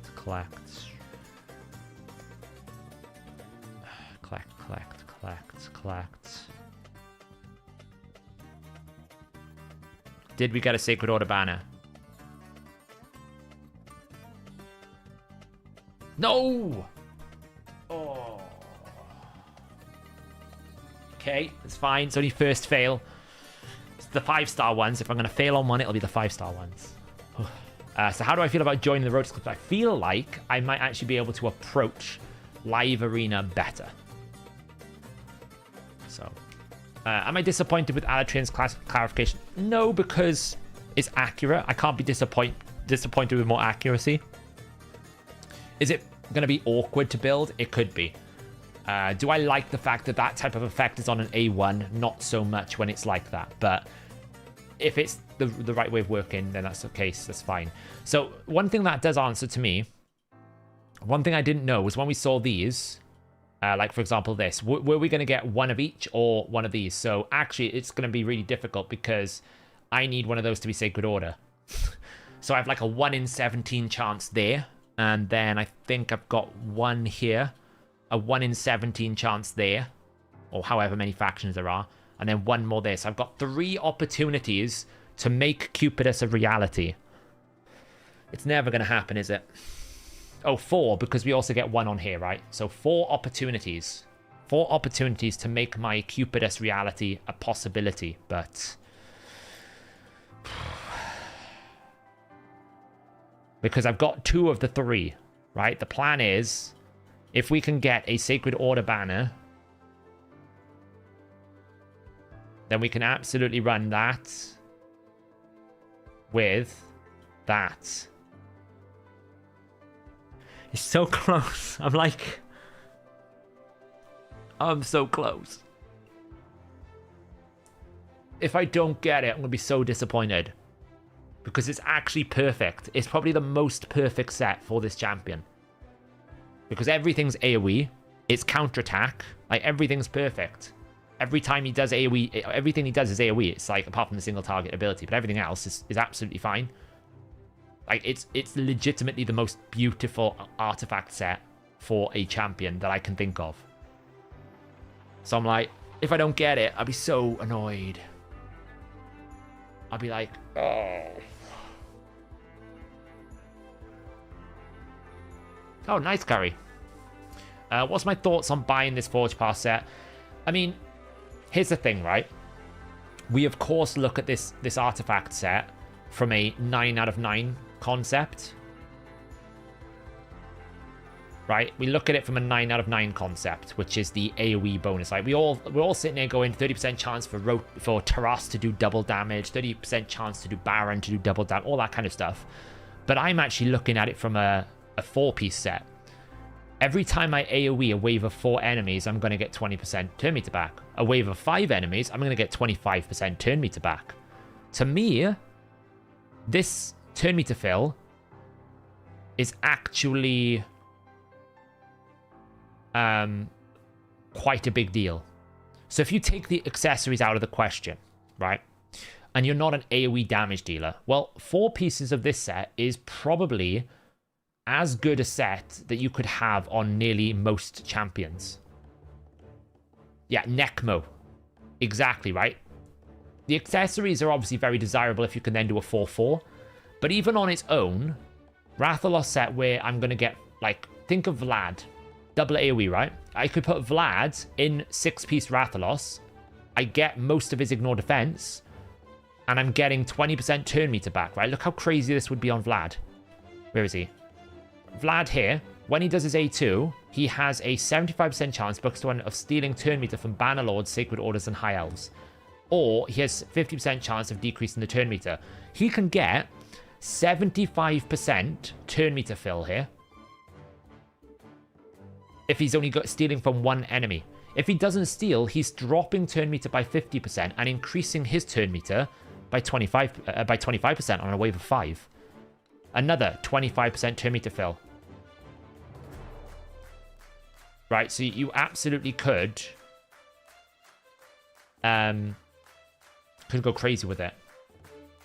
You have too many legendary champions with no books in them. How do you prioritize who to book? Champions that are going to progress you in areas that you're focused on. So, like, for example, I wanted to book Rotos because I want to progress in Arena. I wanted to book Alatreon because I wanted to progress in Hydra. I booked Mikage because I wanted to progress in Hydra. I haven't booked, I don't know. Let's pick a random champion down here.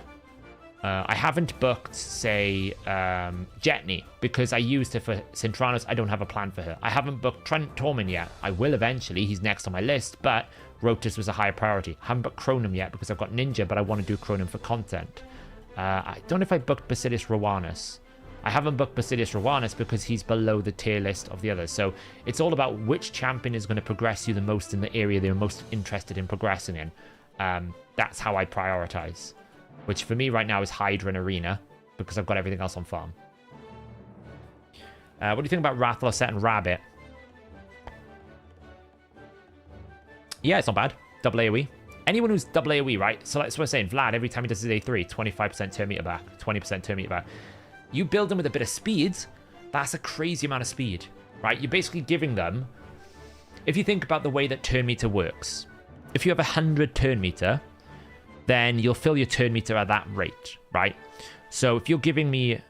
You can think of turn meter fill as basically instant speed as a stat. So when you're filling 30% turn meter, you're just giving someone 30% speed. It's just that instead of them taking it over a set of ticks, you're just giving it to them instantly. So it's the same, it's doing the same function, just one does it instantly, one does it over time. So if every single time I take an AoE attack, I'm gaining 25% turn meter, that means I'm permanently under a 25% turn meter speed boost, is another way of looking at it. That's why I'm thinking Rathalos as a Forge Pass, even though I think 12 or how we get like 24 accessories is nowhere near enough. Getting these materials and making multiple Rathalos 4-piece sets, I think is as good as anything else. And then if you are a AoE damage dealer, someone like Vlad, then you go and get 2 more pieces, make it a full 6-piece set, and you actually get the Ignore Defense. But even if you're not a damage dealer, the 4-piece is good on its own. And then if you do get some accessories, you do have the option to go all the way to the 9, if you want to really index into the AoE damage, or you go on a 4 and a 4, for Reflex, for Merciless, for Rathalos, for Relentless, for Rathalos, for Protection. You can, for Stone Skin, you can mix and match. You've got a lot of flexibility. So I think Rathalos set is actually, out of the latest variables, I think one of the most flexible ones, because just raw turn meter is more speed, right? Supersonic doesn't really give you a lot. So if you imagine, fills this champion's turn meter by 2% for each buff on the enemy. Okay, so if Sify does triple buff, she's going to do that once every 3 turns, right? So she might buff 4 enemies. So if she buffs 4 enemies, she's going to give them 3 buffs. 3 times 4 is 12 buffs. 12 times 0.2. You're going to get a 24% turn meter fill there. Okay? But that's going to happen over 3 turns. So actually it's 24 divided by 3. So that's an 8% fill per turn. Whereas if I just attack you with an AoE ability, I get 20%. I attack you again, 20%. So over the 3 turns, you're getting 24. But the Rathalos set is giving you 60. So the Rathalos 4-piece is way stronger than this. But this is pretty good if you want a speed booster, right? Because it carries more speed stat more than anything else. But until you get to like 6 out of 6, I don't think it's that investable, right? I don't think it's worth investing in until you get to 9 pieces, because that's when it gets really good. Then you get a Jintoro style passive. In terms of Merciless is quite good for... Merciless is like one of those things. I think there's actually some cool 4 and 4 you can do. Rathalos, I have an idea for a 4 and 4. I have a very cool idea for a Rathalos 4 and 4. I'm going to be testing.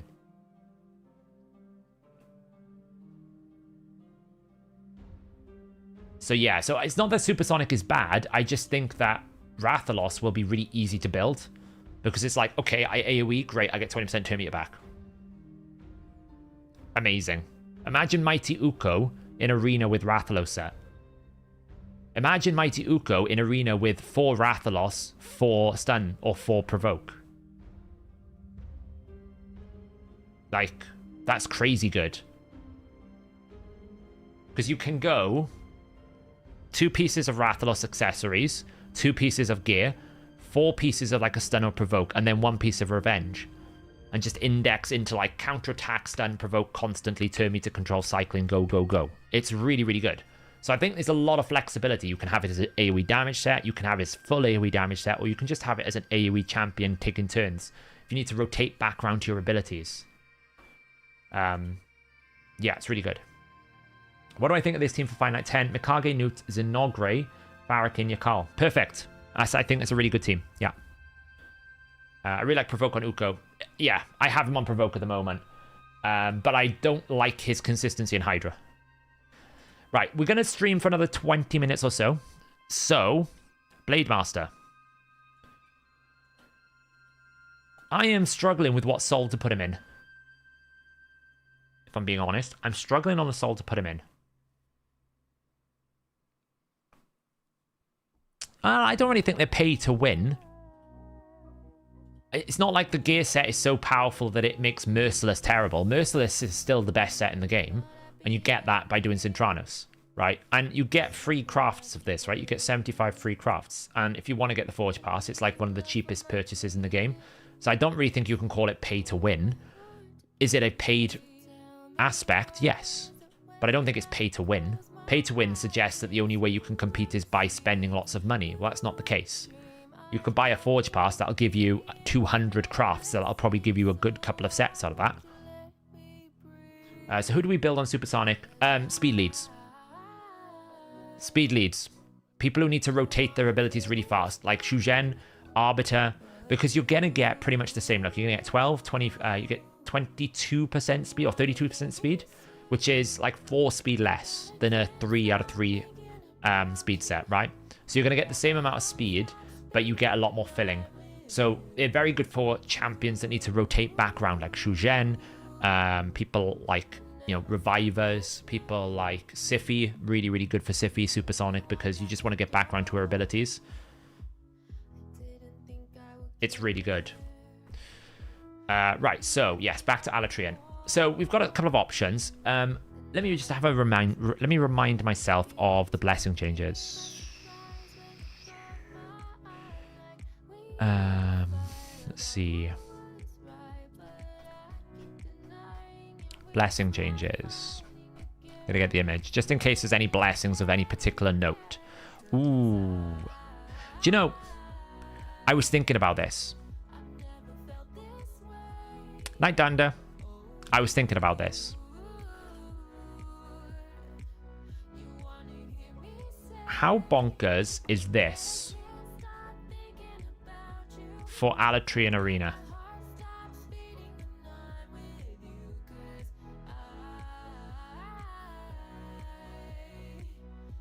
Just as a concept, I know reflect damage is pretty poor, and he does come with a shield, so that the shield component won't work, but there's plenty of champions that kind of ignore shields, like Barons, Jorgids.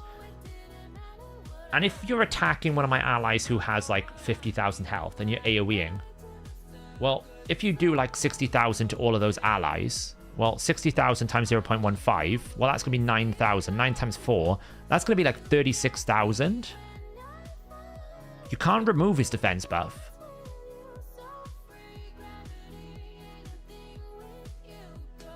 I wonder how good that's going to be in Arena.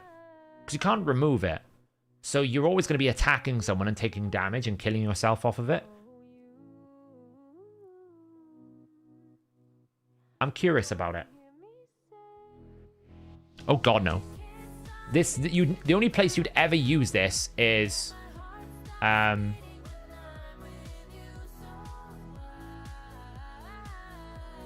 Oh yeah, it's only for bosses. Oh, you're right. Okay, scrap plan. You're right. Scrap the plan. Cancel it. I ignore everything I was saying. Ignore everything I was saying. But if you have a protected... The concept remains. If you have a protected increased defense, is that good?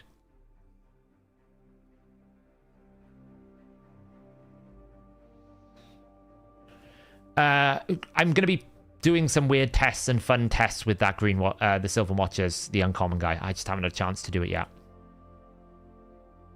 Heaven cast, I don't really think. It's good. That's rubbish.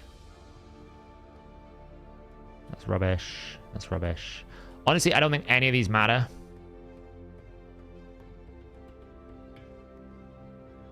Yeah, I don't think any of the new changes matter for him, so we're not going to change that. Yeah, you can't build him in protection set, but I wouldn't. You like the dark tech? Yeah, it's potentially really good, right? Because I originally thought about it, it was like, oh, well, it reflects terrible. But then I was thinking, well, most arena nukers aren't exactly swimming in high HP. So if you can put like a protection Siffy, I don't know whether you would sacrifice the legendary blessings, but it's an interesting concept. It might be good for like sort of like epic champions as an option for arena. Anyway, let's get back to this. What are our options here? Well, he doesn't debuff, so we don't really need accuracy. So that kind of disqualifies him straight away from Brimstone because this requires accuracy, so we're not going to go Brimstone, right? Polymorph, not really worth, only for an arena. Life Harvest, only worth an arena, not going to use that. Soul Reap, potentially. Temporal Chains, could be quite good. We're not going to have block buffs in my team, so maybe Temporal Chains is a good idea. Ward of the Fallen, if it was 6-star, I would entertain it. Aura would be great for like dungeons, but I don't have any plans to use him in any dungeons at the moment, so therefore, realistically, all I'm getting is... what is it? Like 30 times 1.5. It's like 4 speed. This is basically giving a 100 base speed champion 4 speed. Not really worth it. No, this is for Hydra. I'll be using him in Hydra predominantly. Lightning Cage, yes, but not really worth. There's a potential that I could look towards a Cruelty. Because he does have an AoE. But he doesn't attack all of his abilities, so that kind of devalues it a little bit. All the others, I don't really think are much value, to be honest. I feel like it's between Temporal Chains and Cruelty. What do you guys think? They won't, no-brainer. Polymorph will not be as This is the problem when people jump to conclusions. Polymorph will not be picked by majority of players now. They will go towards more powerful blessings like Life Harvest. They will go towards things like Temporal Chains, Ward of the Fallen. Probably like Lethal Dose will be used for poisoners. The problem is this is only going to be 1 times 20% unless you go Fearsome Presence 25%. You have to go so deep to get a very small chance that I think people will quickly realize that actually it's not as valuable as it once was. Right now, it's rolling 1 times 20% every single time you do an effect, which is why a 5% feels like it's 100%. People are just not going to keep it. They're going to want to go towards stuff like Life Harvest, which gives them so much more agency. They're going to want to go to things like Temporal Chains, gives them more speed. Ward of the Fallen protects them better. You know, things like Lightning Cage gives them a protection against buffs, bonus damage, aura effects. You might keep one polymorph. You might see that people who don't generally need to do an ability and don't generally want this, or maybe have already got in the team, will have a polymorph. You're not going to take your DPS champion and put polymorph in it. If anything, you're going to give them Crushing Rend. Because it's more damage. Your poisoners will take Lethal Dose. It's more damage. Right? You're going to take those effects. Or, like, for example, you might take the one where you deal bonus damage when everyone's dead. Polymorph will be so inconsistent now that it's only one roll of 20%. People will move away from it, I think. It might even remove Polymorph as a priority buff. I'd be more confident saying Polymorph will be less picked and not picked at all than picked more. So, yeah. That's my opinion. And it's only because there's a lot of people saying, oh, you haven't changed polymorph. And it's like the fundamental change from going from 1 times any effect to 1 times 1 time is huge. Right? Imagine you could roll fear over and over and over again. We'd think fear is the best thing in the world, but you only can roll fear once, so we think it's the worst thing in the world.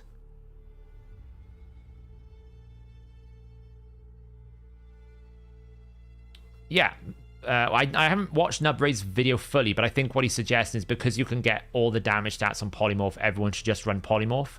I don't think that will be the case. I think people will pick other things. I think they're better. Like, people just don't pick enough Life Harvest. Life Harvest is one of the most broken abilities in the game. When you revive an enemy, I destroy your max HP by 40%, and I fill my champion's turn meter by 30%. Even if you block revive, you get this effect. Life Harvest is so strong in Arena. It is so strong. The only downside is you don't take it because you lose your damage stats. If I'm picking my nuker, like Rotos, that's what I want. Because I get turn meter. I get back to my abilities. You just don't, like, I take it on Vlad. I don't like taking it on Vlad because I lose attack and crit damage, but I take it on him because he just gets so much turn meter.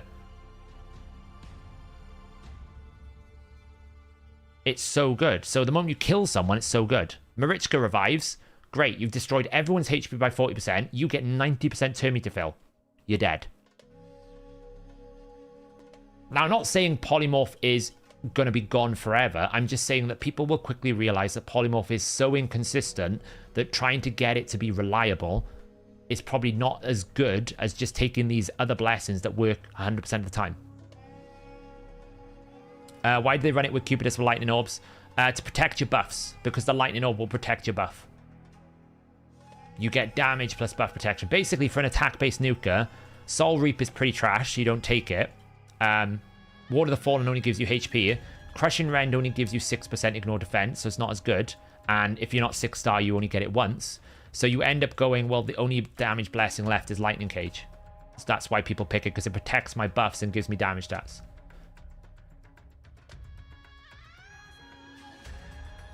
Yeah, Temporal Chains is very good as well. 15% speed reduction, and on top of turn meter drop, it's strong. So I just think when people realize that there are better blessings that do things more consistently, they'll move away from polymorph in favor of just being able to do things in the fight.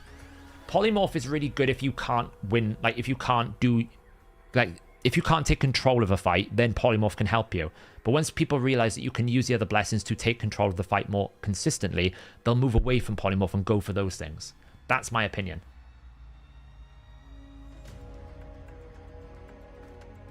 The problem with Soul Reap is Harima stops it. It doesn't ignore shield. It doesn't ignore unkillable. It doesn't take the target's full maximum HP. So, for example, if you get someone down to 5% health left, so it'll do 5% of their health. Well, if Harima's there, you only do 5% minus the ignore defense. If there's any form of like shielding, well, it doesn't ignore the shield. So what you end up happening is the concept is it's meant to execute someone, but it doesn't. So therefore you just don't take it unless you have someone like Constantine whose passive will execute and block revive, right? So if you kill someone with Constantine with Soul Reap, you'll actually block revive them from the Soul Reap. It's only those, or Nithri. Those two champions I would lean more towards Soul Reap, but because Soul Reap is so inconsistent in killing someone, you just end up not taking it because you just don't get the consistency that you want, especially when Harima's there. Wait, why the hell is Newton Swift Pipe? The Optimizer says it was the best build shooter. Don't shout at me. The Optimizer told me. Yeah, so what I think Soul Reap should do is it should calculate on the target's maximum HP, not their current HP, so that if I get them in the threshold, I'm dealing 100% of their HP. It should ignore shields, and it should ignore all boss effects, and it should be... and that would be fine. But because it doesn't ignore the... It doesn't say it. It says... ignores defense as well as all damage reduction skills, effects, and buffs. It needs another sentence here that says, excluding bosses. It doesn't work on bosses, which means when you take it into Hydra, Hydra has an AoE damage reduction. This is coded as an AoE effect. So what happens? My 5% current maximum HP gets slaughtered by a 54% damage reduction, or whatever it is, a 45% damage reduction from the 4 Hydra heads passives, and then it only does like half the amount of damage it should do. Also, it doesn't execute bosses at 20% because the bosses will cap enemy max HP damage by, quote, 10%. So it loses its value there as well. So I like the concept. The concept is you get them in the threshold, you execute them, and the only counter to it is unkillable. But the problem is because it doesn't do it based off the maximum HP, it does it based on the HP that it triggers on. So if you get them down to like 2% HP, it will do only 2% of the damage. Well, if you've got someone like a Baron ignores shield. He doesn't get rid of it. So they might have a 10% HP shield, but it does it based on 2% of their maximum HP. You never kill them. Ignore the shield, 100% max HP, and ignore the boss effects, and Soul Reap is really good again. It's just basic stuff. Is that for you change the suggestion for updated? Yes, Laz. Once we've talked about it, we're going to have to do a full review. It's going to take a while because we've got 820 odd champions to go through, so we're going to have to try and figure out all the ones that changed and figure out if things need to be added, so...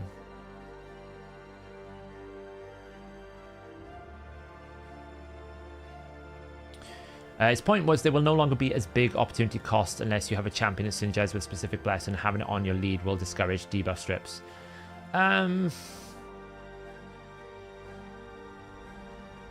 Is no longer be as big of an opportunity cost unless you have a champion that synergizes with a specific blessing.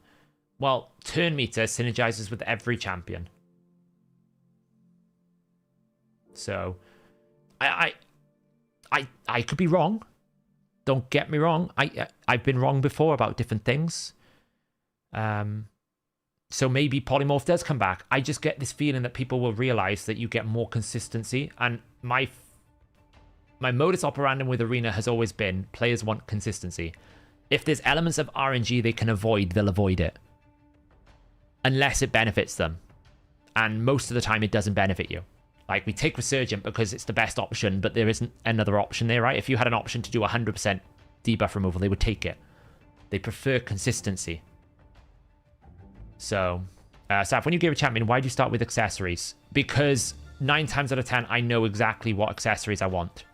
So if I need accuracy, I'll pick an accuracy banner that's got speed. If I need damage, the ring's easy to pick. If I want damage, crit damage amulet. So I can pick exactly what I want and then exclude that. So the optimizer only has to worry about the top row. It makes the optimizer much more efficient and more accurate. So, yeah, Nubs probably understands how it works. Nubs is really clued on. I'm not saying he doesn't know, or I'm not saying anything negative towards Nubs. I think, you know, I know he fully understands how it's going to work. And he could be right. He could be right. I'm not saying he's wrong.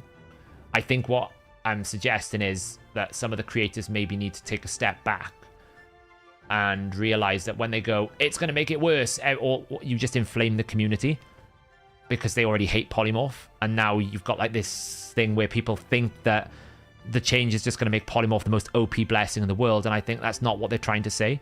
I think what a lot of the creators are saying is you didn't fix the fundamental problem of polymorph itself.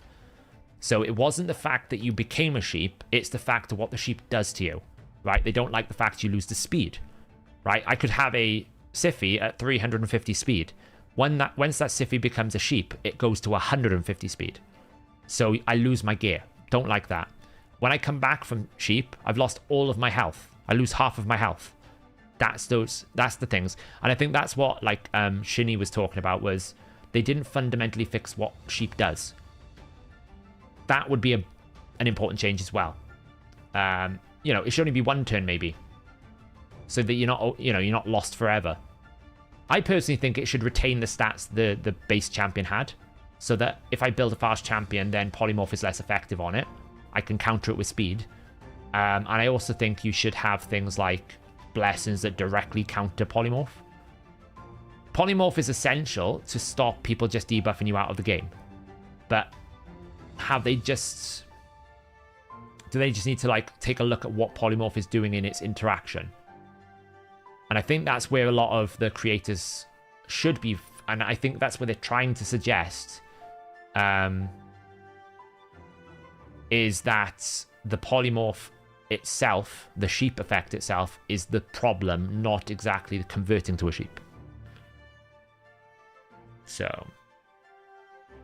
hey Saf, I know I'm late on stream. What do you think about the new fragment mechanic? because I already hate the idea of playing adding one more randomized item currency. It really depends on the details, Bindus. We haven't got enough details right now. How many fragments do we get per chest? What's the drop rates of the chests? You know, how much quantities of those items? I'll be honest, if I trade 200 of my tokens and I get 20 bros, I'd be really unhappy, so we'll have to see.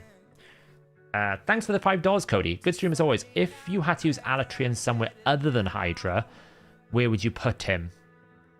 Dragon 10 hard he's very good for, right? Because what will happen is when he comes into Dragon 10 hard, he's going to get, when he gets to the boss, he's going to get all those poisons straight out the bat, right? That will fill his turn meter, so he goes above everyone else. Then he comes in and cleanses all of the people, places a protected block debuffs, and then he helps keep them alive afterwards. So probably a very good idea if you don't have someone like a Stultus that can abuse the mechanic to do it into Dragon 10 hard. Very good. Very good into Griffin. Sorath. Bosses that like to steal your buffs, well, they can't when it's protected. Agreth. This is crazy good for Agreth. Agreth dumps the poisons on you. Cool. Look at all this turn meter I'm going to gain. I'm also going to heal when I cleanse it, so I'll heal myself back up, and then I can put a shield on everyone. Great. Let's go. So those areas where you... Yeah, it's because I swapped the playlist, Kwanzaa. I need to find new playlists. It's fine. Because he does protected buffs, and because he's got that cleanse, it just means that any scenario where you're going to get lots of debuffs, and you need to cleanse them, and then you want to be protected and healthy afterwards, he's going to be absolute god tier. So, can Ruark do the same job as Stultus on Dragon? Ruark doesn't cleanse, does he?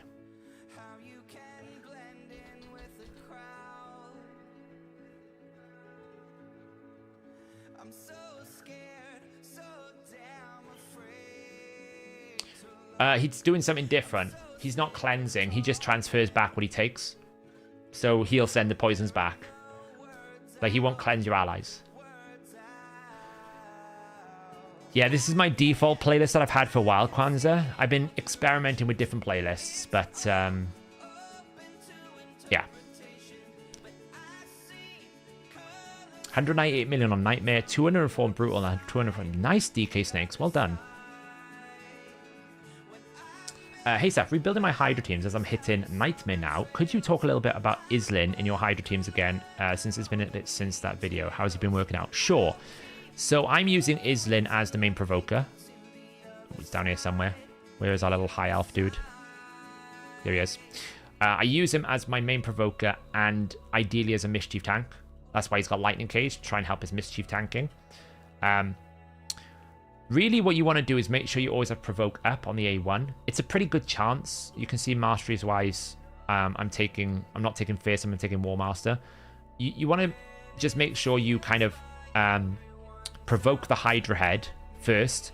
And really, I would suggest you only use this ability if you need to stop the Wrath head, right? If you see the Wrath head counters going and it's about to proc, you put this on. If you put this on, nobody's ever going to die. But be careful. He likes to kill himself from... He essentially trying to help others kills him.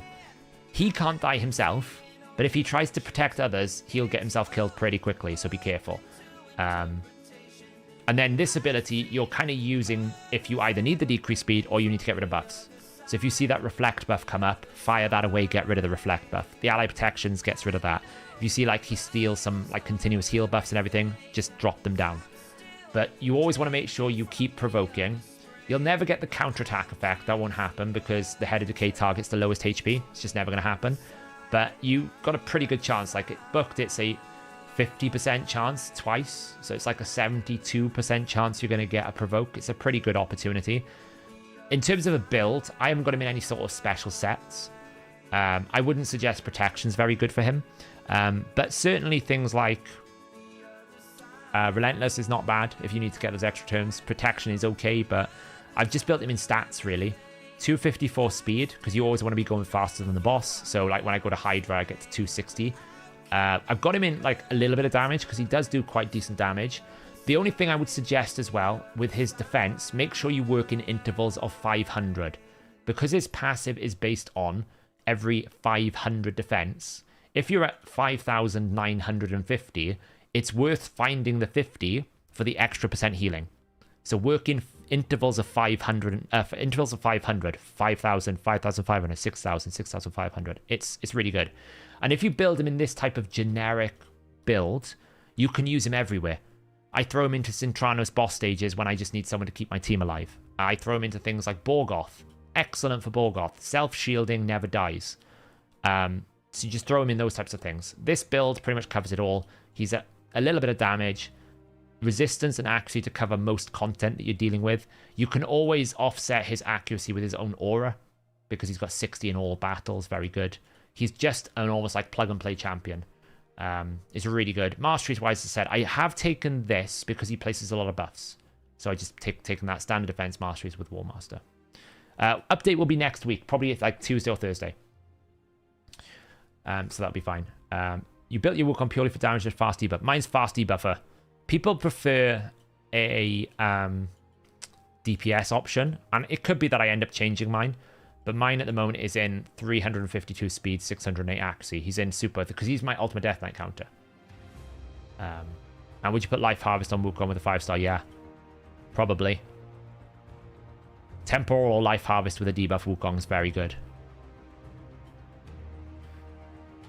Is that perma super raid update? Yes. Yeah, next week we should get the rebalances. Fortress damage should increase.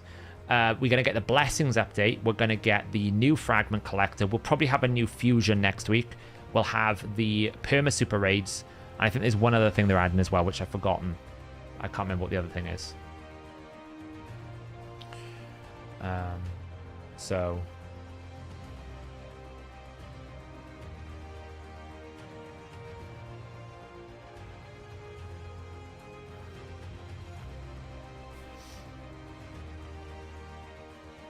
yeah, I mean, the thing is, his cooldowns are so low. 3 turn, 3 turn. So, and because he revives with 100% turn meter, he can be very annoying. You think, oh, I finally killed him, and it's like, oh, no, I can't. Oh. And it just keeps coming back and killing you and killing you and killing you. It's really frustrating. So the more, like, the reason why I went Temporal Chains is I used to build him with a slower team. So my problem was I couldn't bring any more turn meter, so Temporal Chains was a way to mitigate that because it would slow the enemy down. It's not really that efficient, but that was what the direction I was trying to go to. Other than polymorph, is there any other drastic changes? No, Soul Reap's the same. What I will say is I've got a very crazy idea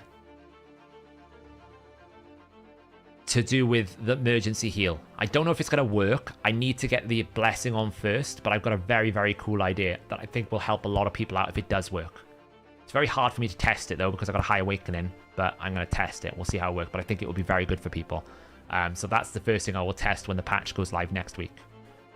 So let's finish this out then. Before, I know there's loads of questions going on. I'm happy to answer all the questions, but I do need to end the stream a bit earlier today. Not Rathalos, no, something else. Alatreon. It's basically, for me, tied between Temporal Chains or Cruelty. For Hydra specifically, Life Harvest for Arena, but I don't really think I'm going to use him in Arena. I can't see me using him in Arena.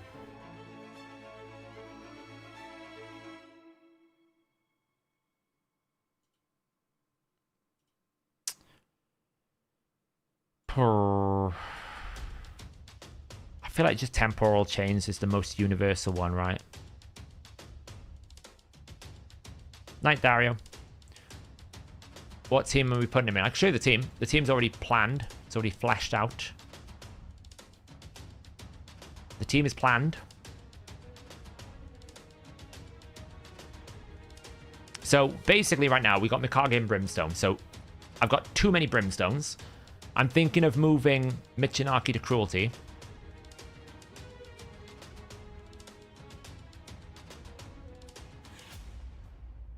Like, so basically we got to decide what do we put on.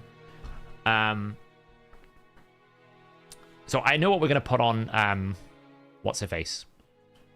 We're absolutely going to put on Nergigante Archer, Lightning Cage. That helps to be the Mischief Tank. So we're going to put Lightning Cage on Nergigante Archer. I think Michinaki needs to change to... Oops. Michinaki needs to change to Cruelty. And the reason why Michinaki specifically to Cruelty is he double AoEs, so he can stack it better. He's got 2 attacks there and 1 attack there, so I feel like he can stack it better. Honestly, I'm tempted to get rid of Warmaster and go Helm Smasher with Michinaki. And just go and index into more damage. And I don't know if I've got any Merciless here. But, like, if I can get him in, like, 6 Merciless, that would be really nice. See, I do have a Merciless banner. It's HP. It's not great. Do you know what I wish we could have here? Sets filter. It'd be so easier if I could find, like, a sets filter here.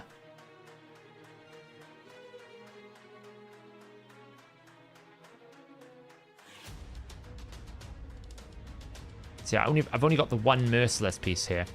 Unless it's in my inbox. Let's have a look.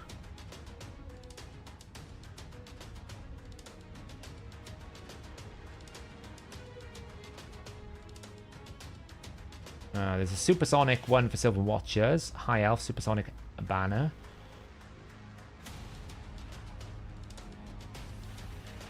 Ooh, there's an Orcs Supersonic. There's an Orcs Merciless.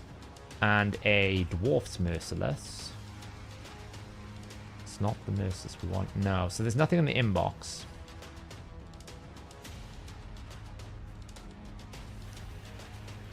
Yeah, the only thing is, if I change him to Helm Smasher, I have to go lethal. Right?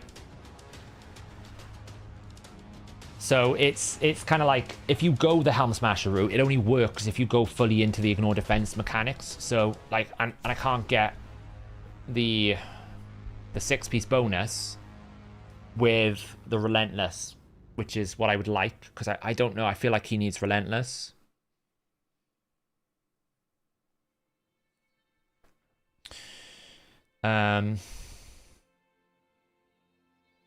So, like, Michinaki in Relentless feels good, but maybe Michinaki in Lethal is better. This is where I need Dutchy to kind of tell me, just go Lethal, it's so much better than Relentless. Because, to be honest, I don't need him for the Hex, I only need him for the decreased attack. So actually, I want him for the A1 damage more than anything else, and his counterattack damage, so probably just go fully into the Lethal side of things. Which, if we're going into that, like, it's a shame he's only 2-star, because Crushing Run would be beautiful. What's the bets they're not going to make Phantom Touch's multiplier based on this champion's attack, defense, or HP, right? They won't make that dynamic.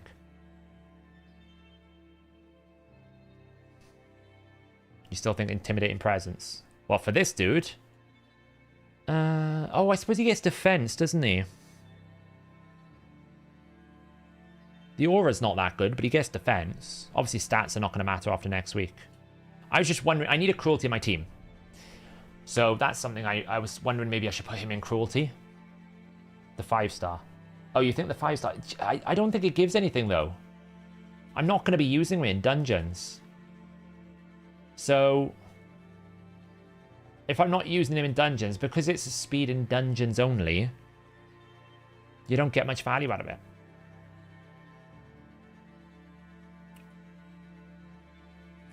Yeah, I feel like he goes to Cruelty. Oh man, I have to wait for the refresh. I'm not paying 300 gems. So I have to wait for the refresh from him. Lydia would need to come out of Brimstone.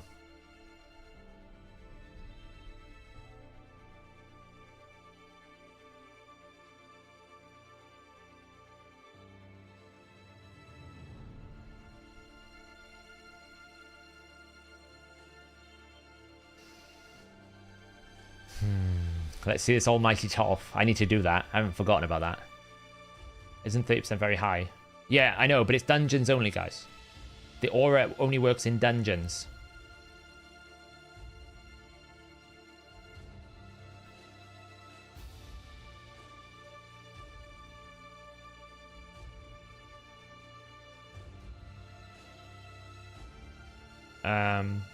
Sorry, who are you saying Intimidating Presence for? Are you saying it for Mikage instead of Brimstone? I'm so confused.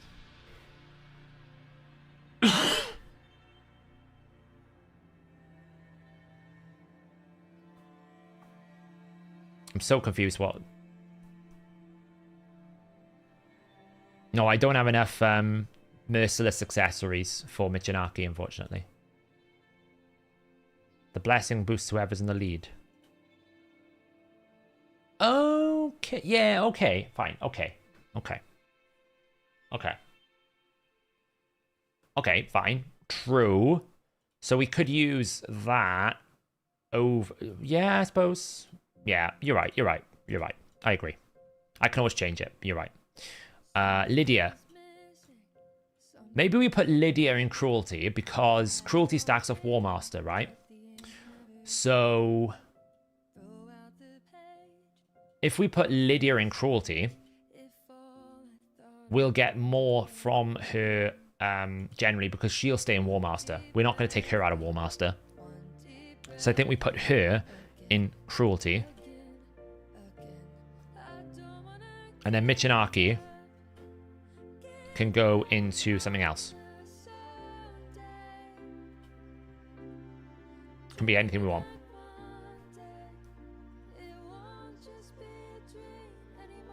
Yeah, I was just misunderstanding. I'm dumb.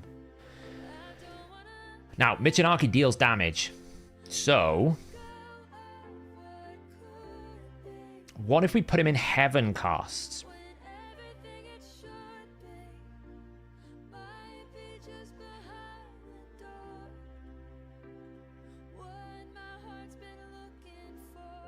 What if we put him in Heaven Cast?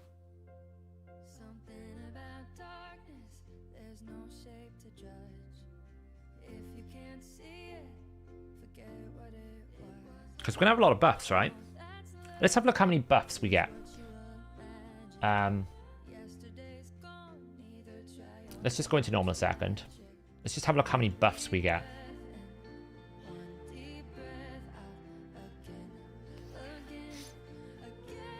Right, so we're going to basically boost this up here. I haven't put Masters on Lady Mikage yet. I need to do that. You're going to do this. You're going to put buffs. So we're already at 4 buffs.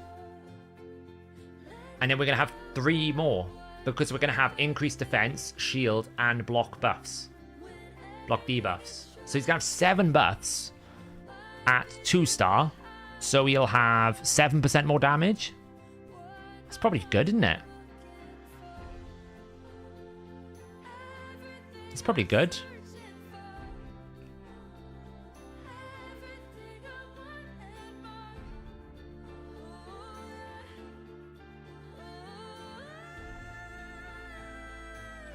I think that's good.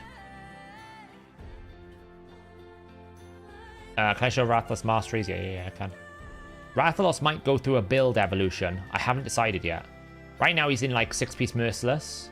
And he's in like counterattack to try and counterattack with the A1 a lot. This is Clan Boss Masteries. It's going to change, I think. I think I'm going to change them. 2-star. No, 2-star. Oh, yeah, 2-star 0%. Sorry, it's 3-star, isn't it? Okay, so it's like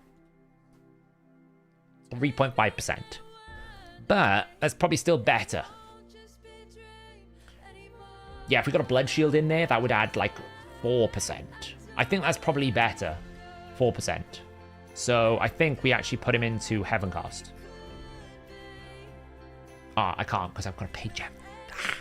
Good thing is a free refill coming. Yeah, we could like find a really good like he's not replacing that one, like Blood Shields.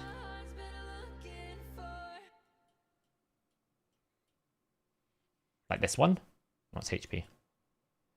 Maybe I have something in my vault because there's a HP Shadowkin one in my vault. Not really what we want. Do I have a crit damage Blood Shield?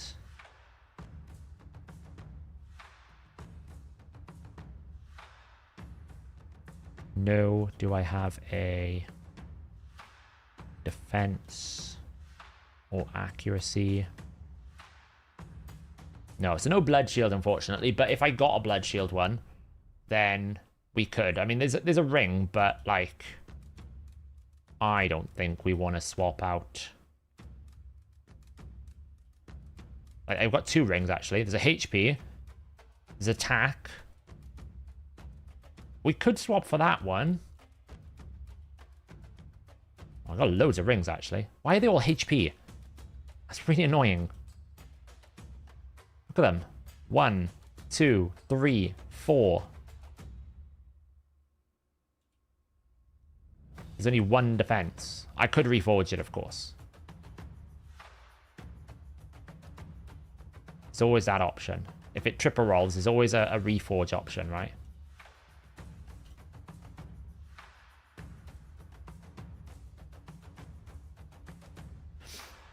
Who do you think is better for clan boss, Jintoro or Rathalos? Jintoro, because he's got debuffs. Probably. He's got weaken, right? So you're always 25% less damage with a burner with Rathalos. You sure you don't want Mitch built to smack in that team? I will. He needs rebuilding. Brissinger. This is going to need a rebuild, but actually I don't want to rebuild him yet. I want to rebuild him after I've done a bit of content on it, Brissinger. But I will rebuild him. I think I'll go toward... My gut is telling me, and some basic math, that the build I can change him to is going to be so much better. You can give a lot of free accuracy with ally attack and passive. I'd want him lethal. Yeah, absolutely. Like he doesn't need this much accuracy when we're going to get an accuracy aura and lots of different things. Right. So Alatreon, he's got he's going to give how much is he going to give us actually? So he's going to give us 15% of Mikage's accuracy. So we're going to get a bonus 12 accuracy from that aura, which is nice. Right, masteries wise, how do we do it? So the thing about Alatreon Blade Master is he's going to buff. We want to extend the duration of those buffs for as long as possible. So you absolutely want to go down this left tree, but he doesn't debuff. So you're going to want to go Steadfast. He doesn't really heal other than himself. Right, he only heals... Oh no, he does heal on the A2, does he? No, he only shields. So we're going to want to increase the value of shields. And then you're probably going to want to give him turn meter when buffs expire. And you're probably going to want to give him a chance to extend that because you want that. Right? And then you also want to take probably Laura Steel. Or you can take the shield value. Right? These here increase the amount of heal and shield. Fine, take that. And then I would suggest you want War Master.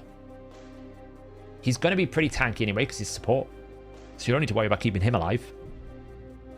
So you're going to want War Master like this. And then really your last choice is what you do here. He doesn't debuff. So Sniper and those are not going to help you. Like Sniper's not going to improve the chance of you extending the duration of your buffs. So that's really not going to work. You could take Spirit Haste if you're going to get people dying. Probably not ideal. Or you can just take Kill Streak, which is kind of like the last one's a throwaway. So this last one here is a throwaway. You just do what you want. Do you want to basically build a little bit more speed in case someone dies, or do you want to build more damage in other areas of the game? It's very small. You know, I would definitely take Laura Steel because you're not going to want to take this. Pointless. This is okay, but it only applies to... Have they updated it? It might work against True Fate opponents. So there's a potential you could take that if you wanted to. It depends what set you build him in with Laura Steel. If you're going to build him in a lot of like variable sets, then Laura Steel will give you a lot of stats because variable sets give you more stats than most.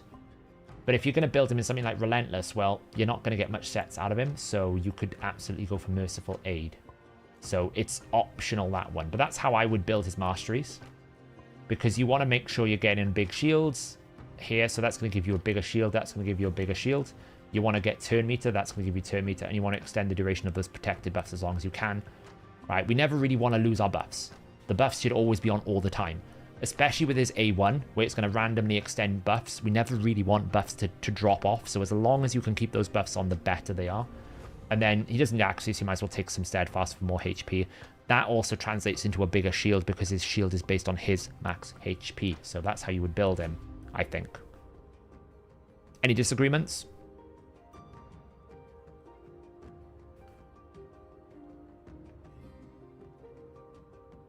I think that's pretty good. The only question really comes into town is, what set do we build him in? I'll build these in a moment once I've decided what set, because I don't know what blessing I want there. I will build the masteries down here, though. We're definitely going to take that. Definitely going to take that. Definitely. Wouldn't you rather go stats than turns? I don't think I'd go relentless. I haven't decided. Yeah, that's what I need to look at.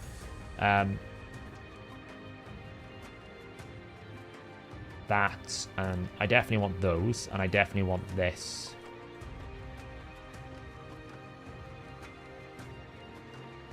Building the basic masteries that I'd want here. The rest can be fleshed in. Right, this, not really worth. This, not really worth, doesn't heal. This, probably good. I'd say this is better. This doesn't work. This doesn't work, this doesn't work, this doesn't work. None of that works, so we'll take this. This is better. And then these two slots we leave last. So whenever I choose sets now on a champion, I'm also going like, okay, well, let's do the obvious. Are any of the new variable sets going to be very good for him? Is the Rathalos set good for him? Well, he only attacks AoE once every 3 turns. Right? This is a 3-turn cooldown. He's only going to AoE once every 3 turns. So really, you're getting, what is it, 20%, so 0.2 divided by 3. You're getting 6% turn meter. Probably not good for this 4-piece. He's just not going to do a lot of damage, so Rathalos set we disqualify, not very good. Same as Merciless. We're not going to do damage here, but do we want reflex? Probably not. I would rather take more turns. More turns means more extensions. Now, Supersonic could be interesting. Does he get turn meter when an enemy buffs? Is it valuable? I don't think so. So I don't think that's really valuable either. So I don't think any of these new 3 variable sets are any good. Stone Skin, not so great. Protection. Now, Protection is good if you can get 9 out of 9. Because even though he's got protected buffs, you want the damage bonus. He's going to give 3 buffs to people. Well, that's 15% bonus damage. So the question is, do I have Protection? So you go in here and you go, okay, filter the rings. If I don't have 9 out of 9, Protection is not worth it. Right? Protection is only worth it if you can get 9 pieces. So do I have a Protection ring? No. Do I have it in my mailbox? That's the next question. Probably not, because Hydra Clash is awful to me. All I keep getting is attack amulets. That's all it wants to give me. Attack amulet here, attack amulet there. I don't really want it. A supersonic banner, supersonic ring. I do have... So, you know, we were just talking about defense-based... I was just talking about Blood Shield on Michinaki, and I didn't have something. The cat says I was wrong because... we do have something. And this is using this inbox feature, guys. If you don't know about this inbox feature, it's very handy if you're a player like me who hoards everything, where you don't have any space. You can have a quick look to see what is actually in the inbox. What is that item? And there's a defense-based speed, Shadowkin, Blood Shield. Now, if we're taking Heaven Cast on Michinaki, that's 0.5% damage. That there is 0.5% damage. Very good. Or, if we're squishy, that's a 15% heal there. So yeah. So, that's a very good feature if you are like me and you hoard everything. And I hoard everything all the time. Do I have a protection? No. So, protection set on him is not good.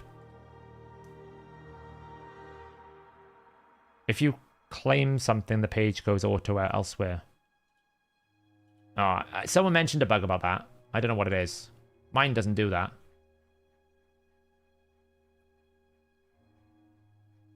Like, once I live refresh...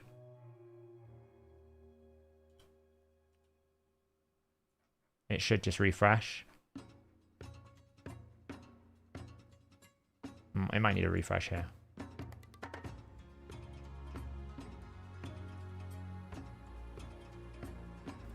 Yeah, you probably just have to reload the page. I just need to check if it's caching it, not resetting it when it actually refreshes. It's fine.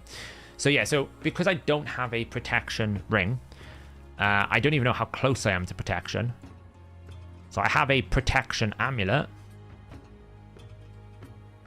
Do I have a protection banner? That's merciless. Doesn't look like it. No. So protection set's out the window. And it's not worth it unless you're 9 out of 9 because you're already protected anyway, right? So as much as protection sets give you good stats, the protection chance is like guaranteed for me anyway, so it's not worth. So then you're into, okay, well, stone skin, don't really need it, not worth. So it's like, actually, all of the main sets are out the window. So your real choice then with this is, do I go damage, which is a lethal build? And I would suggest no, because he's HP based. It's not going to do much damage at all. That's not to say you shouldn't build him with some damage. It's just not worth it. Doesn't Merciless mess up a lot of unkillable speed tunes? It can do if you can't afford... Like, you can't put Merciless on champions that need to use skills in specific areas, and you can't put the Relentless component of Merciless, the 9 out of 9, if you have an increased speed buff in your team. If you're an unkillable team, you're probably fine. Why protection on him? Protection on him would give you... damage, right? 9 out of 9 protection. If you place a buff on an ally, you give them 5% damage per buff. So he puts 3 buffs out on all allies. That would give you 15% damage on all allies. Only at 9 out of 9. But because he's already protected, that's what I said. It's not worth it unless you're getting 9 out of 9. Guardian's a good shout. Yeah, Guardian's not a bad shout. The goody but oldie. Guardian would be quite good because we'll just drain some damage away to us. And he will keep himself alive pretty comfortably. Do you think it's worth going from tomorrow or wait for the new fusion? I would go for the lunar points only, Joshua. It's not a progressive summon, so I would do what you need to get to your lunar points if you're doing the lunar event. Otherwise, I would skip it completely. Guardian's not bad.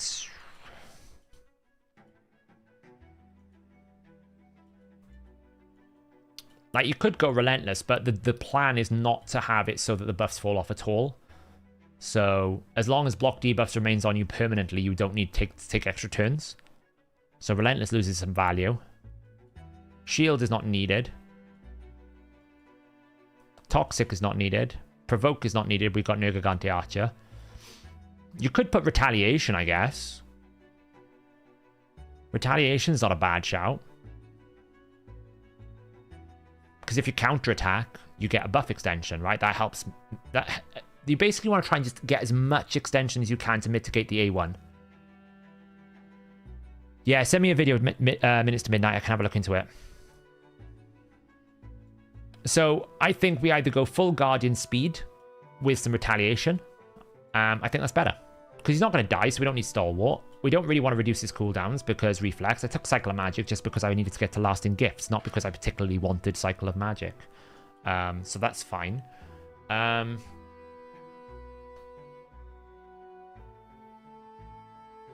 The cat's opening and closing the door again.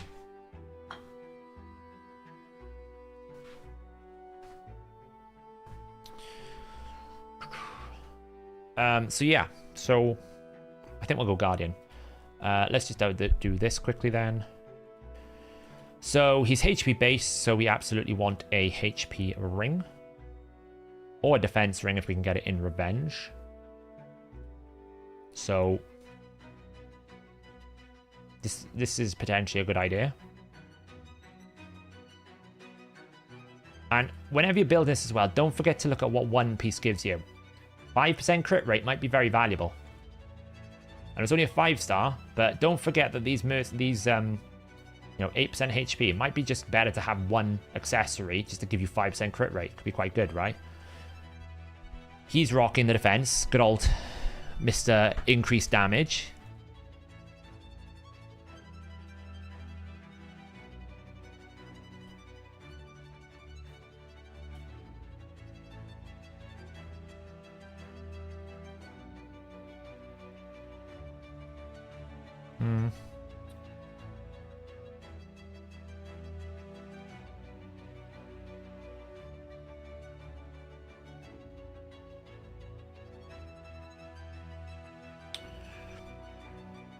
I think we'll get an announcement this week, if anything.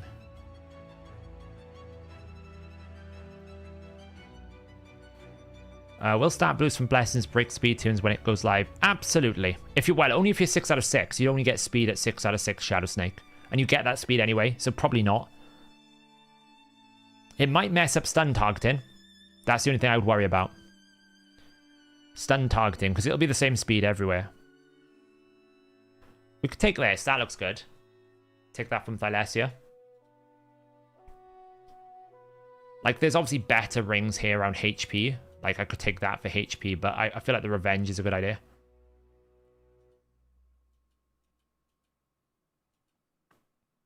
You should be getting speed anyway. It won't mess up anything. You're not getting more speed. Like, if you're already 6-star, you're getting it. Speed won't change. Every champion got speed. You don't get more speed. The only thing that will matter is if you're... if you've got a 6-star stun target and then you get loads of HP, does that break it? That's the only thing that will matter.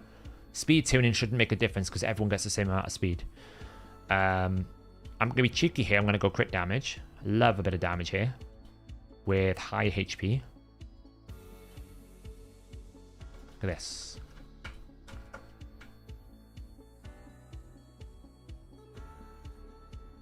We could go... See, Supersonic could give me 20 resistance if I wanted it. I don't really care about resistance. I just want, you know...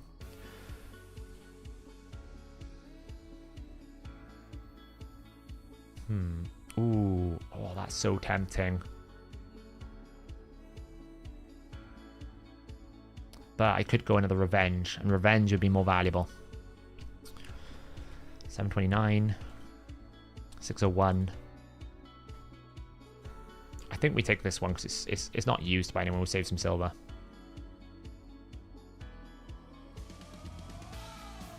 And now, speed-wise, we want just as fast as we can here.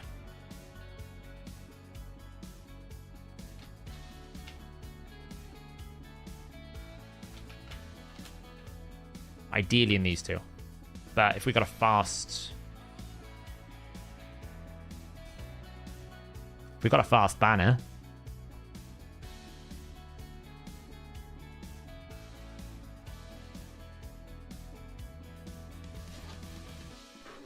You are running the risk of falling off this thing, Cat. Yeah, but not significantly enough cost us. It's only like 10%. It's really small.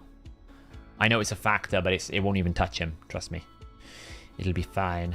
So that's 17 speed and HP. This one's defense, but it gives me 23 speed. That one's 20 speed and resistance.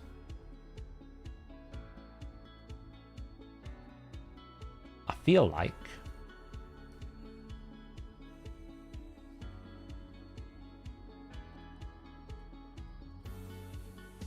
I'll use the optimizer in a second. I always do my accessories first. Just Rotos all over someone.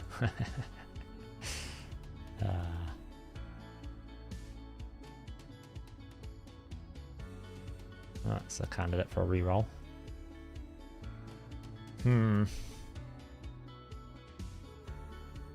Attack's useless. I think we just go with this one. 23 speed, you can't knock it. I know it's defense, it's not HP, which is going to hurt him a little bit, but we don't mind a bit of defense here. So if we're going to go Guardian set with Retaliation, Laura Steel is pretty useless, right? Because that's not going to give us any stats. And Retaliation doesn't give us any stats. So this is what I was saying about earlier, right? This is only good if you take the sets. If you're not taking the sets, I might as well take this. Get a bigger shield if they're under fear. And probably like this, just because that's really useless. Okay, so that being said, now we can go over to here. We can find Alatreon.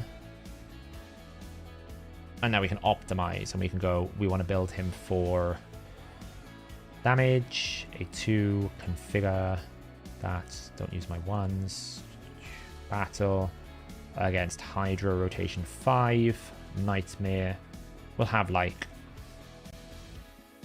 10% destroyed, decrease defense, weaken, we will have an aura of 85, he will have increased crit damage, increase strengthen, speed, increase defense, increase attack, you name it. He's got everything.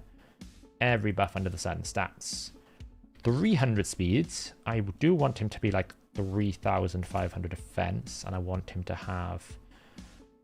That should be fine. Slots. Don't want you because we've figured you out. Defense, attack, HP.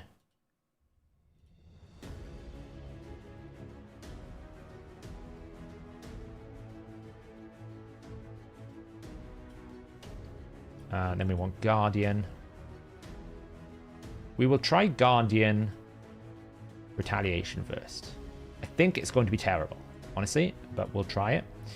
We'll try 5-star glyphs. 5. 5.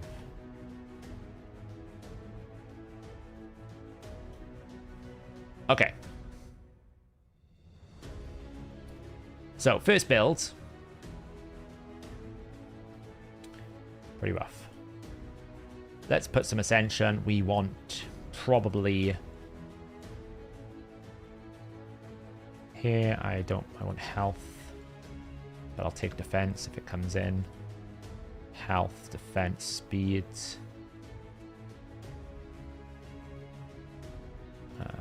Health, defense. Health, defense. Health, defense.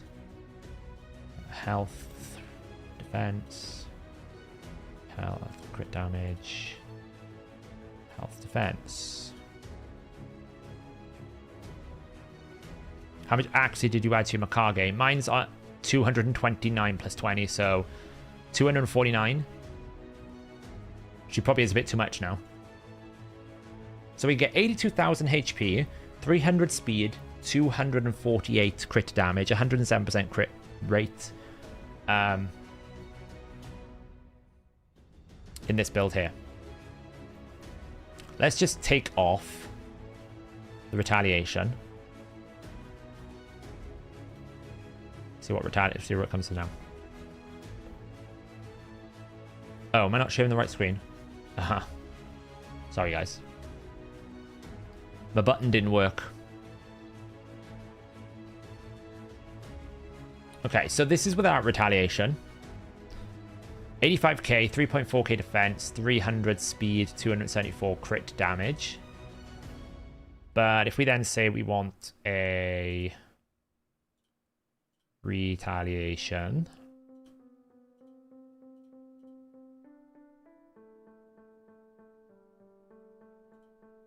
I went damage build. It might be the most terrible idea with Mikage, but I thought just make Mikage do as much damage as possible in Relentless, right? Honestly, I could throw in a retaliation set and it's going to do exactly the same amount of damage. A little bit less defense here. Because I've required 3,500 defense. Oh, hang on, I need to take this off. That's better.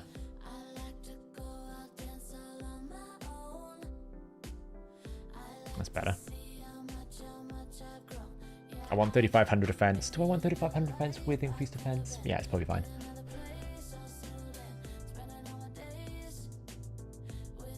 Looks pretty solid. I mean, I could go faster. Like, I can go 350. It's fine. If you want me to. Oh, I actually can't. Oh, it's because I required the retaliation. If I didn't require the retaliation, I'm pretty sure I can.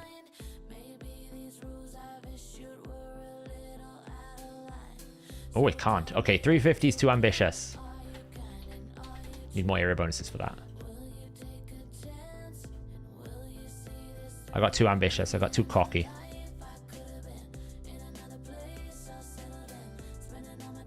Yeah, adding an extra 10 speed's not ideal.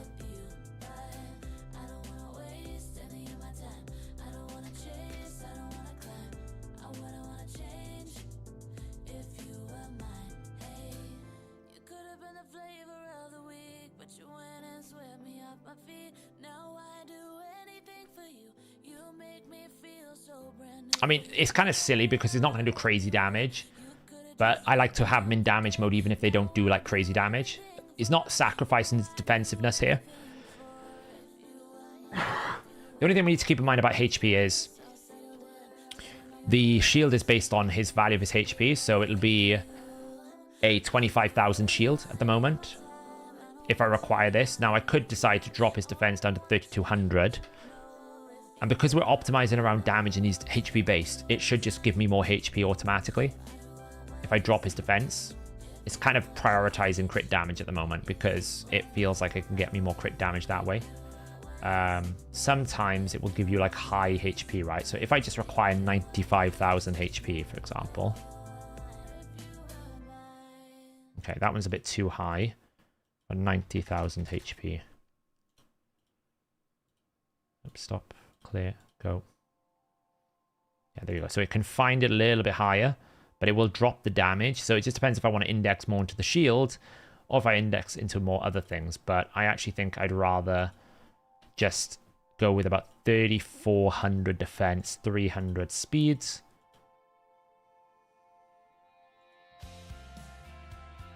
I'll go with that. Looks good.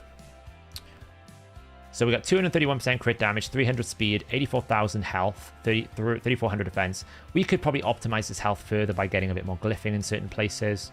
A lot of this gear isn't rolled. Look, this is not rolled. Maybe that triple rolls the speed or HP or something like that. It'll improve it. We could always end up rolling things like... I don't know. I think we've rolled everything else up now, haven't we? Yeah, everything here is rolled, so that's fine. Now, obviously, a lot of this is going to depend on things like Blessing, Awakening, see? So, Ascension, all of this is going to need working on Ascension. And to some extent, it might not be a good idea to change some of these Ascensions as well, because that Retaliation is an attack one. So, to be honest, is that a good set to switch? Probably not. But it might, you know...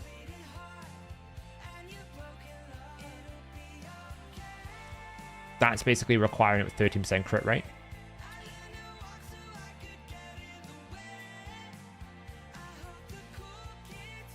Like, can we find a better one without that weapon? Or is it going to give me that weapon every time?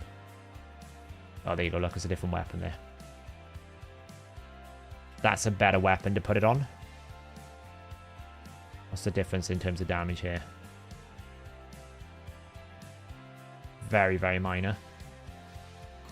But this weapon is probably more, like, a little bit better because it's not got crit rate and crit damage, where the other one is already ascended with attack, so I wouldn't want to change an attack one.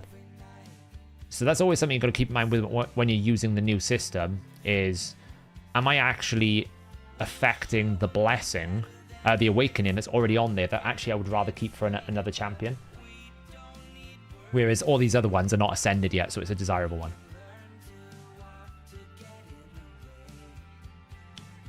My problem has never been gear. My problem has been champions. When it comes to arena specifically, I've never had problems with gearing at all. I've always had like really good options for it. Because I'm a hoarder, so I generally have things just lying around because I haven't got rid of them, right?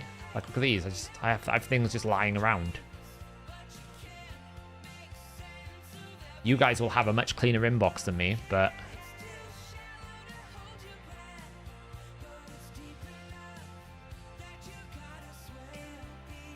Again, nobody's using this gear right now, so we can go to Kyoku, take that.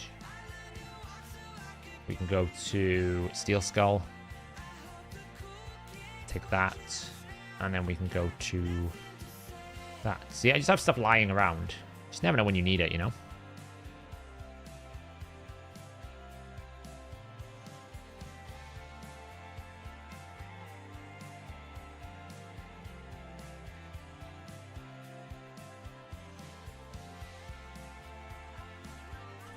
Boom.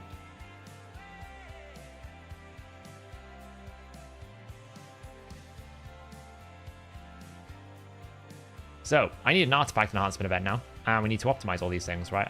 I gotta farm a bunch of Shogun because right now this is only 64,274 speed, 100 crit rate, and 166. When it's built, it will be 86,000. A lot of it is glyphs, right? Realistically, it should be like, hey, throw a 6-star glyph, and it'll be a +7. We'll take that. We'll take that. That's low rolled. Well, we'll go. Ooh, that's double low rolled. So this must be a full roll. We'll take that. Might as well throw a bit of a resistance on here as well.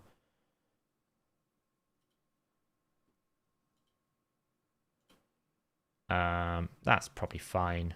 It could do with a 5-star glyph, but give us a 5-star glyph. Fine. Come on. Thank you. Oh, man. It's loading. It's lagging. It's lagging. So there we go. Just this. Nice, 5. We've managed to re-gear 2 champions and only lose about 8 million silver. Where have I got all my glyphs from? I hoard. I keep telling you guys this. I'm a hoarder. I hoard these things. For a rainy day. Come on. It's better.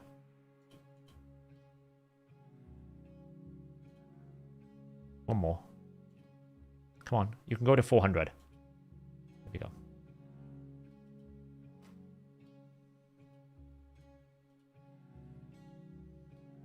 Oh, the lag is brutal. Attack is a useless stat for him. Can I teach you how they work? Yeah, I'll show you now.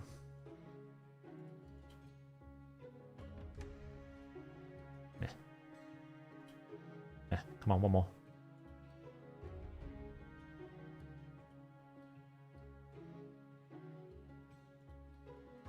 Oh, I need a 6-star speed glyph. Brutal. Oh wait, it's a 5-star. It's fine. It can't go any higher. I can't use a 6-star on this. Man.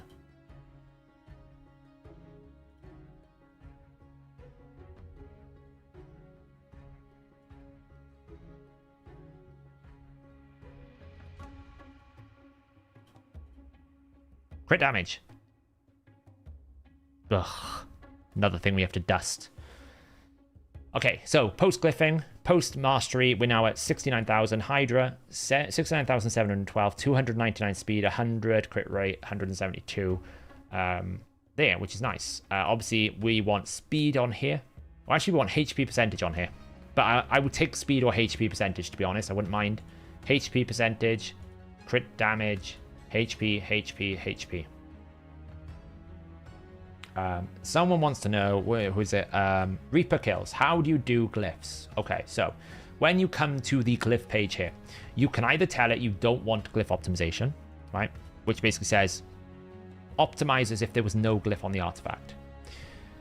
Or you can set the glyphs that you want. Now, because of the way that the ranges work and everything, the tiering, the different ways that 5-star and 6-star work, it's a bit complicated to say, oh, glyph it to the maximum or minimum of 5-star, because it's very difficult to realize that potential sometimes. So what you can do is basically select the value you expect to get from a glyph. So for example, if I plan on using lots of 5-star speed glyphs, I know that the maximum there is 5. If I really want to push my build, I put 5. But if I'm a bit light on speed glyphs, then I'll go down to like 2 or 3 because I might have a lot of those 1 or 2 stars. Same with HP. The maximum of 5-star is 5, but then obviously 6, 7, 8 is going to be from the 6-star glyphs. The numbers available are the actual potential rolls. So you see here it'll go 4, 5, 6. The reason why there's no 1, 2, 3 is because you can't ever roll 1, 2, 3 on a glyph. And you'll notice at times it'll skip one, like 13. 16 is missing. You can't roll 13 or 16 on a flat defense glyph. It's not possible. So we'll only give you stuff you can actually roll. So just pick where you want to go to. Like, for example, 7 is the highest on a... I think 10 is 5-star, but 7 is a good middle of the ground. So I always tend to go like 4, 7, 3, or 4 like that. And once you configure those, you'll tell the optimizer, take the item, put the glyphs on the stats, then find the builds. It's very important because sometimes when you have 2 speed, if you have 2 speed on lots of unglyphed items, it might be able to unlock the potential of using a crit damage glyph you couldn't do. Because if you're going to say you need 200 speed, well, if you're at 198 with the very powerful crit damage gloves, but 4 items don't have speed glyphs, but you would have glyphed them anyway, by telling the optimizer you want to glyph them, it will find the potential better build and save you loads of silver because you won't need to swap the builds after glyphing. But at the same time, you don't need to pre-glyph them, which means that you're not wasting any glyphs at the same time. So you're basically telling the optimizer, I'm happy to use to this level of glyphing, find me the best build if I use those glyphs. Okay, so Alatreon and Blade Master is built. Should we go see roughly what it can do? I need to rebuild a bunch of people. You know, I need to rebuild a bunch of them, but let's just take it to, like, hard for a second. Let's take this team in. Let's see what it can do. These champions now are pretty much built. So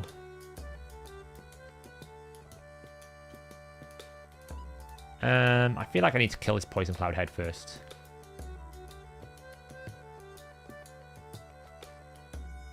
Relentless.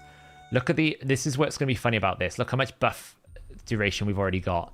We're already at 5 turns on Michinaki.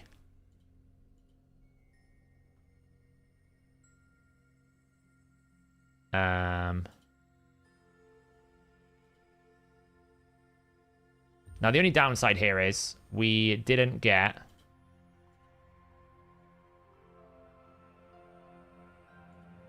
We need a burn. Michinaki didn't burn a single time there. But we almost killed the head, but Michinaki didn't burn a single time between multiple ally attacks. But let's just have a little look. Like, I think Heaven Cast might be quite good.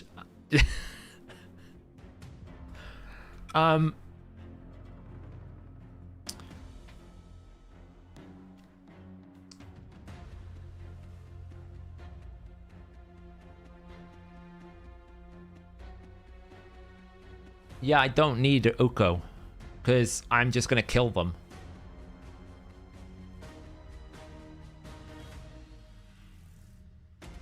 Heaven Cast gives you percentage based on the number of buffs you have. So at 6-star, you'd get 2% damage per buff. Like, look at the buffs.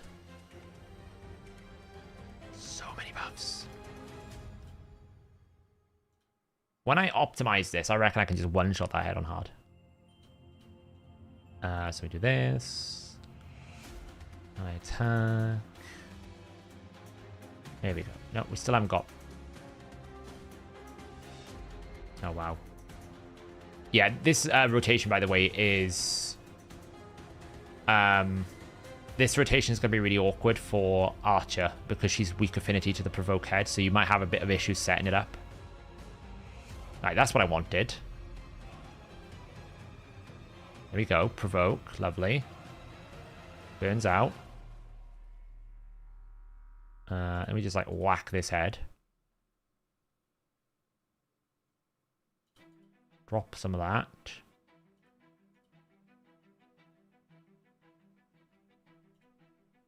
Boost.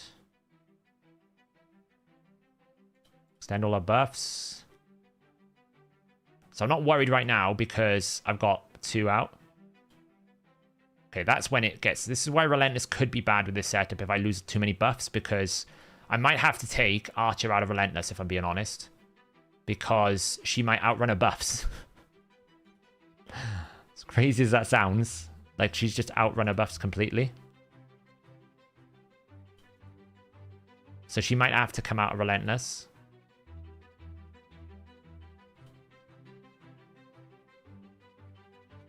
Oh, wow. Oh, wow. Okay.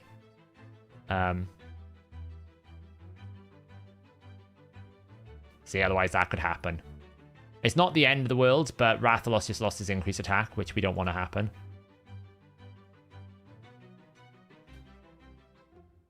Full cleanse. AoE whack. Extend the buffs. Drop turn meter. Like, this is the only downside. So actually, probably the best thing here is for me to strip Relentless out of all of the builds, apart from Lady Mikage. Because Lady Mikage needs to drive the team. I'm pretty sure next hit is going to be 5 hits.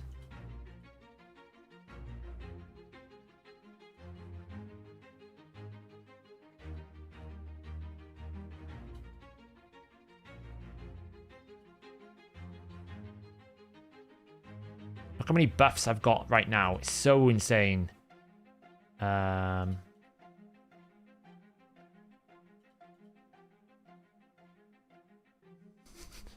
god. He doesn't have increased attack. Are we ready for it? Are we ready for it?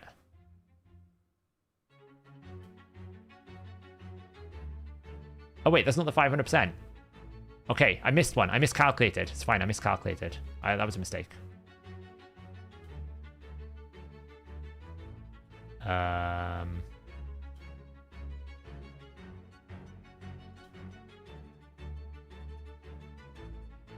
miscalculated. It's okay. This is the one. No, I still miscalculated. I've lost track of his 5%. 5 hit one. It's fine. It's fine. It's fine. It's fine. We'll go again. Just keep hitting this. Oh, wait. I probably triggered it on a counterattack, didn't I? I bet I triggered it on a counterattack.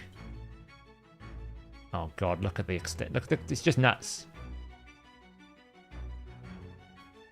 I know it's only hard, right? I get it. But, like, look how stable this team is going to be. They're never going to be able to get a turn. Now, this is the only downside. Torment solution, there is not one.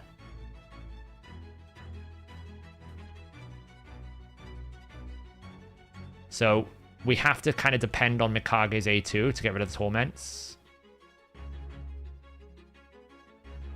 Like here now, really I should A2, but I'm going to A3 because it's more fun.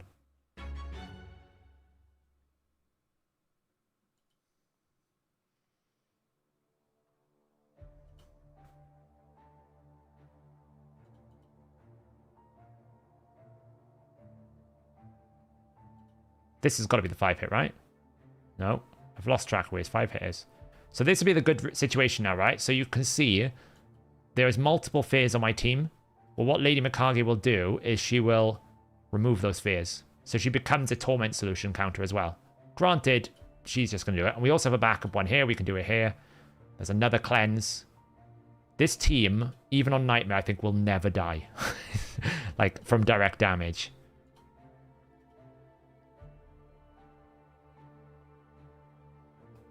She's got 1, 2, 3, 4, 5, 6, 7, 8, 9 buffs on her.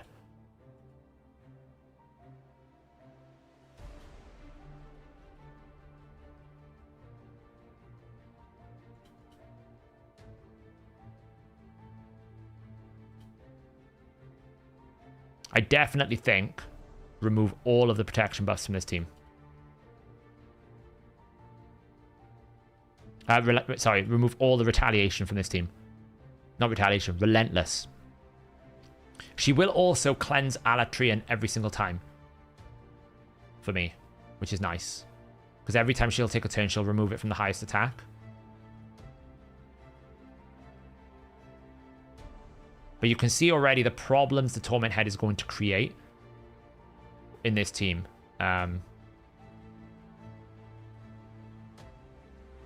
Oh, there was the 5 hit, 1.4 million.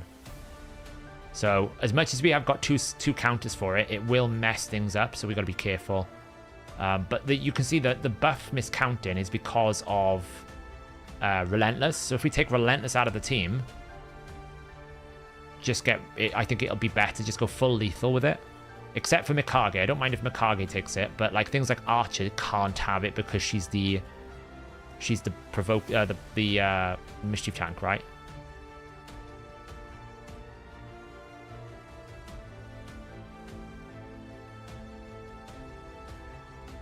But you can see once you get scaling, if I can get a bit of luck, I can get so much buff extension going on here.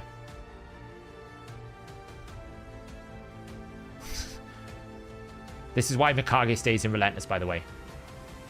More extra turns is more damage.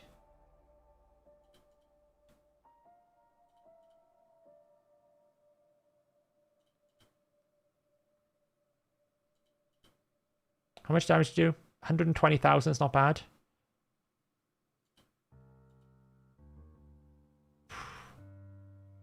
And once we get into the window, it's when it goes crazy, right? Once we can keep these heads down a lot, it could be like crazy. Obviously, this is hard, so killing the heads is super easy on hard compared to like Nightmare. So that's like a big test. But the stability of this team is high because watch the healing here, fully back to health, nice. We were only low HP because we killed someone. Right? We were only low HP because we actually killed the head and restored our max HP. Now this will be a bit awkward because we don't have the ability to deal with Poison Cloud. So whenever this Torment head comes up, we absolutely have to kill it as fast as possible because there's no solution for dealing with Poison Cloud when it's out. So right now, if the Provoke head pops out here, I'm in trouble. I can't do anything. Because, look, debuffs don't work. Nice. Buff extension. More buff extension. The only downside is because it is 2 random buffs and I've got so many buffs, it's actually really hard to extend them all.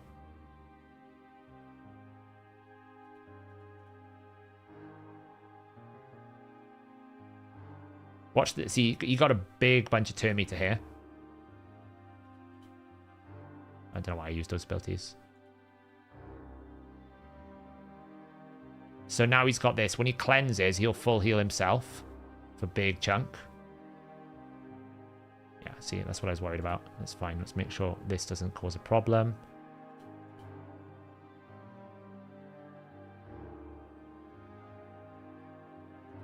Provoke out.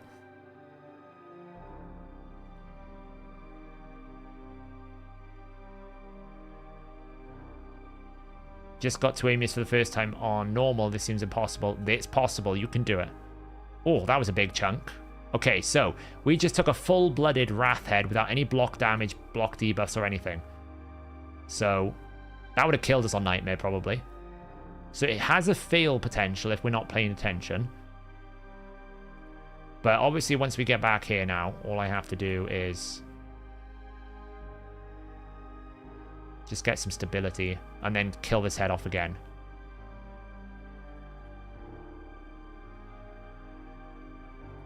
Put this out. Boom. Heal up. Full heal. Buff extension.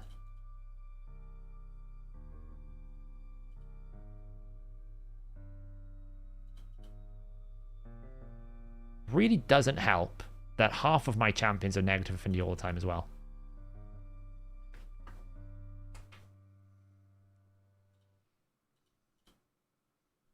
I don't think you need emergency heal, to be honest, here.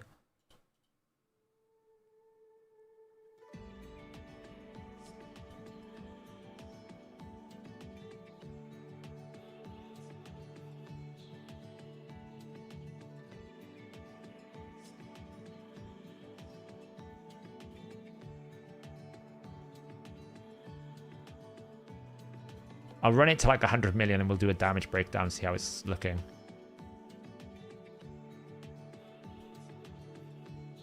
I also need to completely rework the masteries on Archer. Because I shouldn't take lasting gifts to optimize it further. Because you really don't want... you really do not want to have debuffs on for too long for decreased speed. You've got to be careful with that. Right, let's just take that out.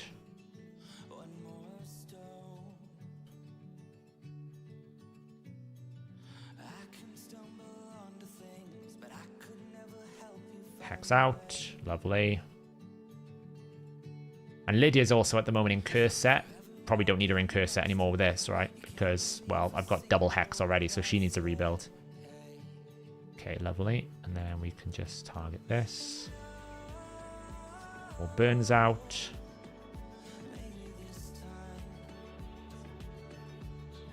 Big damage time. Okay, wasn't his moment.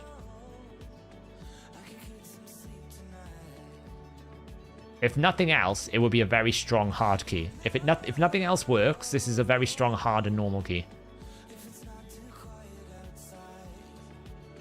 Burns out. Drop defense, weaken, lovely. Shield, damage. Just whack this. 527,000. And Archer's doing a pretty good amount of damage as well, mind. 265k, it's not bad.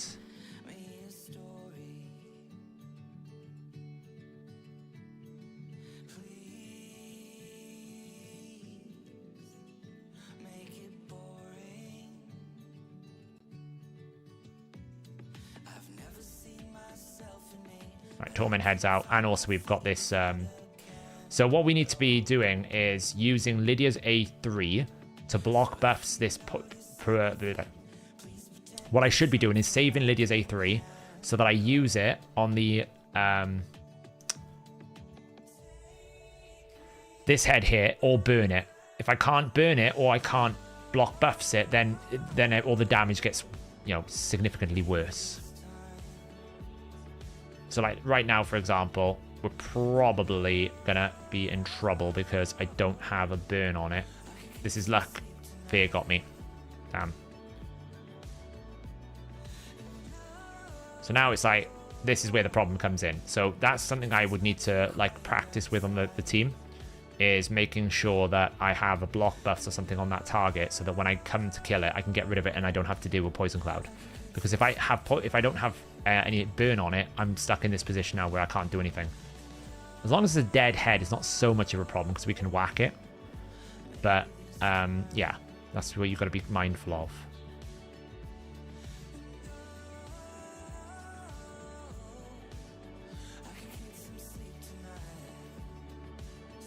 Oof, 1 million there. Get rid of the fear. So it's no point A3 in right now because there's literally nothing I can do. I might as well just keep hitting his head over here.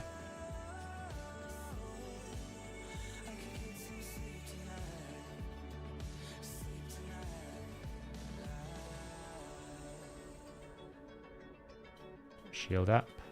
But it's the champions that are running out of buffs are those in Relentless. So I think we definitely get rid of Relentless. Just go full nuke, lethal teams. Hit the harder we can hit them, the better.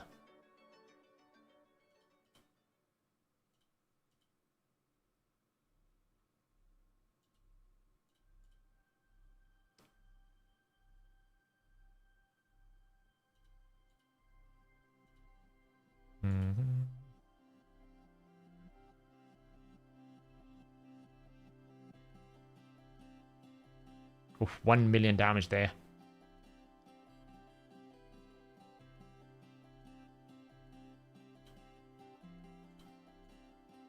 This Fearhead is nasty.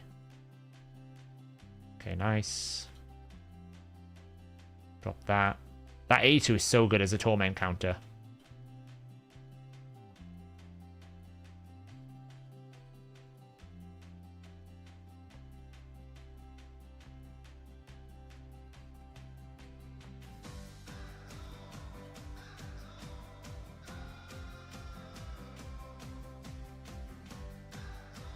Yeah, apparently Monster Hunters, like the Nergigante and stuff on that, and Rathalos is an enemy in Monster Hunter or something.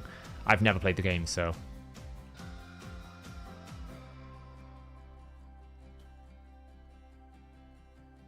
Okay, so we're about to get to 100 million in still a very unoptimized build, right? We've got loads of awakenings to do. We've got a lot of rebuilding on the, like, 3 of the champions, really. Potentially 4.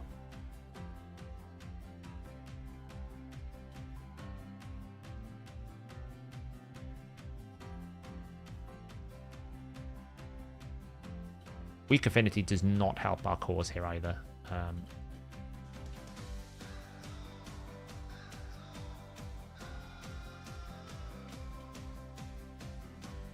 Oh, 3 million damage. Right, there we go. So, in 60 clan boss Hydra boss turns at hard, Michinaki was closely behind Blademaster. Nergigante Archer rocking in 23 million. Lady Mikage at 6 million. Blademaster 3.3. So, as I thought, not a crazy damage dealer. But it's nice to have a bit of damage on him even at that speed. Lydia coming in at 9.6 million. Bit of cruelty. So yeah, so I definitely think putting Michinaki, Lethal, Heavencast, and putting him in Helm Smasher, I think this damage goes double. That's my gut feeling. But like, this could easily go all the way to the end. And if I'm doing, like, if we think about it, normally your 1500 turns ends at around about boss 300. We went to 60 there, right? So we were doing about 100 over 60. Assuming the pace didn't increase or something. So it's about 1.6 million per turn. So 1.66 times about 300. That would estimate around about 500 million in its current build on hard, which is okay. It's not bad. It's got a lot of growth in it, though. A lot of growth. And this Blade Master, dude, oof, what a champion. But, like, you can see right now, my Michinaki is in a very poor state because he's at 239 speed, 259, 4.7k defense. I think if we ramp this up, right, and what you can do, we can kind of mess around with this. We'll do this, and then I have to finish the stream, but like Michinaki, right? So what you would probably do, he's in like possibly the best builds possible at the moment, so that's fine. He needs some accuracy, but probably doesn't need as much accuracy, right? Because we're going to need 420 minus 80 minus 80 times 0.15. So he's going to be at... No, I don't want math lesson. Just do the calculation for me. Ay,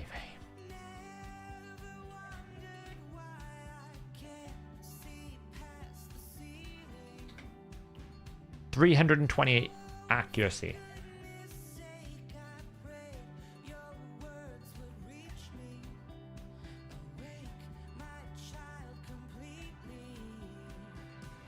$328. I thought I needed less than that. Why did Mikage need less? Oh, because she had ignore resistance on her abilities, of course. So she can ignore 20% of the resistance. I can't do that. So he needs about 328 accuracy. So we don't need 400. We can do... So we can actually say 410. So you need 420. We can say, well, we're going to get an aura. And we're going to basically get 80 times 1.15, which is 92.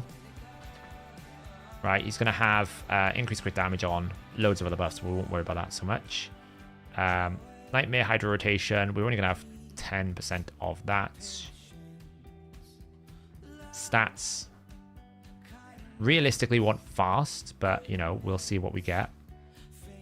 We're going to include the banner, but we're going to take away HP and attack and resistance. We don't need to worry about the amulet because he's got really good things there. We want defense, crit rate, critical crit damage, defense, defense speed. We'll take speed as well as an option. Here we want defense.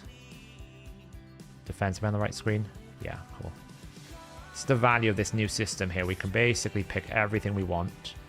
Not going to require relentless. 5, all these are good. Battle, configure. But I'm going to change it. One thing I need to do is build in some sort of Helm Smasher proc here. So almost like assume that I'm going to get a Helm Smasher, then calculate around that. That's probably something I need to do. Assume that we get a Helm Smasher, because that's what we would put here, Helm Smasher. Now we can manipulate it a little bit because we can add it here. We can manipulate it somewhat, but it's not ideal. But if we do this, this might take a long time because I didn't select the banner. Yeah, it's going to take way too long. Hang on, let me find a better banner for him. This is why I always pick the banner, because it will take like 5 trillion builds, but if I pick a banner, it'll drop it down to like 1 trillion.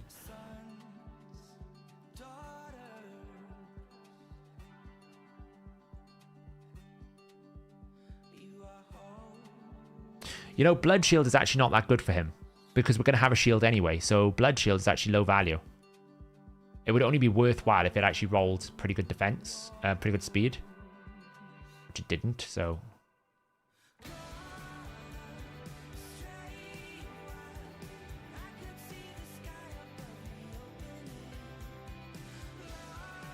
Yeah, my PC will process 1 trillion in no time at all. Oh, actually, his banner remains. He's got like 23 plus 8 banner, so his banner is probably going to remain. But we will give him a Axio defense. I don't really mind. Crit damage and defense.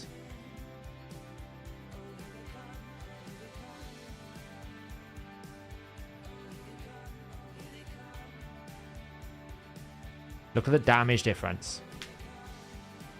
This is before it's not even calculating Helm Smasher. So this is the damage difference without having Relentless, because we can essentially push 6.5k defense. You know? So that's kind of like pulling out, what, 290, 6.5. Let's do the crazy thing. And go not as fast as the rest, because I don't want to outrun my other champions, but pretty fast.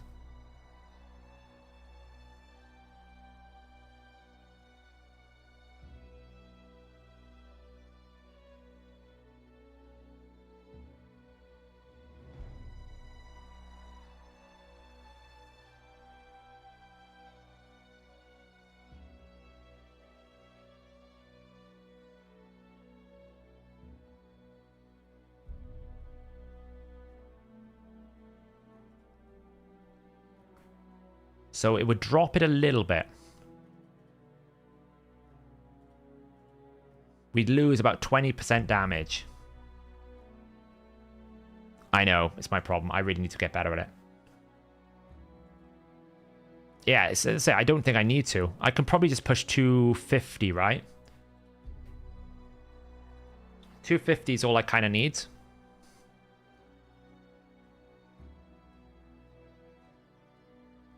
Because I want to make sure I'm always faster than the boss.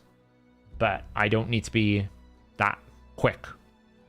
Because we'll have an ally attack, and we'll basically have an ally attack on our A3, an ally attack on the A1, and his passive. So he's going to be attacking a hell of a lot.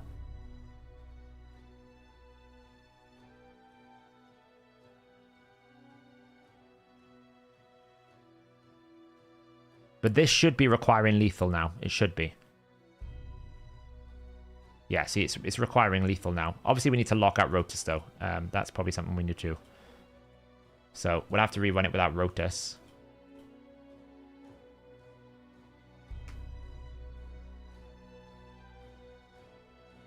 That should harm the builds a bit.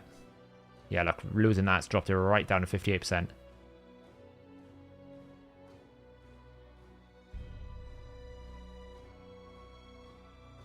%61%, it's finding it. It's climbing.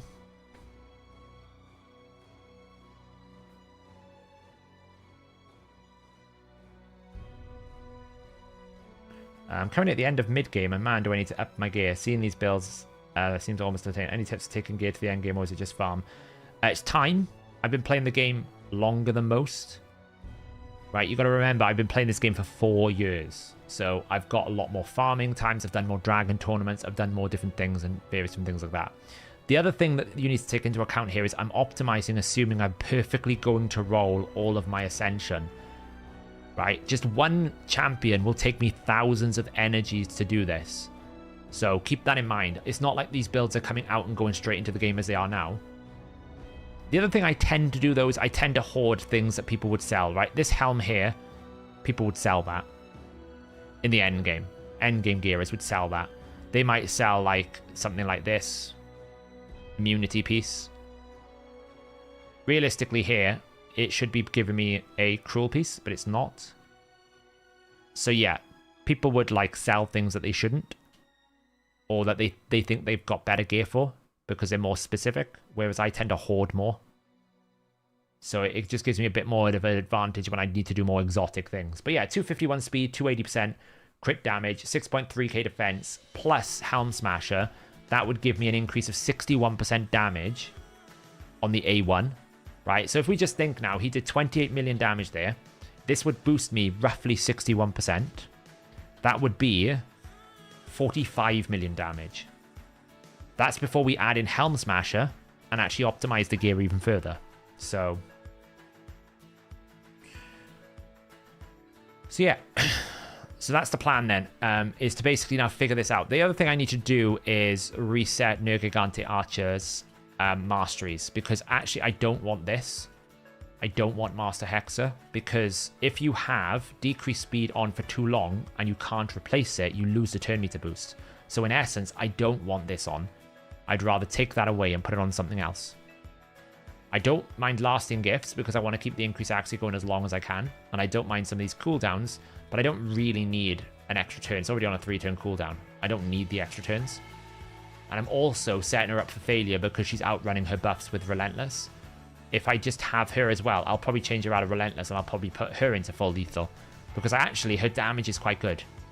So I'll probably just have lethal Rathalos, lethal Nergigante Archer, lethal Michinaki, relentless full damage Mikage, and go that route. Relentless on Mikage makes sense because you want to get extra turns a lot for this counterattack. And it won't affect Hydra. It won't affect Fire Knight either because we'll make it so that she stays in her alternate form on the waves, and then when she gets to the boss, she'll transform to her other form, then prioritize the A3 into A1, so we get more ally attacks.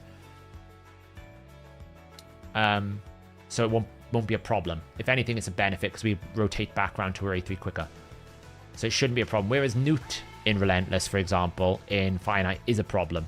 Because if you need his skills to be available at a certain point in time, if he's taking extra turns and using those skills in the wrong place, then it could be a problem. So, you still keeping 5-star gear? Some of it, some of the newer sets I do. Once I have a deep set pool, I start selling the 5-star.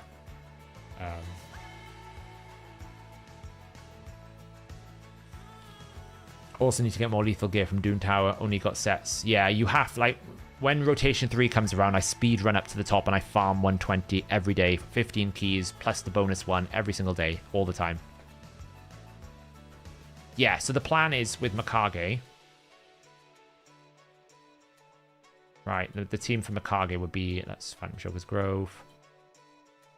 Would basically be something like this if I got a spare slot. Yeah, like right in this. So wave 1 will tell her to open with this and then prioritize with this and don't use. Sorry, prioritize that.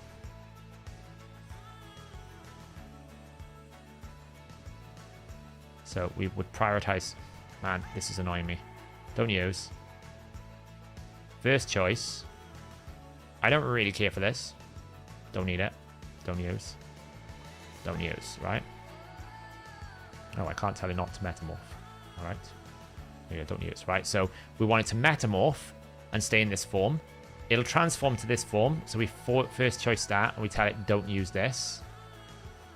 We don't care about that either.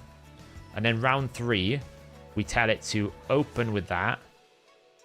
And then we tell it to first choice this. And then tell it not to then second choice that. And then don't use that, right? So what it's going to do is it's going to enter the battle, metamorph, go into our control. This is better for us against waves. So constantly AoE against the waves and trigger any ally attacks for the Zinogre Blade Master. Stay in that form for wave 2. Keep CCing. We could even tell it not to use this ability. Just maybe open. Like, the problem is, can you tell it to open? Open. Yeah, so I could just tell it to open there, and then open there and never use it again, if I can kill it in time. And then on the wave 2, I just wanted to keep doing this. Wave 2, I don't really care, because once it's off cooldown, it's fine. And then when I enter wave 3, I wanted to metamorph back to its main form, and then use its ally attack. It does consume like a 3-turn, one of its increased speeds. So that could be a problem for her speed tuning, but she's in Relentless anyway, so it doesn't really matter.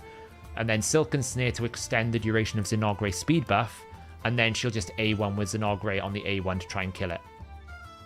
If they ever release a Shadowkin Freeze champion with an A1, we're laughing. This is how you use these alternates. So, yeah, she doesn't, but Jenga, I like to make sure. I like to tell them to do exactly what I want. It's just easier for me that way, because like some champions, even though they're not meant to, sometimes they will. I heard some people were saying she was changing when she shouldn't as well. So just by forcing her to say you don't do this, it's much better. Razzlevarg, full lethal gear, go full damage.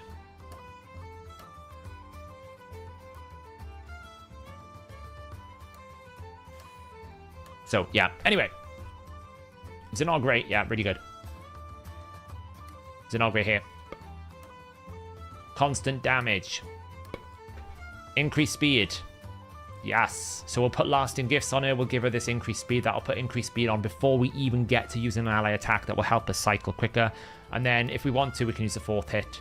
That will give her increased attack. And if she drops HP, fine, she won't die. We just go back in again. So there is a potential that I could allow the boss to take a turn. And if that happens, then she stays alive and goes in again, you know?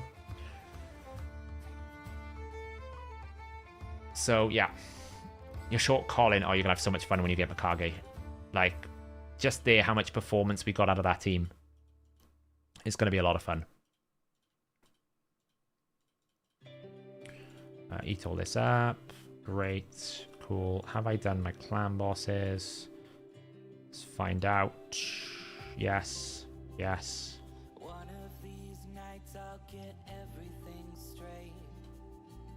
No. Okay. Right, guys. It was a pleasure. I am away now, so I will hopefully get lucky with not having to pull too many shards tomorrow for the champion chase. We'll see what happens. Good luck if you're pulling for Blade Master. I wouldn't recommend it. It's only a 10%. It's not a progressive chance. I wouldn't recommend it. And yeah, we'll see how this progresses. I've got to do a boatload of Sand Devil and Shogun to get this team into working order. Like, even she needs, like, dust. That needs to be dusted. Dust. Dust. Dust. Dust. All of it needs dusting. You know? That one's probably fine. Dust. It's going to be rough. It is going to be rough. So, you know. Oh, we didn't even put masteries on Mikage.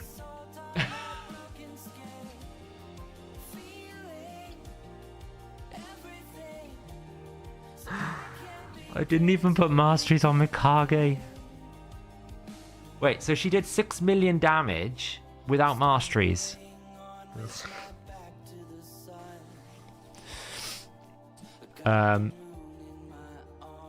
Lasting gifts is what I take for her.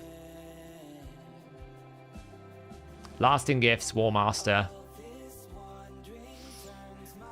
Lol.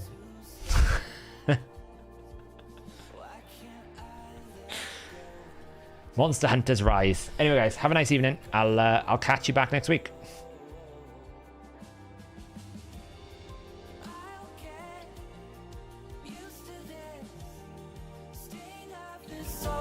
My broken skin.